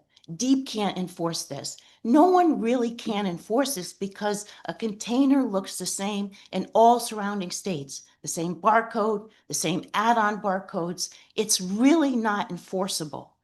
And redemption centers, we have to face it, they want the volume. They came here today and told you, we can't do this without volume. But even with all the measures you did last year, the 2,500 containers, the 5,000 in Senator Fanfara, you said that will have to stop it. We are worse this year in our over redemption than we were last year with all of those measures. We are going to continue to be over redeemed month after month after month. And it impacts Star distributors. And I'm going to turn it over to Pete and Rocky to talk about how it is exactly impacting their business. Sure. For us, we had a 110% redemption rate in 2025. January this year, our redemption rate was 149%. February was 123. Now that's over last January, which was 140, and last February that was 107. So as you can see, the rates continue to go up, and the debt that we're holding continues to climb. And that's every month. That's 14 consecutive months we've held the debt. We're hopeful that, as Jude said, there's a timeline, there's a mechanism to go back. Operationally, the 5 cent worked. But we've all made investments. We've all done the things we've had to do to accommodate the 10 cent. But I think if the rates continue where they are, it's unsustainable, because at some point it has to be paid. Good. I agree 100%. I would just say that there might be some confusion about, sure, possibly transshipping, possibly could be an issue. And I know other manufacturers and distributors are talking about that to the Environment Committee, and we would support anything around that. But make no mistake, these are trailer trucks. These are box trucks. These are real fraud activity. It took for 8 months for our over redemption to happen, right? We had never been over redeemed from the time of the inception of the bottle bill until August 2024. This is not your neighbor. We're not trying to get those people. We are talking about real fraud. And if no one is watching redemption centers, it's going to continue. And there is no one watching them. A trailer truck pulls up, you might think this isn't right, but that's not happening because we know, we put the limits in. I thought in July when the bill was signed, we're going to finally see some relief, but we didn't. The first thing that DESPE did was February 2nd, and it was a license plate that someone was switching from an out-of-state to a Connecticut license plate. They have every means to get around the laws that we think we can do because it's not enforceable. One company puts a special marker on. We cannot, and I know Representative Mashinsky and I have talked about this, we cannot ask our manufacturers to do that. That's just not in the realm of possibility. So we have to get real with this, is that I don't really believe, and we heard other testimony to this, that You have reached the 5 minutes. Please summarize. that this container is enforceable. But 516 is a solution, and we so appreciate the conversation. Thank you, Jude. Right. So you spoke about you can't ask manufacturers, but there was testimony earlier today that New York City is doing something in this regard. Is that accurate? Do you know? On certain items, manufacturers put an add-on or a secondary barcode that unit or that can is shipped into New York. It's shipped to Connecticut, Massachusetts. We've asked our reverse RVM individuals, being Tomrin and Vipco, to include those add-on barcodes for units that we sell that go through their machines. But if a redemption center doesn't use machines, or they're hand counting, hand sorting, there's no way to know where the unit actually came from. So the same unit that's in New York with that unique add-on barcode is also here in Connecticut. And if we both have the system turned on, it's the same UPC either way. So there isn't a unique New York barcode. So clearly then New York has those machines that do read the barcode. The same as the machines that are in Connecticut. Okay, but my question is, if the barcode that would say this is a Connecticut sold container, that's what the barcode should say, right? It doesn't say specifically Connecticut or New York. They're not made specifically for a state. It's just a secondary add-on code to make it tougher to redeem, if you will. That way you could turn it on and say non-secondary codes went to New Jersey, where there is no bottle deposit. Where anything with the secondary code would go to a deposit state. I don't know. So I'm making sense on that. What he's getting at is that the add-on barcode that is being put on certain bottles and cans are being sold in several deposit states simultaneously. So even though it's differentiated to deposit states, it's not differentiated specifically between Connecticut and New York. In New York not having a 10-cent, that can goes through, even if we had the system, it would go through and say, it Correct. doesn't distinguish whether it's sold in New Correct. York. It does not tell you where it came from. But can Connecticut require, can we, as a legislature, require that anything sold in Connecticut has to have a Connecticut-only barcode? As we've been told, due to the interstate commerce clause, we as distributors aren't in charge of making the product, but the manufacturers are not due undue hardship to do business in Connecticut. There's been court challenges to that effect, and they found that a legislature can't require it. Because it's unconstitutional according to that. So while it's a possible solution, it's unrealistic because it can't be forced upon our suppliers. And with respect to enforcement, I know you've said it's not being enforced, but how could it be enforced? That's the challenge, right? Is that we thought the state police might be able to do that. And that was our hope last year in the bill we passed. And they just don't have the bodies. And actually, it's not illegal to drive the can in to the state. And it's only illegal when they dump it onto the baler, right? So you go into the redemption center or the grocery store. Once you start to redeem it, then it's illegal. So Well, I've always believed that, not a phrase I've coined, but I use it, necessity is the mother of invention. And I'd like to think that everybody who cares about this issue, whether they from the environmental perspective or from a fairness perspective to businesses that are located in our state, that finding a solution between now and a year from now is the path to take. I know that folks have different priorities, but I think that everybody could win on this if we all came together to address it and not say that we want to have. I'm not opposed to the 10 cents. I'm opposed to abuse in requiring Connecticut-based companies to have to pay more. And then taxpayers have to pay more. But I know there are other questions. Representative Constantine. Thank you, Mr. Chair. Hi, Jude, Peter, Rocky. Nice to see you. Can't believe we're here over a year later, still talking about fraud and how to solve it. I assume you like this bill. One, it says that we're going to reimburse you for your losses.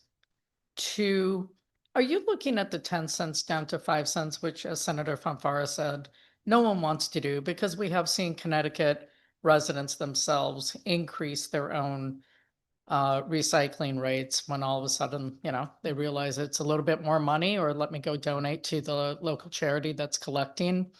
Are you looking at this bill more as a way to force people to come to the table who want to keep it at 10 cents, but to really brainstorm on a way to solve this issue? And the second part of my question, actually I have 3 questions. Second part of the question was on Bill 299. Has there been enough time for it to go into effect and actually affect a change? And then, since I'm asking at the same time, it's one question. You mentioned the trucks. We already see your numbers. You have your hard data from the last many years of what your redemptions rates were. And in 2024, you saw a market change in August of 2024. Jude, I know you've been kind of at the redemption centers and things like that. Has there been a change in the type of vehicles coming into the redemption centers? Box trucks, semi trucks around August 2024? Like, what was your understanding of what was happening? What kind of drop-offs were being done before then? That question probably Rocky and Peter, because they're more on the ground than I am. They can.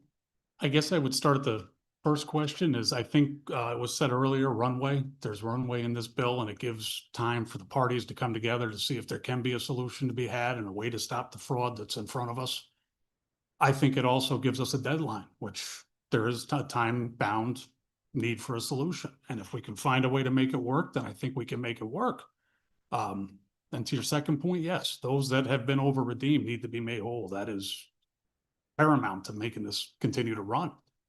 I think I've got 1 and 2. Well, Yeah, up One for and 3. three? I mean, yeah, I would say absolutely. I mean, the sheer volume, sometimes people forget, you know, when you're talking about over redemption for, you know, a distributor, we're talking about a lot of units. And so just physically moving those many units to get us over redeemed it can't be done in the back of a, you know, sedan. I mean, these are large drop-offs that have to be happening for this type of volume to be moving through the system. We have our vehicles there to service these redemption centers on a daily basis. And more often than not, obviously, our drivers, like anyone else, want to be on the road early, especially on I-95 before traffic occurs. So sometimes our drivers are there at 5 in the morning, and we'll see lines of large trucks, piles and mountains of bags sitting inside these parking lots waiting to be simply thrown into the building to be redeemed before any roads or even or any cars are on the road. And that is a different type of redemption activity than we had seen prior to this change. And can I just, I wanted them to answer 3, but if I could go back to 1 for a second, is that, you know, operationally, as Pete said, you know, I think at 5 cents, it worked fine. Was the redemption rate low? Possibly, right? We saw a little jump in 2023 with the other containers. So I don't think it would be real to say, well, we'll go back to 44% or something, right? I don't think that's our goal about the 5 cents or the 10 cents. It's really about that we have to stop the over redemption and the fraud. You can't say this program is successful when it's largely based on containers coming in and we're cleaning up New Jersey, Pennsylvania, New York, right? We always had a problem in Rhode Island. Massachusetts is a problem now and a growing problem for us on that side. So it's not, it's a question of that there's unintended consequences to this law. And, you know, I can just say for one, is that I cannot live through another year of trying to get them money. You know, it's really concerning. And what concerns me most is that there doesn't seem to be an appetite to get us our money back. And so something has to happen. If we don't want to hurt the redemption centers, and I don't want to hurt them, Shahil is right. He invested in his business. He's doing his business, right? But they have to be part of the solution. And I know we put a lot of laws onto them, but they want volume. And that's where we kind of clinch, because we can't have the volume that they need, because then we're over redeemed because they're coming in from other state, right? And we can't be over redeemed because we can't afford to be. So this, you know, it's just such a very different challenge. But we can't go another year just hoping and praying that something works. And right now, there is no enforcement. Thank you.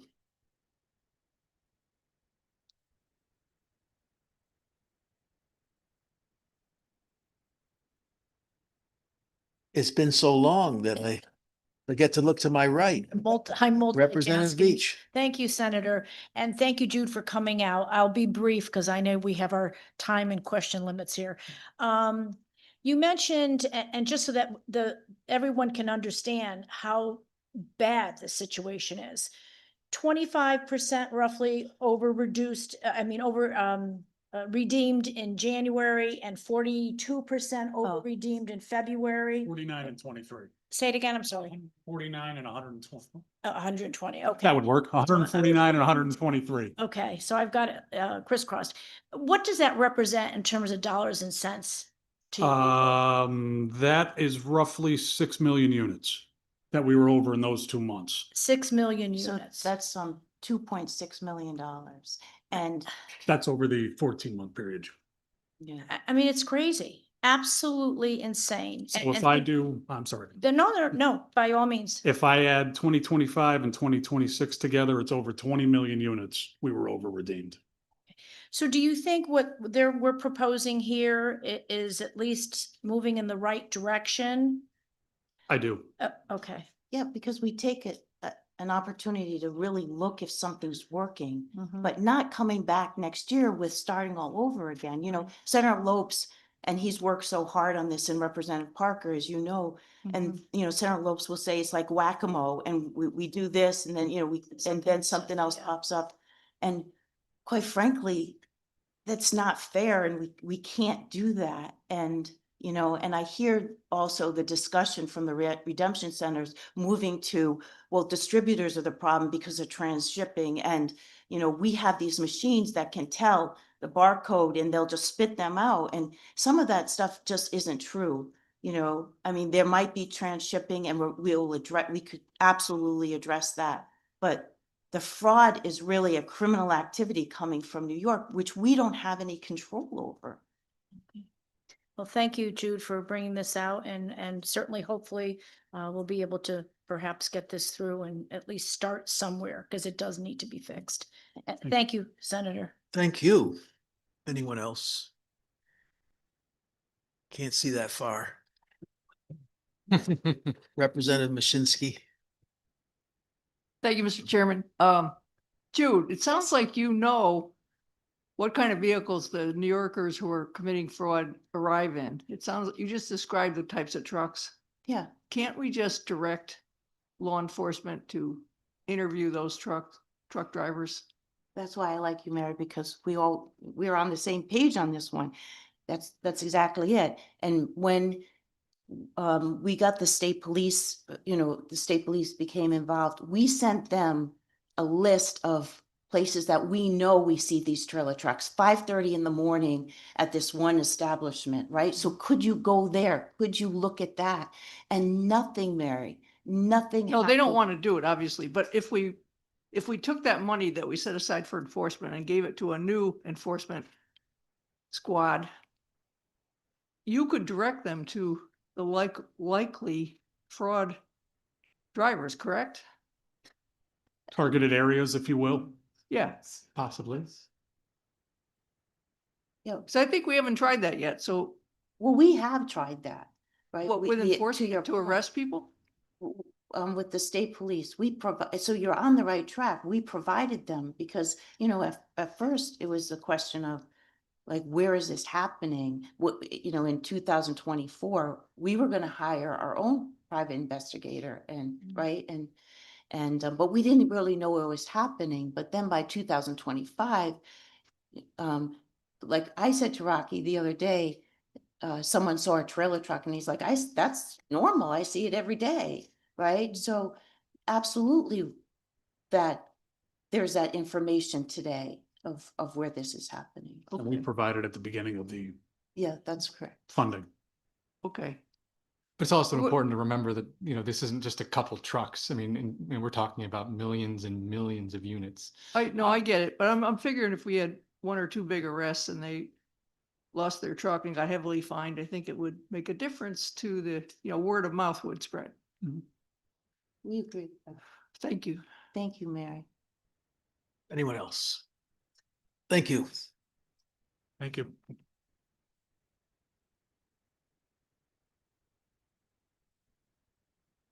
Tim Phelan. And if I could just ask, how many in the room are waiting to testify by a raise of your hand?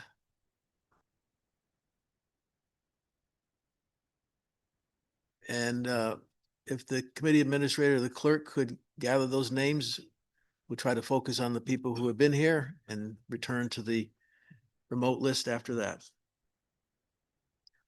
Please proceed.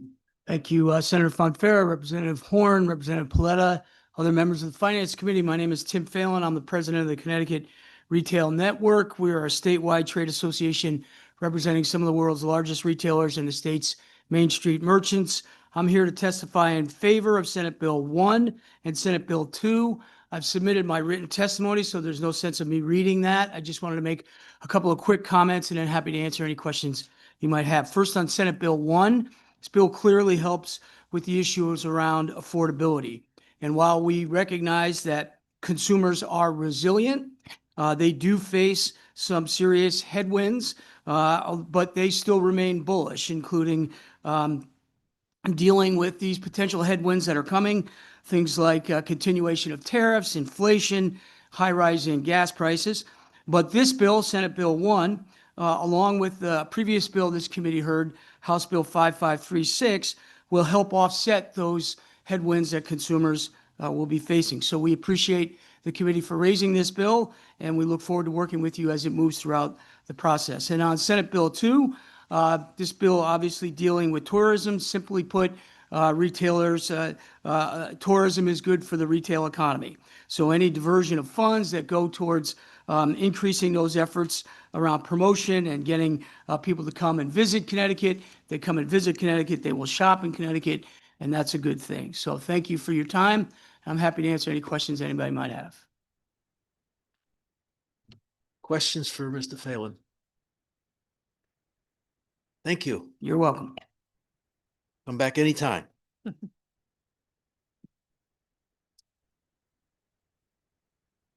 Alex Hunter.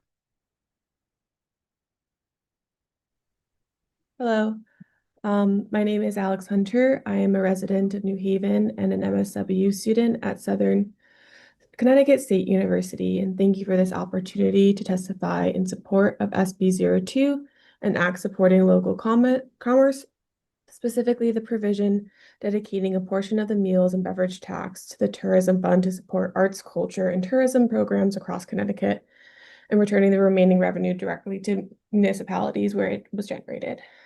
So arts and cultural organizations support a vibrant local economy that makes Connecticut a place people want to live, visit, and invest.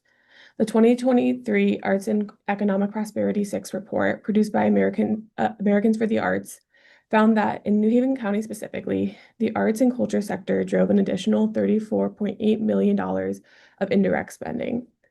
But at the same time, as the local economies are benefited from the arts, funding for it has been diminished in recent years, reducing pathways to sustainability and economic stability for artists, venues, and organizations.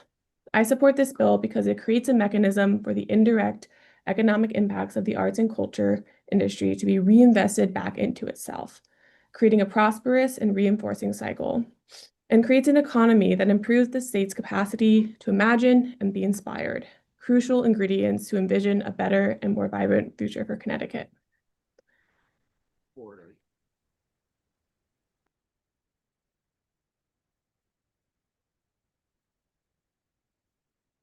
Have you completed your testimony or did we lose you?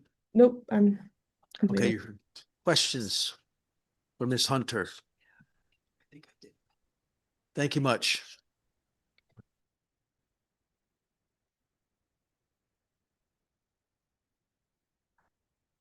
Jocelyn Delancey.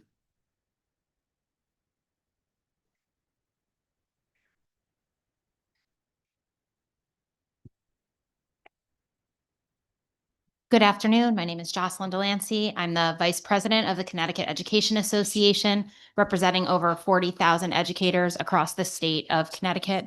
I'm here to speak in favor of SB 1, as a section of it provides the sales tax relief on school supplies, which would impact significantly teachers and families across the state.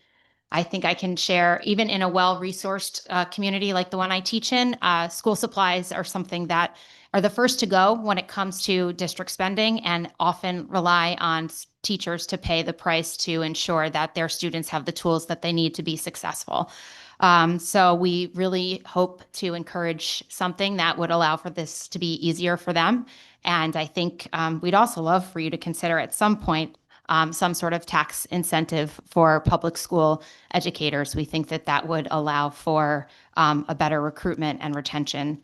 I would like to spend the majority of my time speaking to my concerns on SB 514, an act concerning community partnership opportunity agreements. While I understand the idea and the opportunity to ensure and incentivize student success, pay to succeed programs are often problematic and have deep issues in teaching and learning in terms of being able to reach students where they are. Oftentimes these programs are based in technology and oftentimes don't necessarily reach the students the way that we know that they should be taught in terms of one-on-one contact, paraeducator support, and other spaces. And so we are deeply concerned with high dosage tutoring and some of these other spaces.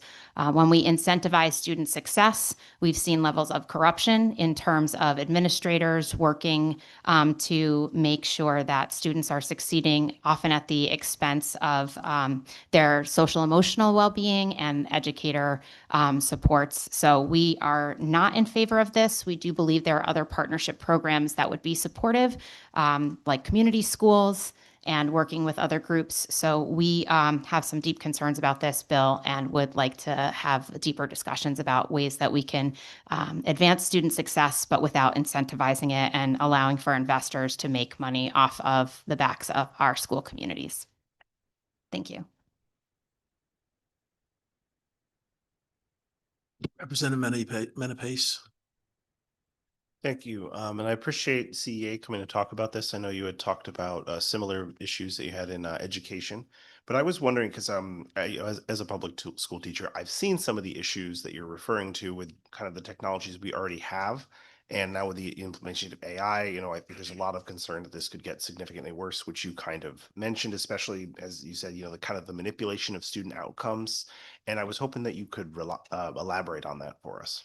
Yeah, so we know that we've already had lots of conversations about standardized assessment and how it doesn't necessarily reflect the actual success of our students. We often rely on these numbers to make sure that our students are growing. We've seen that where we get we have administrators pushing teaching to tests and making sure that we do that. These numbers don't necessarily reflect how our students are learning and the work that they're doing. You also don't provide support for our special education students. Oftentimes, this technology is not necessarily set up to meet those needs. I would say also that our educators, we've seen what happens when we rely on mostly technology to teach. We saw it during COVID, right, when we were outside of the schools. And even when we had systems where educators were teaching online live to students, they didn't get the same experience as they did as when they were working one-on-one directly in classrooms. And I think that when we rely on this technology, also oftentimes these programs are based out of state. The people who are building these programs are not necessarily certified or trained educators. And so we don't necessarily know exactly what they're building and what is being available to students. Thank you. And through Mr. Chair, I just want to say, like, as someone who's been doing this for a while as well, as you well know, I don't know if anyone has quite seen how easy it ends up becoming for a lot of students to try and have to manipulate the results of this by either intentionally scoring lower so they can do better. And it's very frustrating for the kids because they get very sick of this. And I was just wondering, like, you do get into a little bit of this in your written testimony, but what are some of these better kind of academic supports that have been done in other states? So if we look at something like a community school model that has a community school liaison that works with parents and families and educators within the school to really look at what are the issues for that specific community that are maybe causing some of the learning outcome challenges. So for instance, they look and drill down, like what does attendance look like and what might be causing the low attendance? Is it something as simple as, a lot of the students have to walk to school and there's not a lighting structure at in that space. So how do we pay for that and make sure that that system is supported so that we have students in school? There are lots of reasons why students might not be finding success. And oftentimes when we base our work on technology-driven programs, we're not drilling down to the root cause of what is causing the struggle or why students aren't succeeding. I will say that in my experience of being in the classroom and in education in Connecticut for 22 years, student success usually isn't based on, the classroom academic instruction. Oftentimes, there are other reasons that are causing the barriers to student learning. It's not necessarily the day-to-day piece. It's sometimes access to food security, things like that. So we really want to make sure that when we're looking at the work that our students are doing and how we're reaching them, that we are personalizing it and making sure that we're getting to know the kids. When we incentivize learning to a financial outcome for any person, whether it be a stakeholder that's involved in the system or outside of the system, oftentimes the needs of the students are the first thing to go because they're incentivized by making money. And I know that we really want to say what's the return on investment on public education, but it's not the same as it would be for a business or other spaces. The return on investment is the growth of community, the outcomes that you see. You're not going to see that investment in a kindergartner. You're not going to see that for a long time. You might not see that investment until they're, an active part of, going off, graduating and serving in the service or going off and starting a business. Like we don't see that return in the same way. And if we're looking to have investors invest in some outside program to bring into school and then make money off that program, if that program is successful, defining that success to me is troublesome and can sometimes, in the best of circumstances, maybe it would be a good outcome, but there are too many outside players who might have different interests that worry me to a point that my concern is always for the success of our students in their well-being, in their academic success, in their ability to be civically engaged in their communities. And then to our members, our educators who are, we're dwindling. We're having a crisis in terms of making sure that we have trained, caring, certified educators in our state. And, this would not help with teacher recruitment and retention. Thank you. How much do you know about Clay Arsenal? I'm sorry? What do you know about the neighborhood of Clay Arsenal in the city of Hartford? Not as much as we don't represent Hartford. It's Exactly, you don't. Okay. And that's where the children that this bill would help. Some of the poorest in the state of Connecticut, I would argue some of the poorest in the country, whose children entering kindergarten unready, reading by third grade unready, graduating from high school not being able to read. 11th graders, 15% at the three major high schools in Hartford. 11th graders, 15% college and career ready. That's the real life of this in this city and other cities in this state. And this bill has nothing to do with what happens in the school. It happens to the hours that the child is not in school, which are many more than he or she is in school. And to come here, you have a right to testify. No one will ever deny you that right. But to have no idea what this bill is about, I venture a guess that you could not tell me what concentrated poverty is. So I understand what concentrated poverty is. My concern is when we invest in programs in schools where people can make dividends and earn money. This is not about what's happening in a school. This has nothing to do with what's happening in school. So these programs are going outside of school? That's right. In the neighborhoods to tutor children so that they enter kindergarten ready, which many are not right now, so that they can read by third grade, which many are not right now, so that they can have a job and raise their income so they can enjoy the quality of life that 80%, 70% of this state enjoys. The children in neighborhoods that your union represents for the most part, if they had the scores that the city of Hartford and other cities of Connecticut produce. Those superintendents would be fired the next day. The Board of Ed would be voted out. The mayor would be voted out. But it's okay in Hartford. It's okay in New Haven or Bridgeport or Waterbury in our state, year after year after year, decades. I can go upstairs to my office right now and I'll bring you a laminated exhibition, if you will, that I was given 30 years ago at a school in Hartford for preschoolers who had no kindergartners who had no preschool experience. No parent in this room would ever desire that for their child. And that's our reality. We're not affecting the one. This effort is working hand in hand with the principal at the school that is most affected by or has the most children from the Clay Arsenal neighborhood of Hartford that you can walk to from here. I'd ask you to learn about what this effort is about before you pass judgment on what is attempted. I know that the unions don't care for pay for success, but the cavalry is not coming for these children, and they never have. And I venture to guess they never will. So I'd like to respond if that's okay. Please. I would say that I have a deep concern for all students in the state of Connecticut, whether they're in schools that CEA represents or not. Our concern is that we know what works to help support the students that you're speaking to.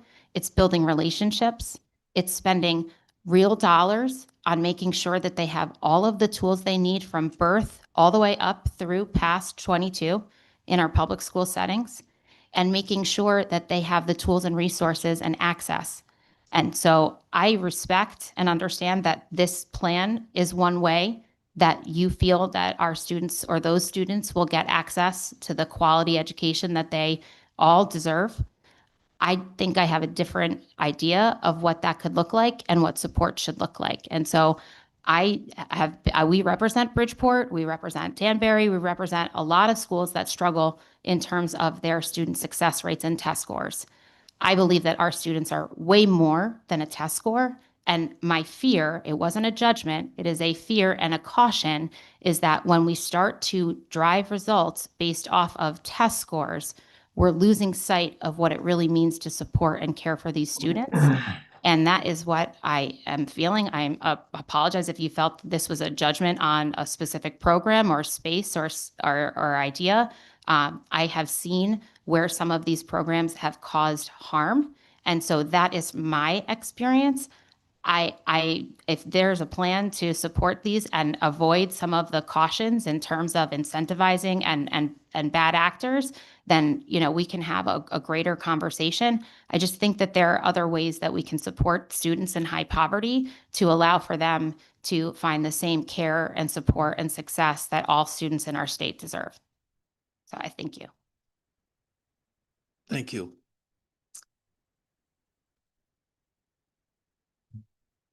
Thank you very much. Senator Duff.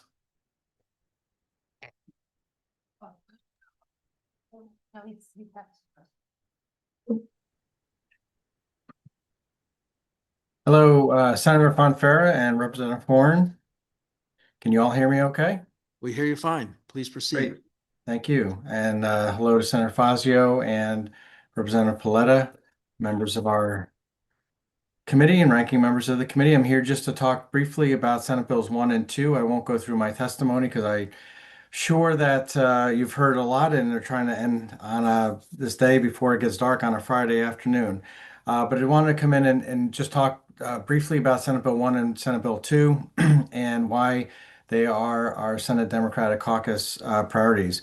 One, that we know that affordability is a big issue for us here in the state of Connecticut and all across the country. And as a matter of fact, when we had our press conference announcing our Senate priority bills, I talked about the fact that you'll hear the word affordability not only in Connecticut, but really across all state legislatures in the country. And that's because it's not a red or a blue issue, but we're seeing this as something that is impacting, frankly, all Americans across the country because of higher gas prices, higher grocery prices, tariffs that have impacted us to the tune of about $1,700 per family.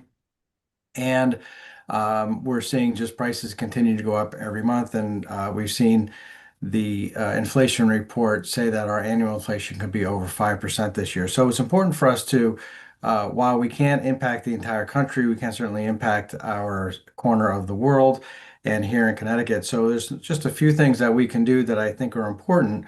One is to provide and fully extend Social Security income from the state income tax. We took a long road to get there before, and I think we're exempting probably about 65% or so of people's incomes in the state for Social Security, but I think we need to finally go the entire way and exempt everybody there.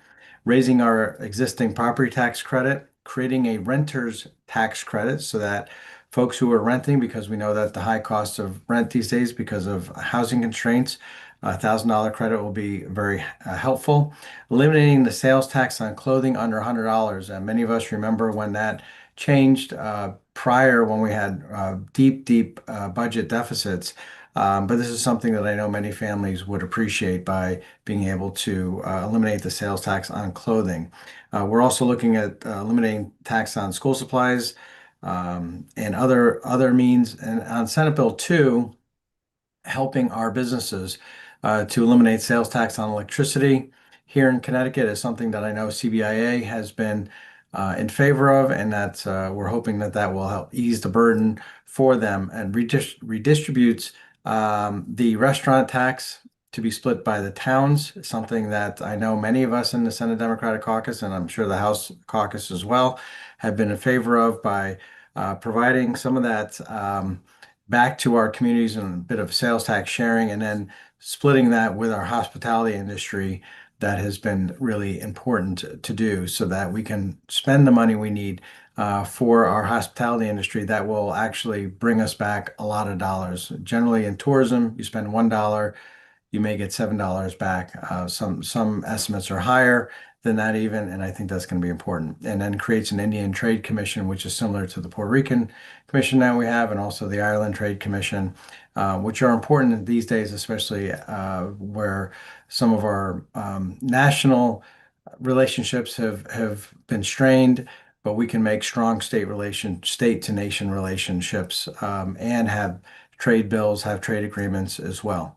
Lastly, just quickly, I wanted just to comment on Senate Bill 513, an act concerning structural efficiency and the collection of state revenue, something that Senator Fonfara and Senator Honig have been working on for a long time, and I commend them for that. It's something that I believe is important and gives people the option to enter into a different tax structure, something similar to the changes we made a few years ago with the pass-through entity. So thank you again for your time. I really appreciate it, and I'm happy to answer any questions. Thank you, Senator. I'm glad you were able to come back to us. Any questions for Senator Duff? You're off the hook, Senator. All right. Thank you. Thank you. Enjoy your weekend. You too. Thanks, Senator. Thanks, Representative. And Senate President Martin Looney will join us now.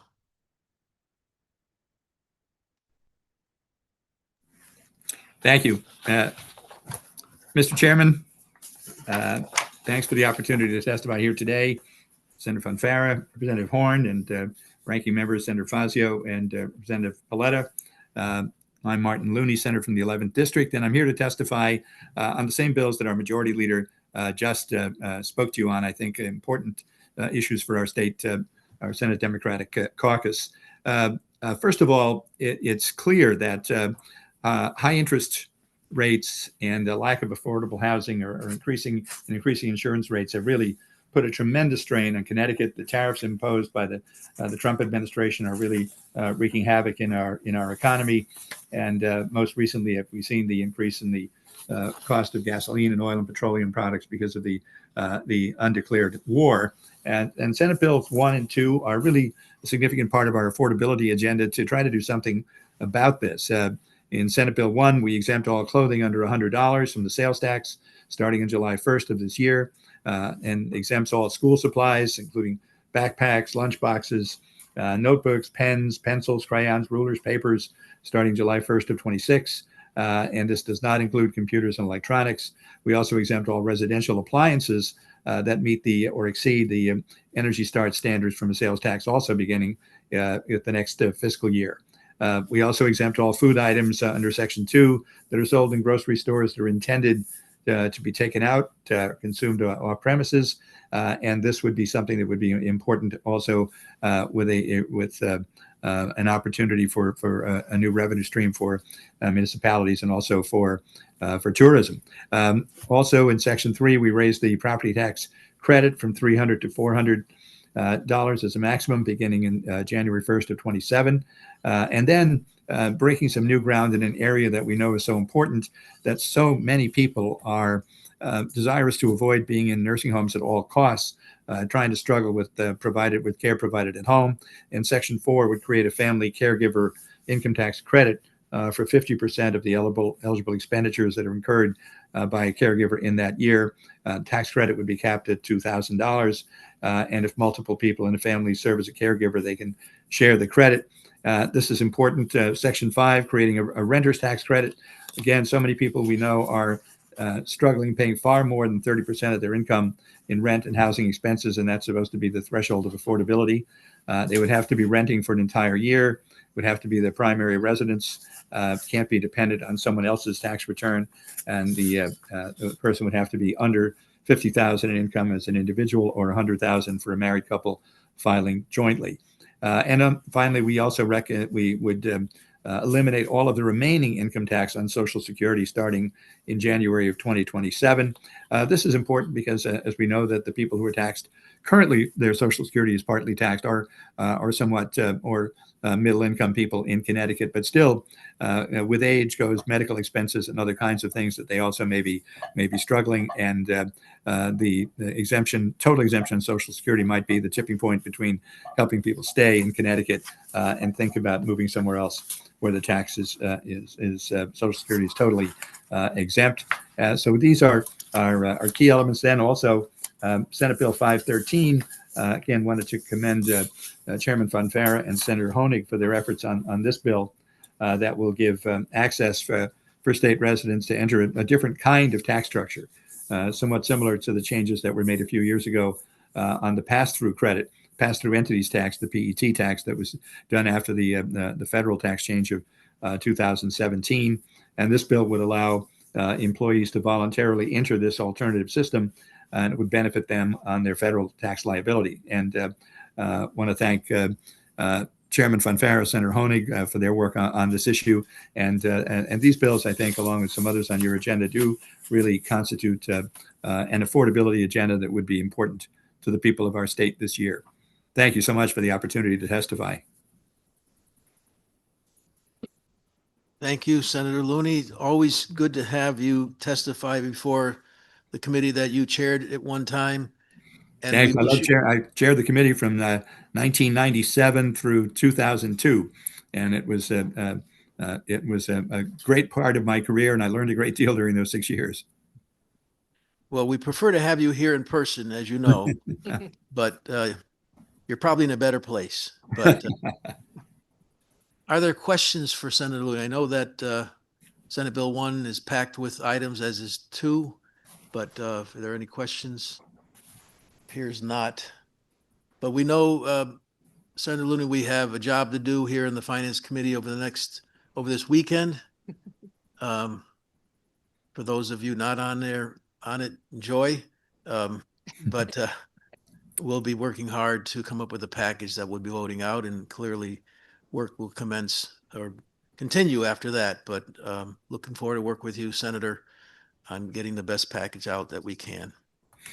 Absolutely. And I have every confidence in this committee, and want to congratulate you on the great work that you do year in and year out in dealing with really difficult and complex and nuanced subjects that those who don't have the experience of serving on the Finance Committee may not be fully aware of.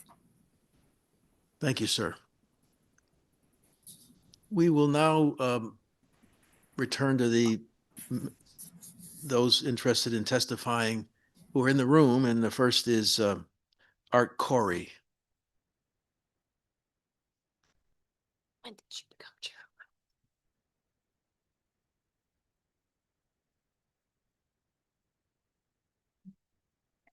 Good afternoon, everyone. I'm Tom Mangello with the Connecticut Bankers Association, and the committee was kind enough to allow us to testify together since we're talking about the same bill.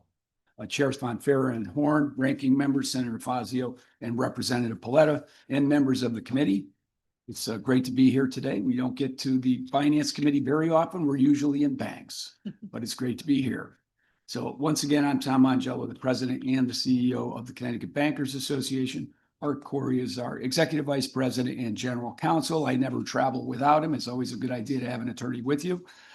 So at any rate, thanks again for the opportunity to be here. And we're speaking today on House Bill 5571, the last bill on the agenda, and in particular, Section 2 of the bill, which we strongly support. In addition to our comments here, we've also submitted written testimony in much more detail, which I believe you'll find online. In short, Section 2 would create a working group to study market-based sourcing and how it would impact a bank's investment income that is taxed here in Connecticut. Just to be clear, Art and I are not tax experts, but we do represent the banking industry on a statewide basis, from the smallest of banks to the largest, and all charter types, both state and federal. So many of these institutions are headquartered out of the state. There's about 50 or so banks, traditional banks, that are doing business here in Connecticut now. 36 of those are in-state. Many of those you would consider the community banks that you're all familiar with, and then others are stock institutions and other larger institutions, which you tend to see happening down in Stamford. There seems to be an increase in the number of banks which are opening up down there, and there's also actually a de novo bank, which is an organization down in Stamford as well, which is good to hear. It's nice to have more banks in the state of Connecticut.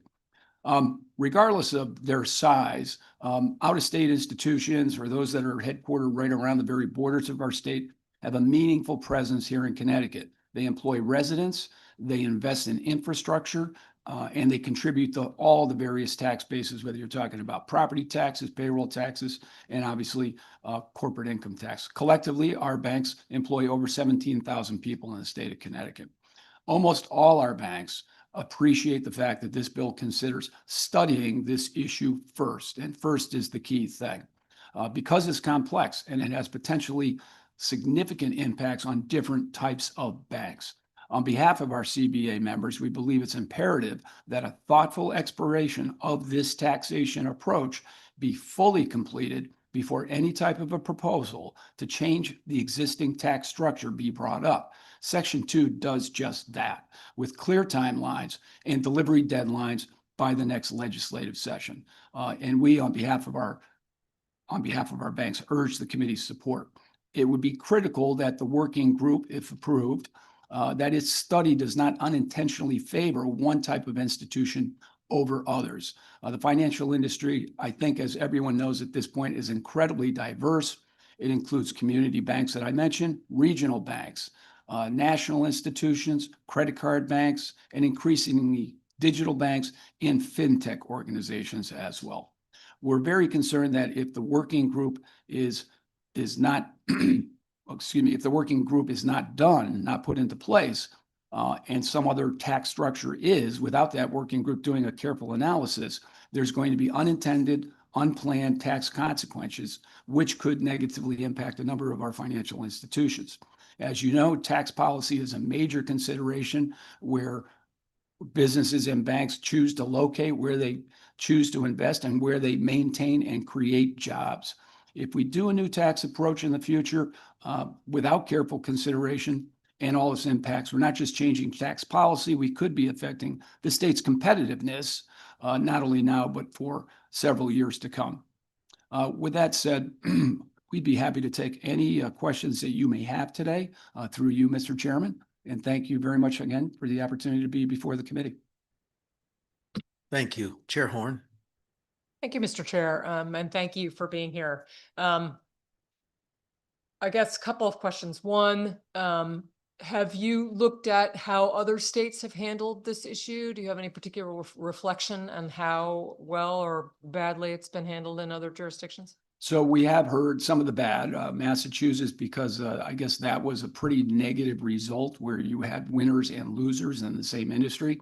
basically providing the same services, obviously, to the customers up in Massachusetts. Rhode Island just did a new approach. We're not entirely familiar with those, however, because we are not tax experts. I think the last time we were here before the committee talking about taxes was with Senator Looney back in 1998, where we were doing single sourcing from three-factor sourcing or something along those lines. But at any rate, we're obviously, we think that's one of the major reasons why the committee needs to essentially establish a study group to essentially look at each of those. Our understanding is Utah has something that they've just done. Rhode Island, obviously, Massachusetts was mentioned, and I believe there's a couple of other states as well. So this to us is really like a changing environment at this point with regards to what's happening with how investment income is treated. I think there is an opportunity through this study group to essentially carefully flush it out and figure out what's the best approach, obviously for the financial institutions where there's fairness, not winners and losers, but also for the state of Connecticut, so it still encourages entities such as we're trying to attract to come in. And we've quite frankly been very successful, I would say, over the last 10 years in really attracting businesses here. Numisma Bank has used the Innovation Charter through the Department of Banking. Banking Circle, same thing. It's not quite a bank, it's a payments processor. So that's working. So obviously we'd like to keep that momentum going. It means more jobs. It puts Connecticut on the map from a financial services perspective. So obviously that's why we're here today. I just want to follow up on a little bit of that, is that if we are, I mean, anytime we change, a sort of taxation status quo and we're aiming for some sort of, revenue neutrality, it's kind of hard to avoid winners and losers. And so that seems kind of, unless we're just getting rid of a tax, which of course is always popular, unless you live across the street and we're trying to, work on services. I don't, that's a very hard thing to avoid. So that's more of a statement than it is and it sometimes gets in the way of, that's the problem. Anytime we try to change things, the people who are harmed by the change are quite vocal about that. And it's honestly one of the reasons why we gave pause to this, because we want to make sure we're hearing from everybody who's impacted by this legislation. So I look forward to a robust conversation. Thank you. We appreciate that. Thank you, Mr. Chair. Thank you. Anyone else? Bated breath. Well, you haven't called on me yet, so. Representative Constantine. It's so nice to see you here and speaking on behalf of banks in general. I was just wondering, before we go into a working group, have your banks brought to you, or have you had any discussions with banking or general law regarding kind of the top issues that are important to your banks? Would this fit into it, or do you have a kind of broader issues that you'd also like to address? I would say that taxation is always front and center, as I mentioned, from a competitive perspective, being able to attract the jobs and the institutions here in the state. There's plenty of other places they can go. Some which have much more, as I think we all know from a business perspective in general, more favorable tax situations, and they're always trying to get at our businesses. There was a bank which we were trying to get into Stanford, and it wound up going to Georgia, right? Just because of different situations, and one of them being the taxation level, if you will, which they happen to find better down in Georgia. So with that said, we're always very cautious about how that goes. Once again, being able to plan into the future. And by the way, we've had a very, very steady system of taxation and approach to taxation in this state for a number of years. So that allows you to essentially do that careful budgeting, the careful analysis. If you put people on the ground in the state of Connecticut, what's it going to mean in the long term? Not only for profitability, but also, effectiveness for the organization. So it really is kind of key. That's what I would say probably one of the first things that banks will look at. Now, obviously, we've got a great educational system. We've got lots of people that are out there that are very desirable. We pay great wages from an industry perspective. But there's no question that taxation is the top of the list when people are looking at considering keeping jobs here or essentially locating them here. Thank you. I mean, you said two things in your testimony that I think are particular to note. The issue of fairness. We want to make sure a tax code is fair. And then in your testimony, I appreciated reading, this is a complex and highly technical area of tax policy with potentially significant implications for financial institutions operating in the state. I really appreciate that because when you first look at this issue, you're kind of like, well, if we change this, does it prevent other companies from changing their structure to qualify for these benefits too? So, thank you. Thank you. Tom, I should know the answer to this, but I don't.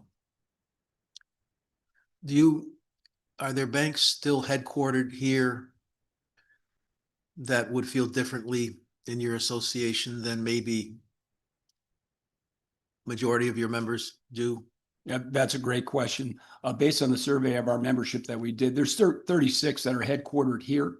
Out of those 36, the vast majority of them want to see this study done. They would not get based on the proponents bill that was discussed earlier today, they did not feel that they would have any tax advantage based on that being done this year.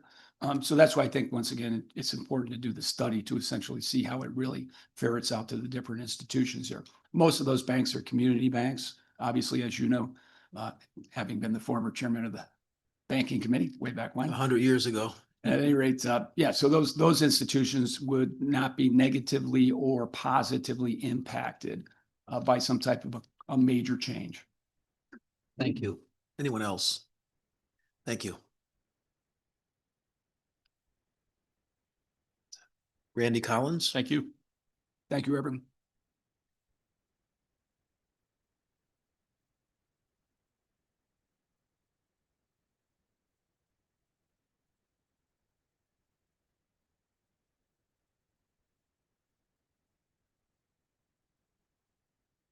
Good afternoon, members of the Finance Committee. My name is Randy Collins, Associate Director of Policy for the Connecticut Conference of Municipalities. Here today to speak in support of two bills. The first one I'll cover very briefly, Senate Bill 2, an act concerning local commerce. I know we've had a lot of testimony and support, including Mayor Cantor from West Hartford, part of the panel. The bill to redirect 1%, the 1% increase of the meal and beverage tax directing to tourism and to our municipalities is a good step towards our revenue diversification that CCM has been asking for. And our members are clearly in need, and to reduce over-reliance on the property tax. The next one I wanted to speak to, and I know it was raised earlier with Mayor Cantor, but Senate Bill 511, an act establishing a municipal growth dividend payment. Again, we're in strong support of this bill. It's a really forward-thinking concept that looks at a different way to fund our municipalities, reduces the over-reliance on that property tax, and encourages long-term planning and economic investment, support of the infrastructure that would need to grow those types of plans. And then you can look at municipalities and say, I remember Mayor Cantor up here talking about what they did during COVID and what it took to keep those restaurants vibrant and that expense. And while it was good for those businesses, you know, it's a big outlay, and then the benefit that is gained from it largely goes to the state. But the idea that municipalities could then reap some of that work, some of that investment back to sustain those efforts and encourage that long-term planning is a really unique way to look at this. And it's a modest in terms of, you know, I wouldn't even begin to estimate what the numbers are. I'm not that smart of a person, but when I look at what we're looking at, the meal and beverage tax, when you look at combined revenue sources of income tax, sales tax, corporate tax, these are truly game changers. We talk about affordability issues here in Connecticut. These are some of the drivers. This type could help bring down those property taxes, reduce our mill rates, make economic development more attractive to companies. Looking at banks coming in from out of state, you know, the first thing they buy a piece of property, they're on the hook already before they've made $1. You know, so looking at doing this, we talk about affordability of housing. One of the main drivers is those property taxes continue to rise. So as I said, we're excited to work on this issue. I think it incorporates a lot of what we've talked about in terms of revenue diversification, and even the caveats that were put in there of one-time expenditures or limited ongoing expenditures also kind of derive at the fact that this isn't to be used to continue to grow municipal budgets, but to fund investments and that allow at the same time that growth while bringing down those mill rates. So it really is something that we're excited to work with the committee on. And we're happy to come up here and testify and support. Our board president, Mike Passero of Mayor of New London, he has submitted testimony. He was online. But at this point, he has another commitment. He was reaching out right up until a few moments ago, and he asked me to express his support as Mayor of New London and our board president. Also, very excited to work with the committee on this proposal. Thank you for the time and looking forward to any questions. Thank you, Randy, and extend my personal appreciation to Mayor Passero for his support. This has been an ongoing effort to figure out how to provide municipalities with revenue other than the property tax. This building resists that greatly, despite everyone coming from a town and representing towns, and some, like my co-chair and others, who represent several towns. And but we haven't been able to crack that nut. And I'm hoping that this measure, which is, if a town is a rural character and it doesn't want to develop, it doesn't have to. But if it chooses to, it should benefit, because as you correctly pointed out, every dollar right now goes back to the mothership. And even though it's generated in towns, we ask towns to do so much in place of the state, from educating to policing to maintaining the infrastructure, on and on and on. And yet, and we know that there are towns that are fine with the property tax. It works for them, but more and more, increasing numbers, it does not.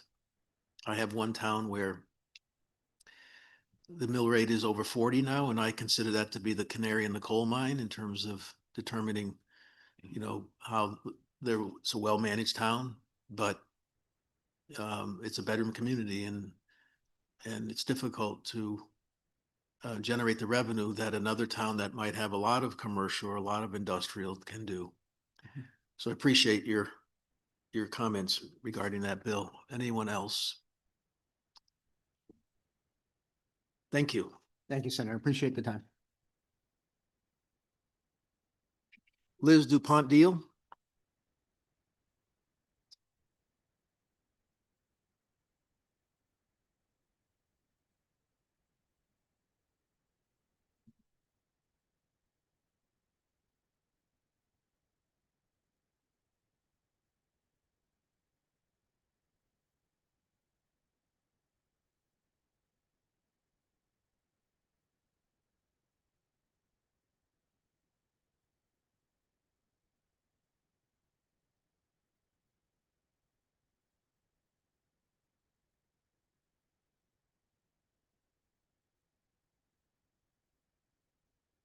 Could you press the button in front of you?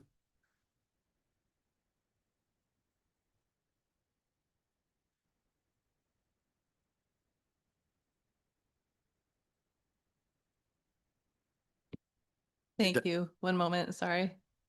You're down to 2 minutes. There. Ah. Sorry, one moment.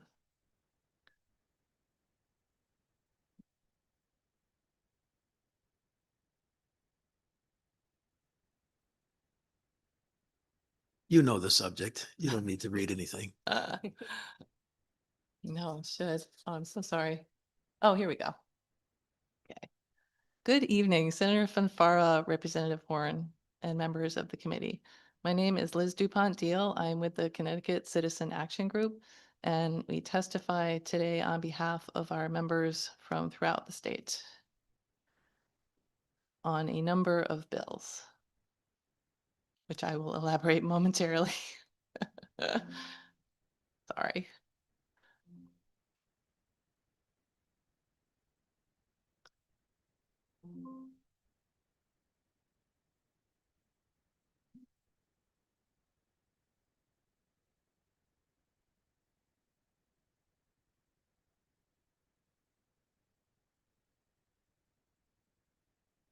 Oh, this is painful. I really apologize.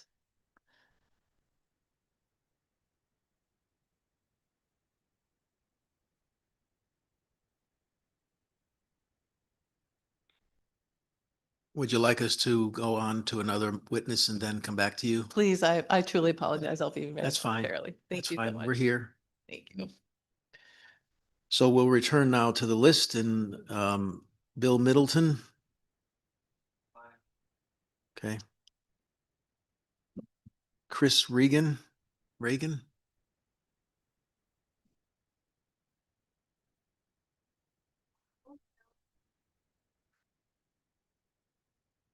Okay.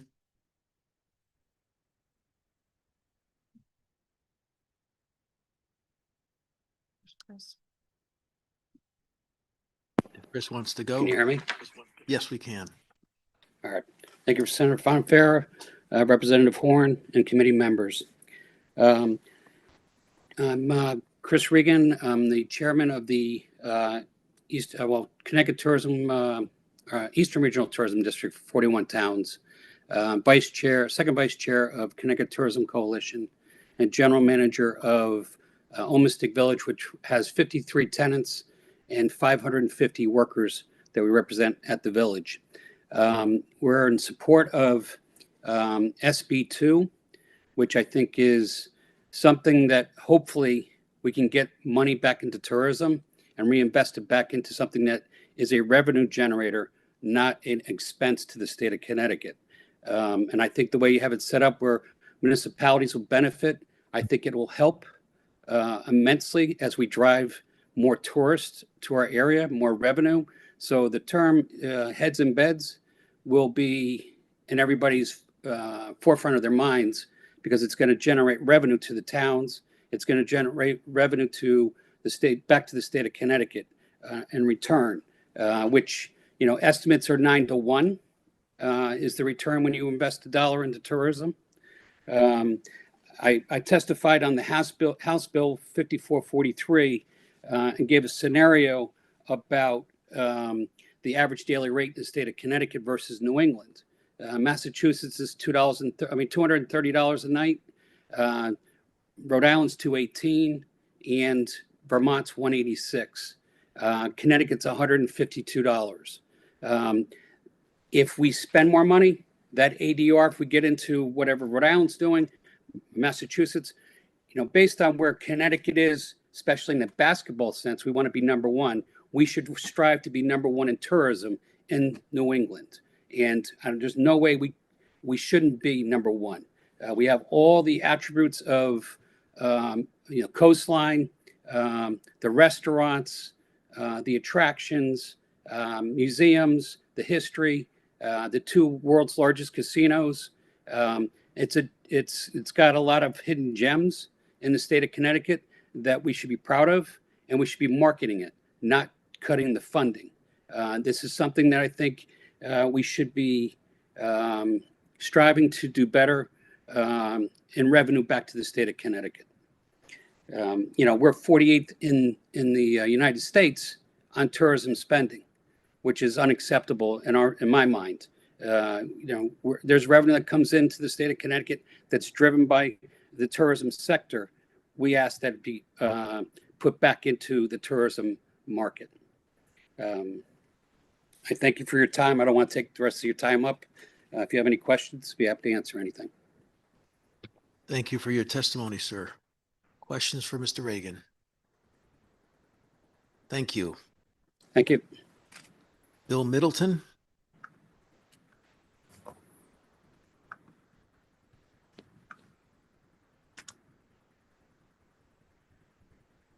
Good afternoon.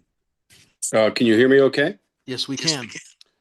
Great. My name is Bill Middleton. I'm in a little bit of a unique position in that I own 4 restaurants and a hotel in Mystic, but I am also the first selectman of the town of Stonington. So I cover both parts of SB2. And in terms of tourism spending and the ability to fund that, as Chris pointed out, obviously there's a long-term need for that. So, and I think a lot of people have spoken to that, but I'd like to speak a little more from the town side in that while, Mystic is obviously the biggest tourist destination in the state and generates a lot of revenue, we as a town, however, as you know, don't get any of that revenue. But the other side of that is we bear all of the expense, right? The police coverage, especially for events, et cetera. And so, this would really give us an opportunity to put those, reinvest back into tourism and for the locals to see a benefit from that rather than just bearing the costs. So I don't want to go on too long because I know you've had a long day, but please let me know if you have any questions. The committee has great respect for your brevity, Mr. First Selectman. And you're welcome back anytime. The Gettysburg Address was great for a reason. Questions for the First Selectman? Seeing none, thank you, sir. All right, thank you. We'll return back to Liz DuPont Deal.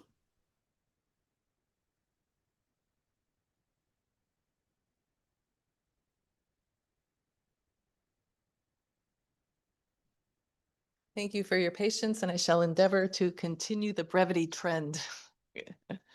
So good evening, Senator Fanfaro, Representative Horn, and all members of the committee. Liz DuPont Deal from CCAG. We speak today on 3 bills.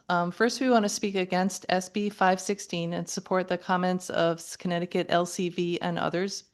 Don't break a system that is working well now. States without bottle bills recycle only about 25% and have twice as much beverage container litter.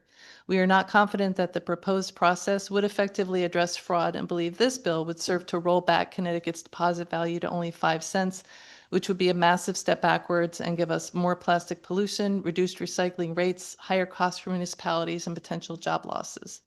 It would be bad for the environment and send the wrong signal to other states. We should enforce existing rules against knowingly redeeming a container in Connecticut that was sold in another state. Funding was allocated to the state police for this purpose, but no real enforcement has taken place. The problem of illegal sales beverages in Connecticut that come from non-deposit states directly contributes to a distributor's over-redemption payments. This is not addressed in the current law or in any of the bottle bill legislation currently under consideration. Please reject SB 15 and instead SB 516 and instead work to improve enforcement measures in SB 457. We also wish to speak in support of SB 510 concerning a study of state revenue policies. As CCAG and others have testified, Trump's H.R. 1 represents the single largest reallocation of wealth in our country's history, from the working class to the very rich. Data Haven reports that the top 25% income bracket in Connecticut has received a $3.4 billion tax break annually with H.R. 1. It is imperative that we as a state fully consider this as we develop and implement our public policies. SB 510 is a good vehicle to look at long-term ramifications of H.R. 1 and make sure we are meeting the needs of all residents in an equitable manner. Finally, we want to testify on HB 5569 concerning a small business tax credit for qualified local media advertising expenses. CCAG has testified in the past about the need to support journalism at the local and state level. In our current state, we lack sufficient production of quality journalism, and people too often do not have the information about their government and its actions to make informed decisions on matters of critical public interest. Make no mistake, journalism in Connecticut needs structural help, but this bill is not the way to deliver it.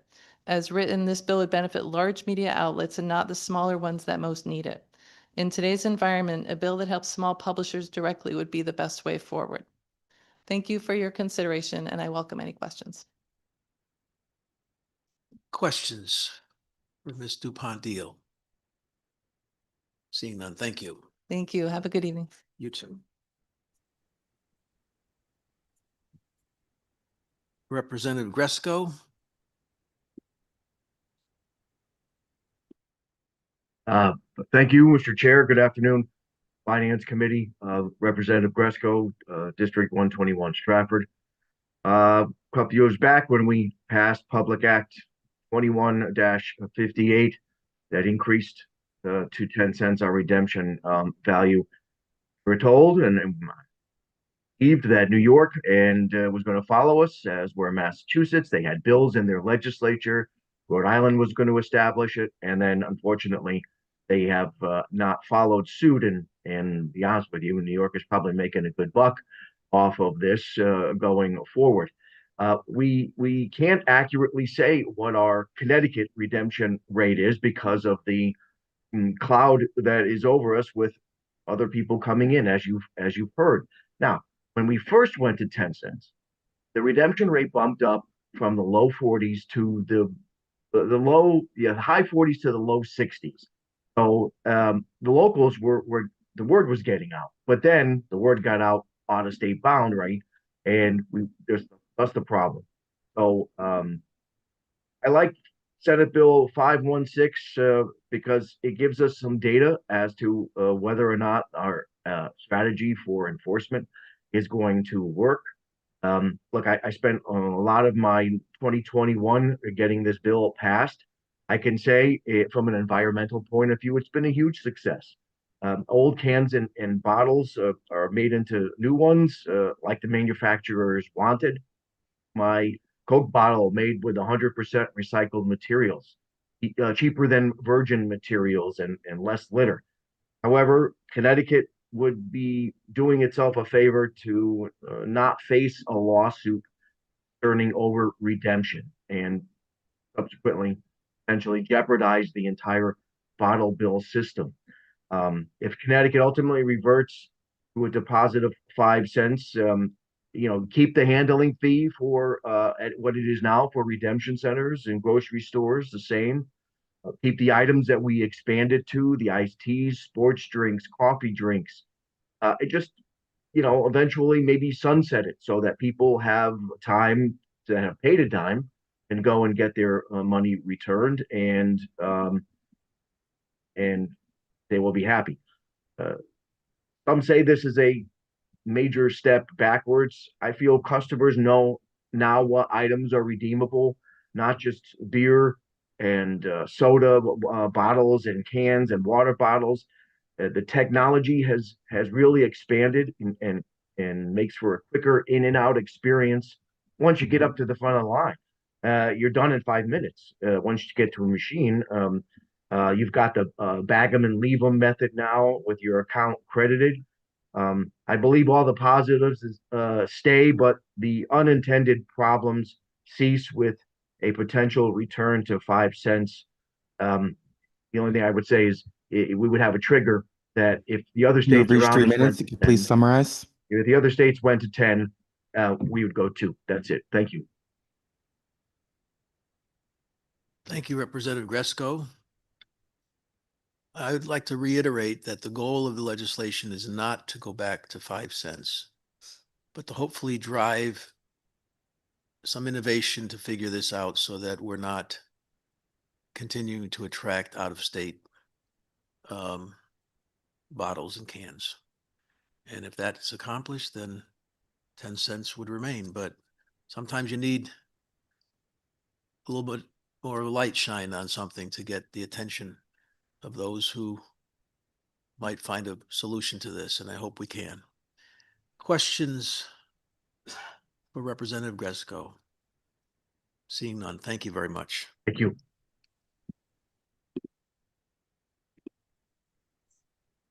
Jennifer Jennings. Hi, happy Friday. Can you guys hear me? Yes, we can. I'm Jen Jennings, the Executive Director of the Connecticut Heating and Cooling Contractors Association, representing licensed HVAC, refrigeration, and sheet metal contractors across the state of Connecticut, here today in strong support of SB 1, an act concerning affordability. As certainly we all know in this committee, Connecticut is consistently ranked among the most expensive states in the nation to live. And as policymakers, there is a responsibility to continually evaluate how our tax structure either supports or unintentionally hinders the very outcomes we are trying to achieve.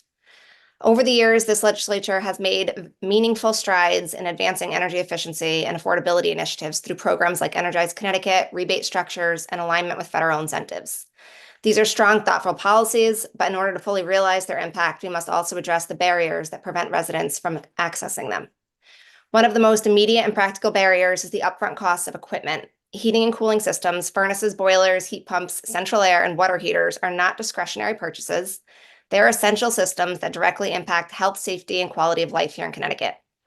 Yet, with installed costs often reaching well into the thousands, the added 6.35% sales tax becomes a meaningful obstacle for many Connecticut families. From what our contractors see every day in the field is that added cost can be the difference between moving forward with the project and choosing a high efficiency upgrade or delaying it, or potentially opting for a less efficient solution. And when that happens, it works against the very intent of the policies this legislature has put forth. If the goal is energy efficiency, lower emissions, and long-term cost savings for residents, then we must ensure that the pathway to those outcomes is accessible. Removing the sales tax on these systems is a clear, actionable step that aligns directly with that goal. This is an opportunity for the legislature to make a targeted adjustment that reinforces the spirit of your own initiatives, encouraging adoption, reducing barriers, and making efficiency attainable for most households across Connecticut. We do respectfully ask the implementation, the definition of household appliances be clearly defined to include HVAC, equipment furnaces, boilers, heat pumps, central air systems, mini splits, and water heaters, so that this relief reaches the homeowners it's intended. The CHEC stands ready to support this effort and serve as a resource as the bill moves forward. Before I let you all go on this happy Friday evening, Senator Fonfara, I appreciate the commentary that came out earlier. I'd also like to put some support forward on SB 514. I have been married to a Harvard police detective of the last 24 years, and I'm very familiar with the Clay Arsenal district and neighborhood. And I think SB 514 champions exactly what schools across the state of Connecticut should be doing. I sit on my local board of education. I have 3 children in grades 5, 10, and 1 is now a freshman in college. And I have been pushing some form of credentialed workforce pathway education since my sophomore was a kindergartner.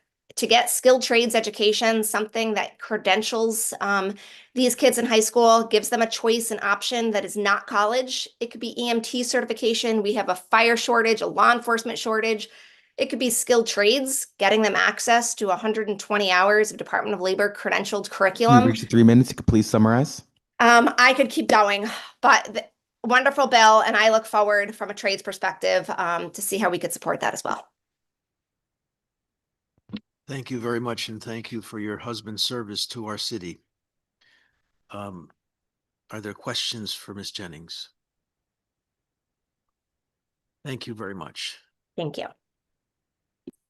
Michael Sopcak? He's gone. Thank you. Bruce Putterman? Aubrey LaMonica?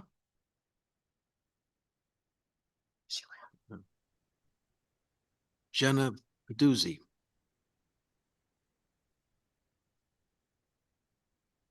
Jennifer Parsons? Oh, I am here. Good afternoon. Hi. Thanks, everybody, for staying late on a Friday afternoon. I'm Jennifer Parsons with the Connecticut Broadcasters Association.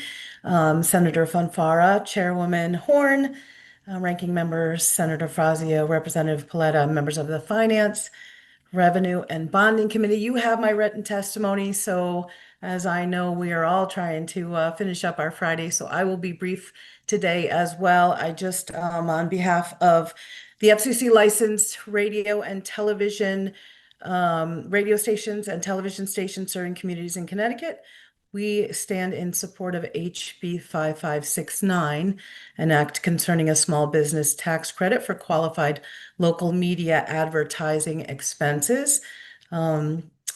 Just kind of a reminder that we all know journalism, and especially local journalism, is essential to a healthy and informed public.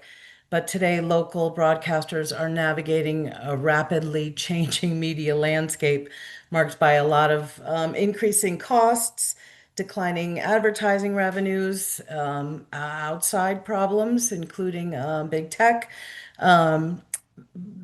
funding sources that sustain local news and local newsrooms.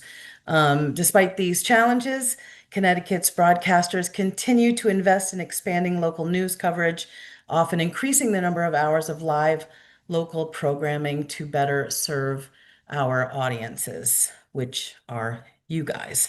5569 offers practical, targeted support by incentivizing small businesses to invest in local advertising. This legislation strengthens the economic foundation that supports local journalism, and it's a direct investment in Connecticut small businesses and in the trusted local media outlets that keep our communities informed.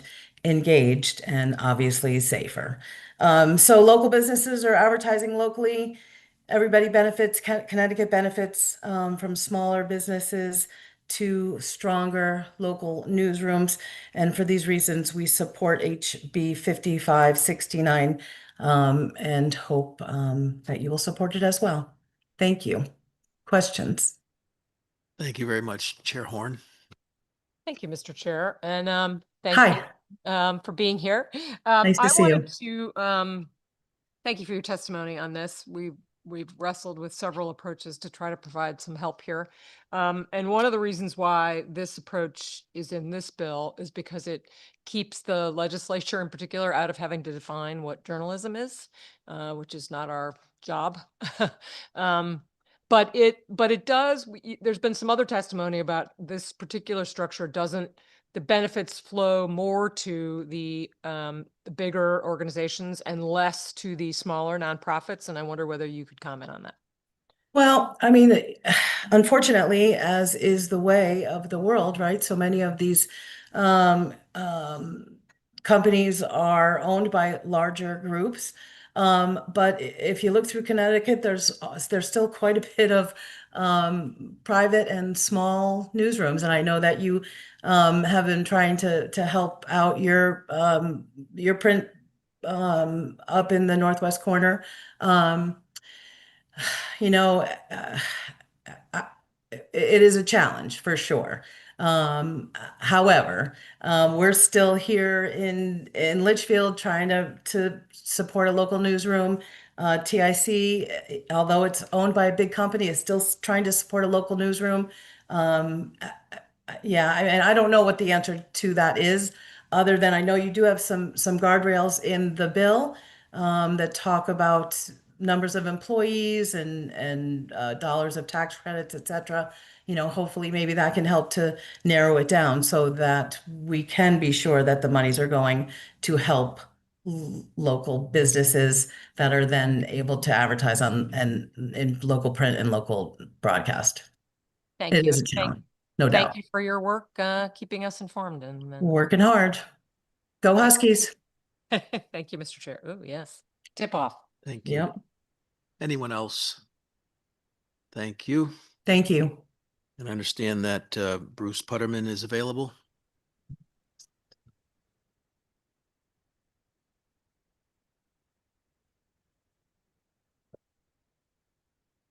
We ready? Please proceed. Okay, thanks. Thank you. I'm Bruce Putterman. I'm the publisher and CEO of the Connecticut Mirror, and I'm addressing HB 5569, the advertising tax credit. I'm all for supporting small businesses. The Connecticut Mirror is a small business. We have 29 full-time employees. So I applaud 5569 in that regard, because the more journalism, the better. But even better than more journalism kind of overall is more breadth of journalism, meaning more organizations providing more diverse coverage in more communities around the state.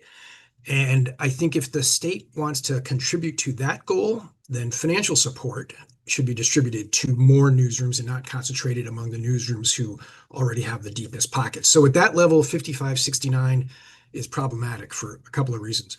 First of all, many small hyperlocals aren't even set up to accept digital programmatic advertising, so they wouldn't get any advertising revenue from this bill.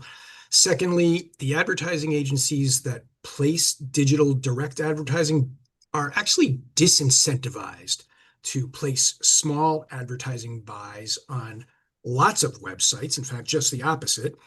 It's easier, requires less effort, probably more profitable for advertising agencies to focus their advertising buys into kind of larger buys on fewer sites. But of course, the fewer sites aren't going to address the need for a breadth of support for local journalism all around the state. A couple of years ago, an ad agency executive said to me, you know, we appreciate what the Connecticut Mirror does. We value your audience. They're an engaged, civically engaged audience. But despite your rapid growth over the last few years and the significant decline of the bigger newspapers like the Hartford Courant and others, the Hartford Courant and others still have way more readers than you have, and therefore we're going to place our advertising dollars there and not with you. Third, I could imagine a very real scenario in which advertising agencies don't bother using the advertising credit at all because it's cheaper to buy advertising on Facebook and Google, and that would just leave the advertising credit unused, and that doesn't help local businesses, local small businesses, or local journalism. So we applaud the effort to support small business. We think there are better ways of supporting local journalism. Lori Henson from Rebuild Local News addressed some of those this morning. I'm happy to address some of those now or over the summer as we gear up for 2027. So thank you for your time. Thank you very much, Mr. Putterman. Chair Horn. Thank you, Mr. Chair, and thanks, Bruce, for being here. And I will invite you to fill in some of that list of suggestions. And then I will add to that, one of the reasons why airing out this approach, you may have heard me earlier, is the difficulty for legislatures to sort of draw lines around who qualifies as journalists or not, because some other states who have done this have done it in a very complicated way. And so it's a little tricky. So I'd love to hear your thoughts on that and any other suggestions for ways we can provide some support. Well, I appreciate the expression of support. There are guardrails. I mean, so Rebuild Local News in their toolkit identifies guardrails for ensuring that editorial independence isn't compromised through some sort of process for allocating funding. I know that was a concern of Senator Fazio last year and this year. Generally, the solution lies in some sort of third party providing some mechanism for, as objectively as possible, identifying who qualifies as an eligible news organization to receive funding. There are caps that are parts of a solution. Some of the specific ideas, as you heard earlier, are employee advertising, journalism employee tax credits. That happened in Illinois. That's happening in New York. It seems to be going reasonably well in Illinois. In New York, they forgot to include nonprofits, so they've gone back and they're fixing that. There is an advertising carve-out bill that is complex, but in New York City, there's an independent third party that is it's almost like the FOI commission here in Connecticut, I guess. It's not a judicial commission, but it's a commission that people trust and that makes rulings on FOI potential violations. So that would kind of be somewhat of a model, not nearly as, it wouldn't cost the state money. Third parties like foundations or universities, or even some small group of former journalists who are retired and looking to continue to contribute could serve as some sort of an informal or deputized panel to try to address some of those concerns about eligibility, bias, unfairness in allocating spending. The other bills that are before the legislature now are a journalism fellowship bill, which provides some funding for news organizations across the state to hire fellows. There's the value in that is that, like we specifically, we've hired a number of our interns and fellows to become full-time members of our staff. It's a huge value for people who run hyperlocals who just can't get off the hamster wheel. They have to do it day in and day out, and interns give them a little bit of relief, let them go on a long weekend with their partner or something. So the journalism bill. The other bill that is, I guess the other approach is, well, we've covered employment. Well, I'll leave it there and take a breath and let you ask any questions you might have. Thank you. That's a good thorough list, and I look forward to more conversation about this. Thank you, Mr. Chair. Thank you. You, other questions? Thank you, Mr. Chair. Thank you, Bruce, for your testimony. We've heard criticism today about whether journalism outfits would remain objective or independent if there was a tax credit or other support that's dependent in some way on the state. So I wanted to see what you made of that. You know, I mean, I appreciate the question. It's the right question to ask because we're nothing without the trust that exists because of our commitment to editorial independence. Not to be glib, but there are media outlets across the state that already receive advertising money from the state of Connecticut, or receive funding in some form, public notices, public awareness advertising. And that question doesn't generally get asked of those folks. I think the feeling is it's just implicit in one's commitment to being a journalist that one will retain independence. On top of that, you know, this separation of newsroom and business team are real. And that is how news organizations across the state talk to their advertisers, who sometimes will say, you know, if I advertise with you, does that mean you're not going to do some sort of an expose or an investigation? And they say, no, of course not. We can't control that. So it's the right question, but to me, it's not a concern. We're very committed to our editorial independence policy. I think other news organizations are as well. Thank you. Thank you, Mr. Chair. Thank you, Representative Farrar. Thank you, Mr. Chair. Good to see everyone. I just have a very quick follow-up question. I think what I heard from you, Bruce, at the outset was kind of concern about a ripple effect that could occur with potentially offering this business tax credit, and then it just subsequently compounds some advertising revenue already going to the largest outlets. And I guess I just wanted to clarify that you see that ripple effect as real. I think for myself, I'm one of the reasons that I've even tackled this topic a little bit with some of our local newsrooms is that there are grave concerns, and we've seen the results of those in the closing of a lot of our local news shops. So can you just, you know, affirm or kind of comment on that potential real effect of how this could actually compound the issue we're already facing? It's kind of human nature, and I don't mean to disparage advertising agencies, but they aren't incentivized to place lots of small $500, $1,000, $2,000 ad buys across a whole bunch of different hyper-local news organizations.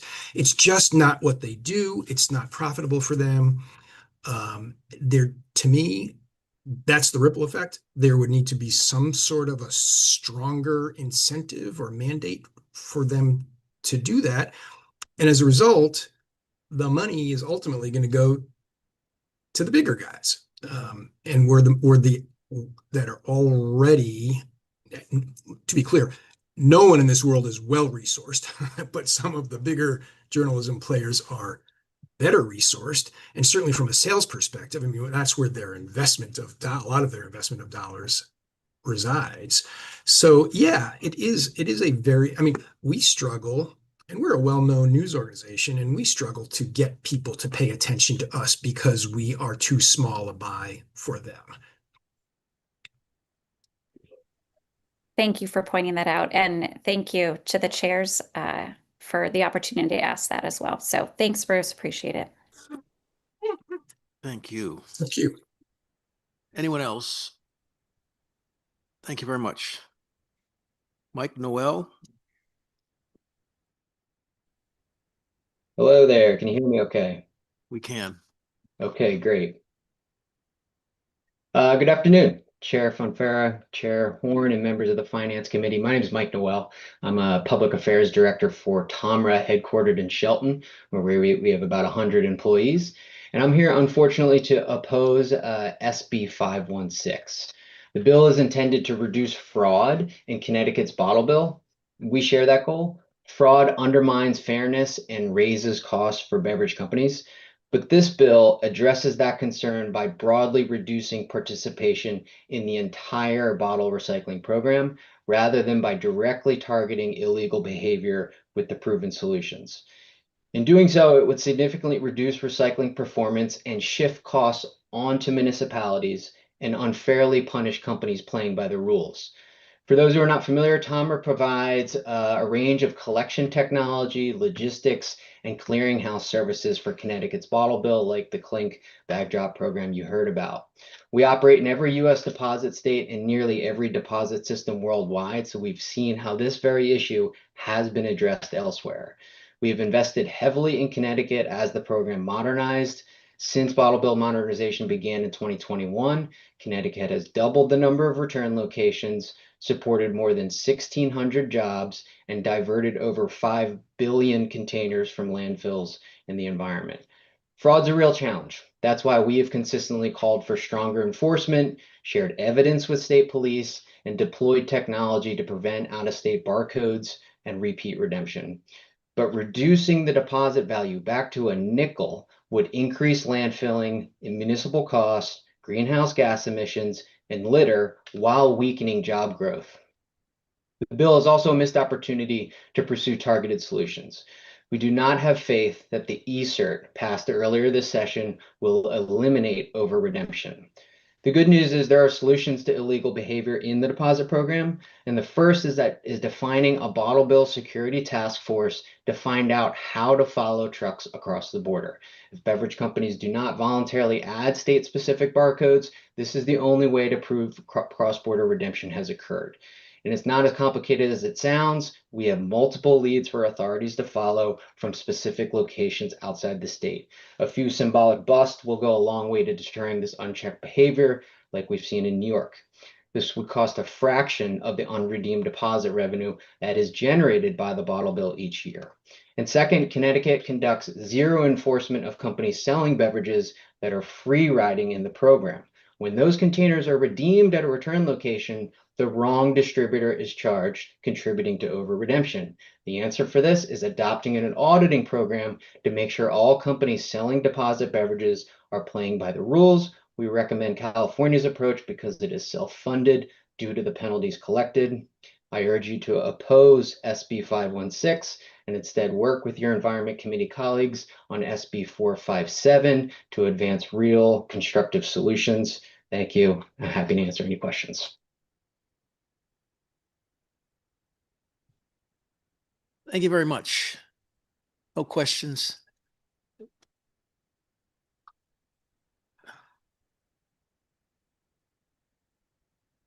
Representative Mashinsky. Thank you.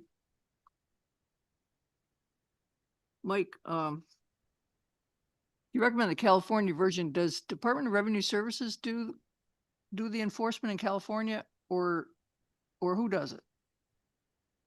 I'm not sure if it's CalRecycle, which might be their version of DEEP or not, but CalRecycle is a large agency that essentially oversees their program. California retains 100% of the unredeemed deposits, so that's part of the reason why they have such an aggressive approach towards transshipment. Okay, thank you. Thank you, Mr. Chairman. Thank you. Anyone else? Thank you. Julia Wilcox.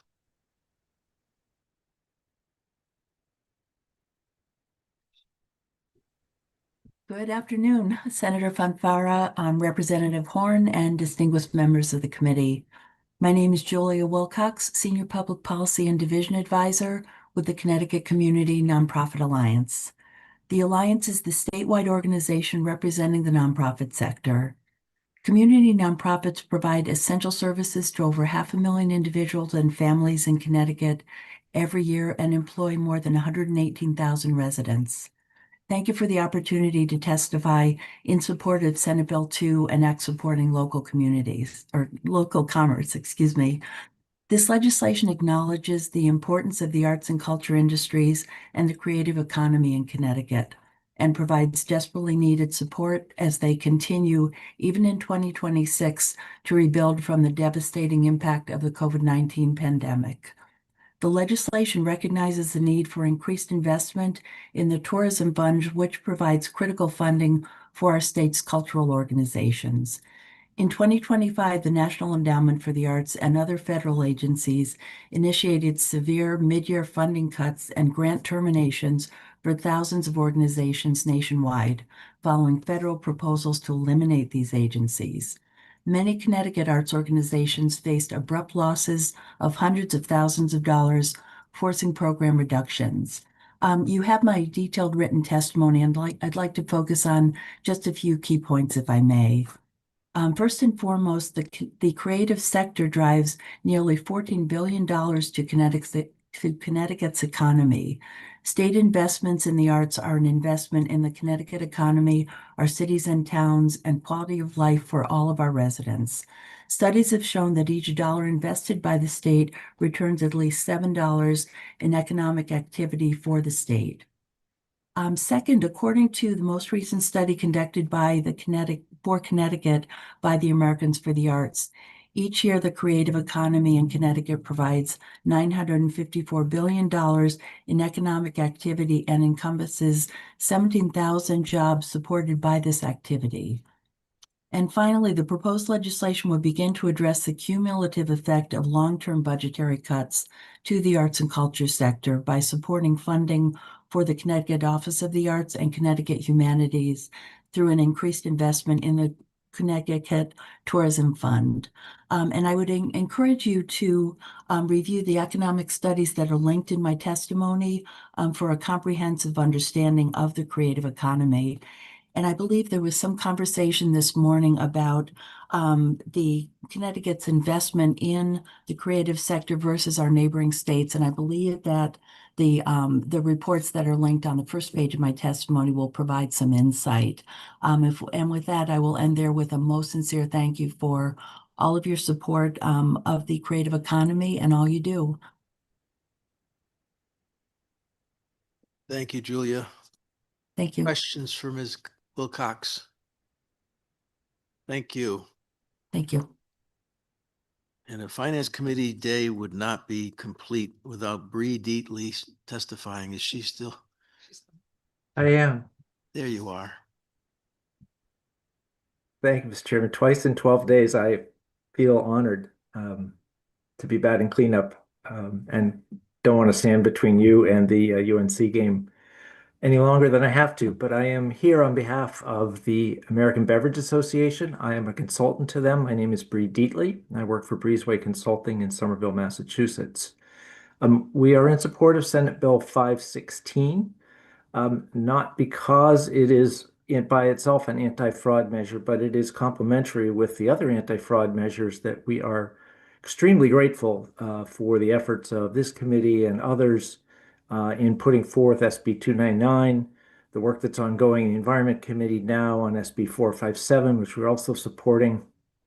We do want to see this program succeed. We want to see fraud brought under control. Our members, like beer wholesalers whom you heard earlier, have gone months, even quarters being over-redeemed.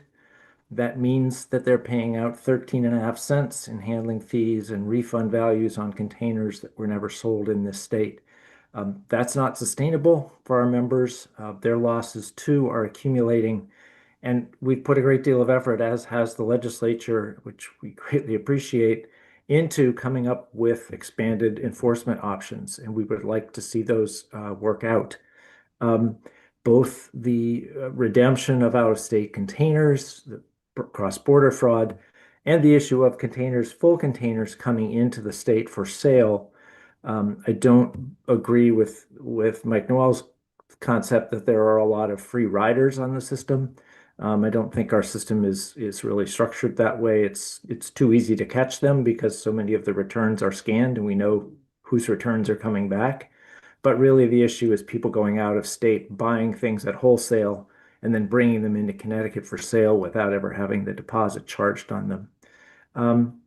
Again, we are working, hand in glove, I hope, with the Environment Committee to get a better bill put together to tighten further the enforcement. But I do believe, and we as an industry believe, it's rational to sort of have a line drawn so that at a certain point, if those measures have not worked, the underlying cause of this whole problem, which we foresaw in 2021, would be to reverse the redemption of the refund value back down. A lot of improvements have been made in the system. I think the rate's going to collapse if that happened. And there are other ways of encouraging participation in the redemption system, which we've advanced in the past, without setting up that 5 cent or 10 cent differential that has led to so much financial loss. So with that, and thanks for the efforts that have been put forth, just recommend advancement of this bill. Thank you. Thank you, Bree. Can you help the committee understand briefly, if possible, the issue of creating a Connecticut only barcode? Is that, did you indicate that that's happening in other places? It does not. There are no state-specific barcodes in use anyplace, simply because there are, as was mentioned earlier, there are deposit state-only barcodes, so-called add-on barcodes that are used for certain very high volume products. Something like a really common product like a 12-ounce Budweiser can or something like that. But those only tell you it's a deposit eligible item. It doesn't tell you what state specifically. The reason for the difficulty with that, and I went through it in some detail 2 weeks ago with the Environment Committee, is simply one of logistics and production. In order to produce a container solely for the state of Connecticut, everyone who produces a container, a certain product, needs to coordinate with everyone else who produces it. So, in the middle of the summer when our members have products coming in, I think I've heard from one of our members, they have products coming in from production facilities in over 30 states in the summer during the peak season. That means that every single one of those production facilities needs to know exactly how many containers to send to Connecticut and coordinate with all the other facilities who are maybe also filling a water bottle of the same brand and size to just have enough water bottles to supply the demand for Connecticut, and make sure that each stage of the distribution process, when they hand it off to a Target or they put it in somebody else's truck and it makes its way into Connecticut, there's just enough of those containers available to meet the demand in Connecticut and they don't go anyplace else. The logistics of trying to do that for 400 SKUs that our members may typically have in a warehouse is mind-boggling. And as a result of the complexity and cost of that, requiring that practice has been declared unconstitutional by federal courts in the Southern District of New York and in the Sixth Circuit in Michigan. So on the grounds of inhibiting commerce. So it is a logistical nightmare, especially given the diverse production and diverse products that are involved, and also would be seen as illegal. But part of that is because of the complexity of doing it.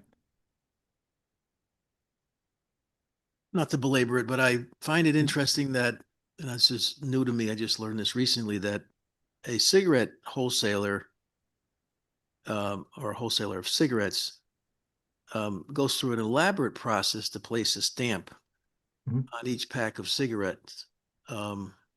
Very, very complex and very involved, and that somehow is not considered a violation of interstate commerce. I don't know why the difference. Yeah, there have been the Michigan case actually did involve something like a stamp. The New York case involved a barcode mandate.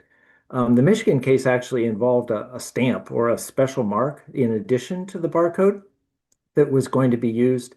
Part of the problem there is one of them Mike Noel referenced, or I think it was Mike. One of them is that an individual who is looking at that container, that isn't dispositive, right? An individual can at a redemption center can just let one of those containers go. There's no sort of control over that. And from a technology perspective, there was a very high failure rate on detecting that special mark that was not a barcode. It just was never able to be read at a level, so some special mark was never able to be read at a level of reliability that led to that being a successful solution.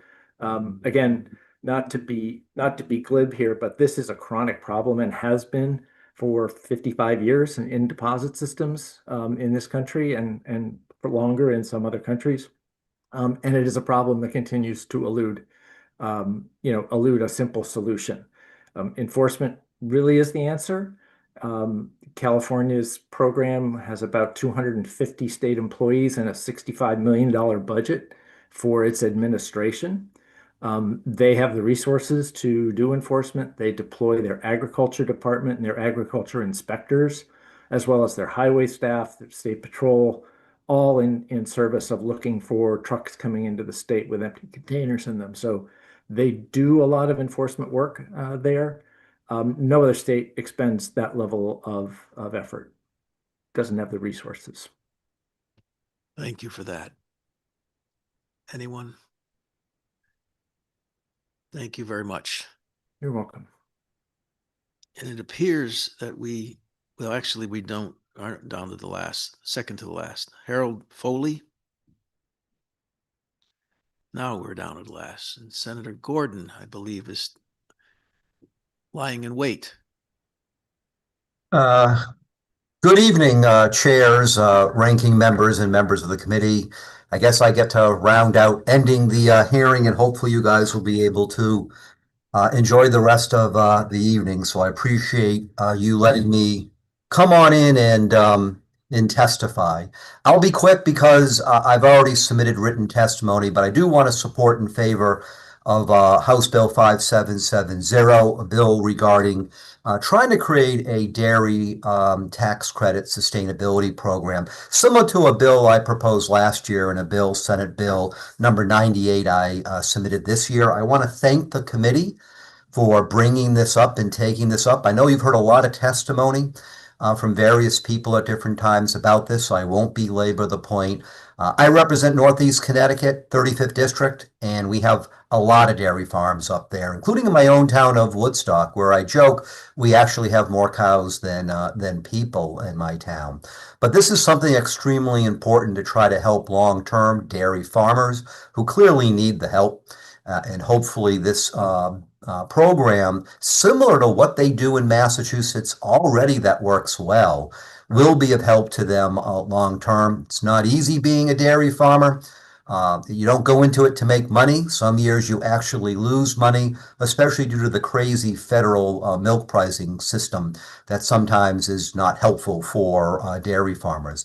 This is a way to help them long term. We've been losing a lot of dairy farms over the years, and once they're all gone, they're all gone.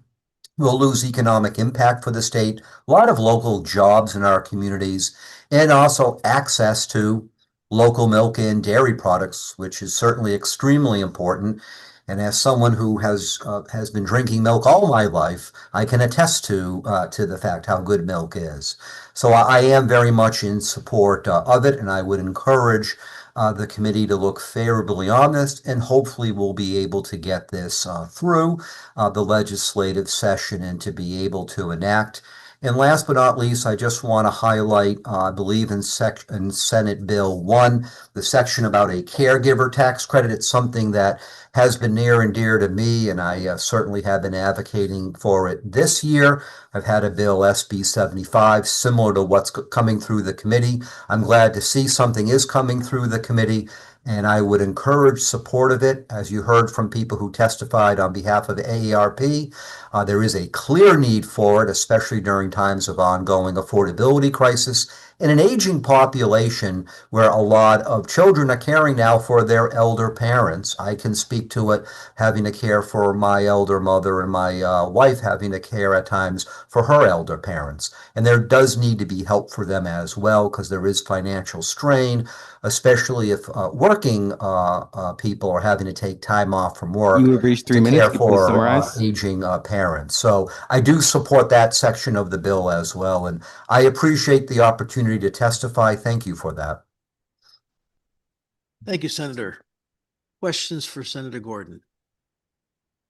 Seeing none. Thank you, sir. Thank you.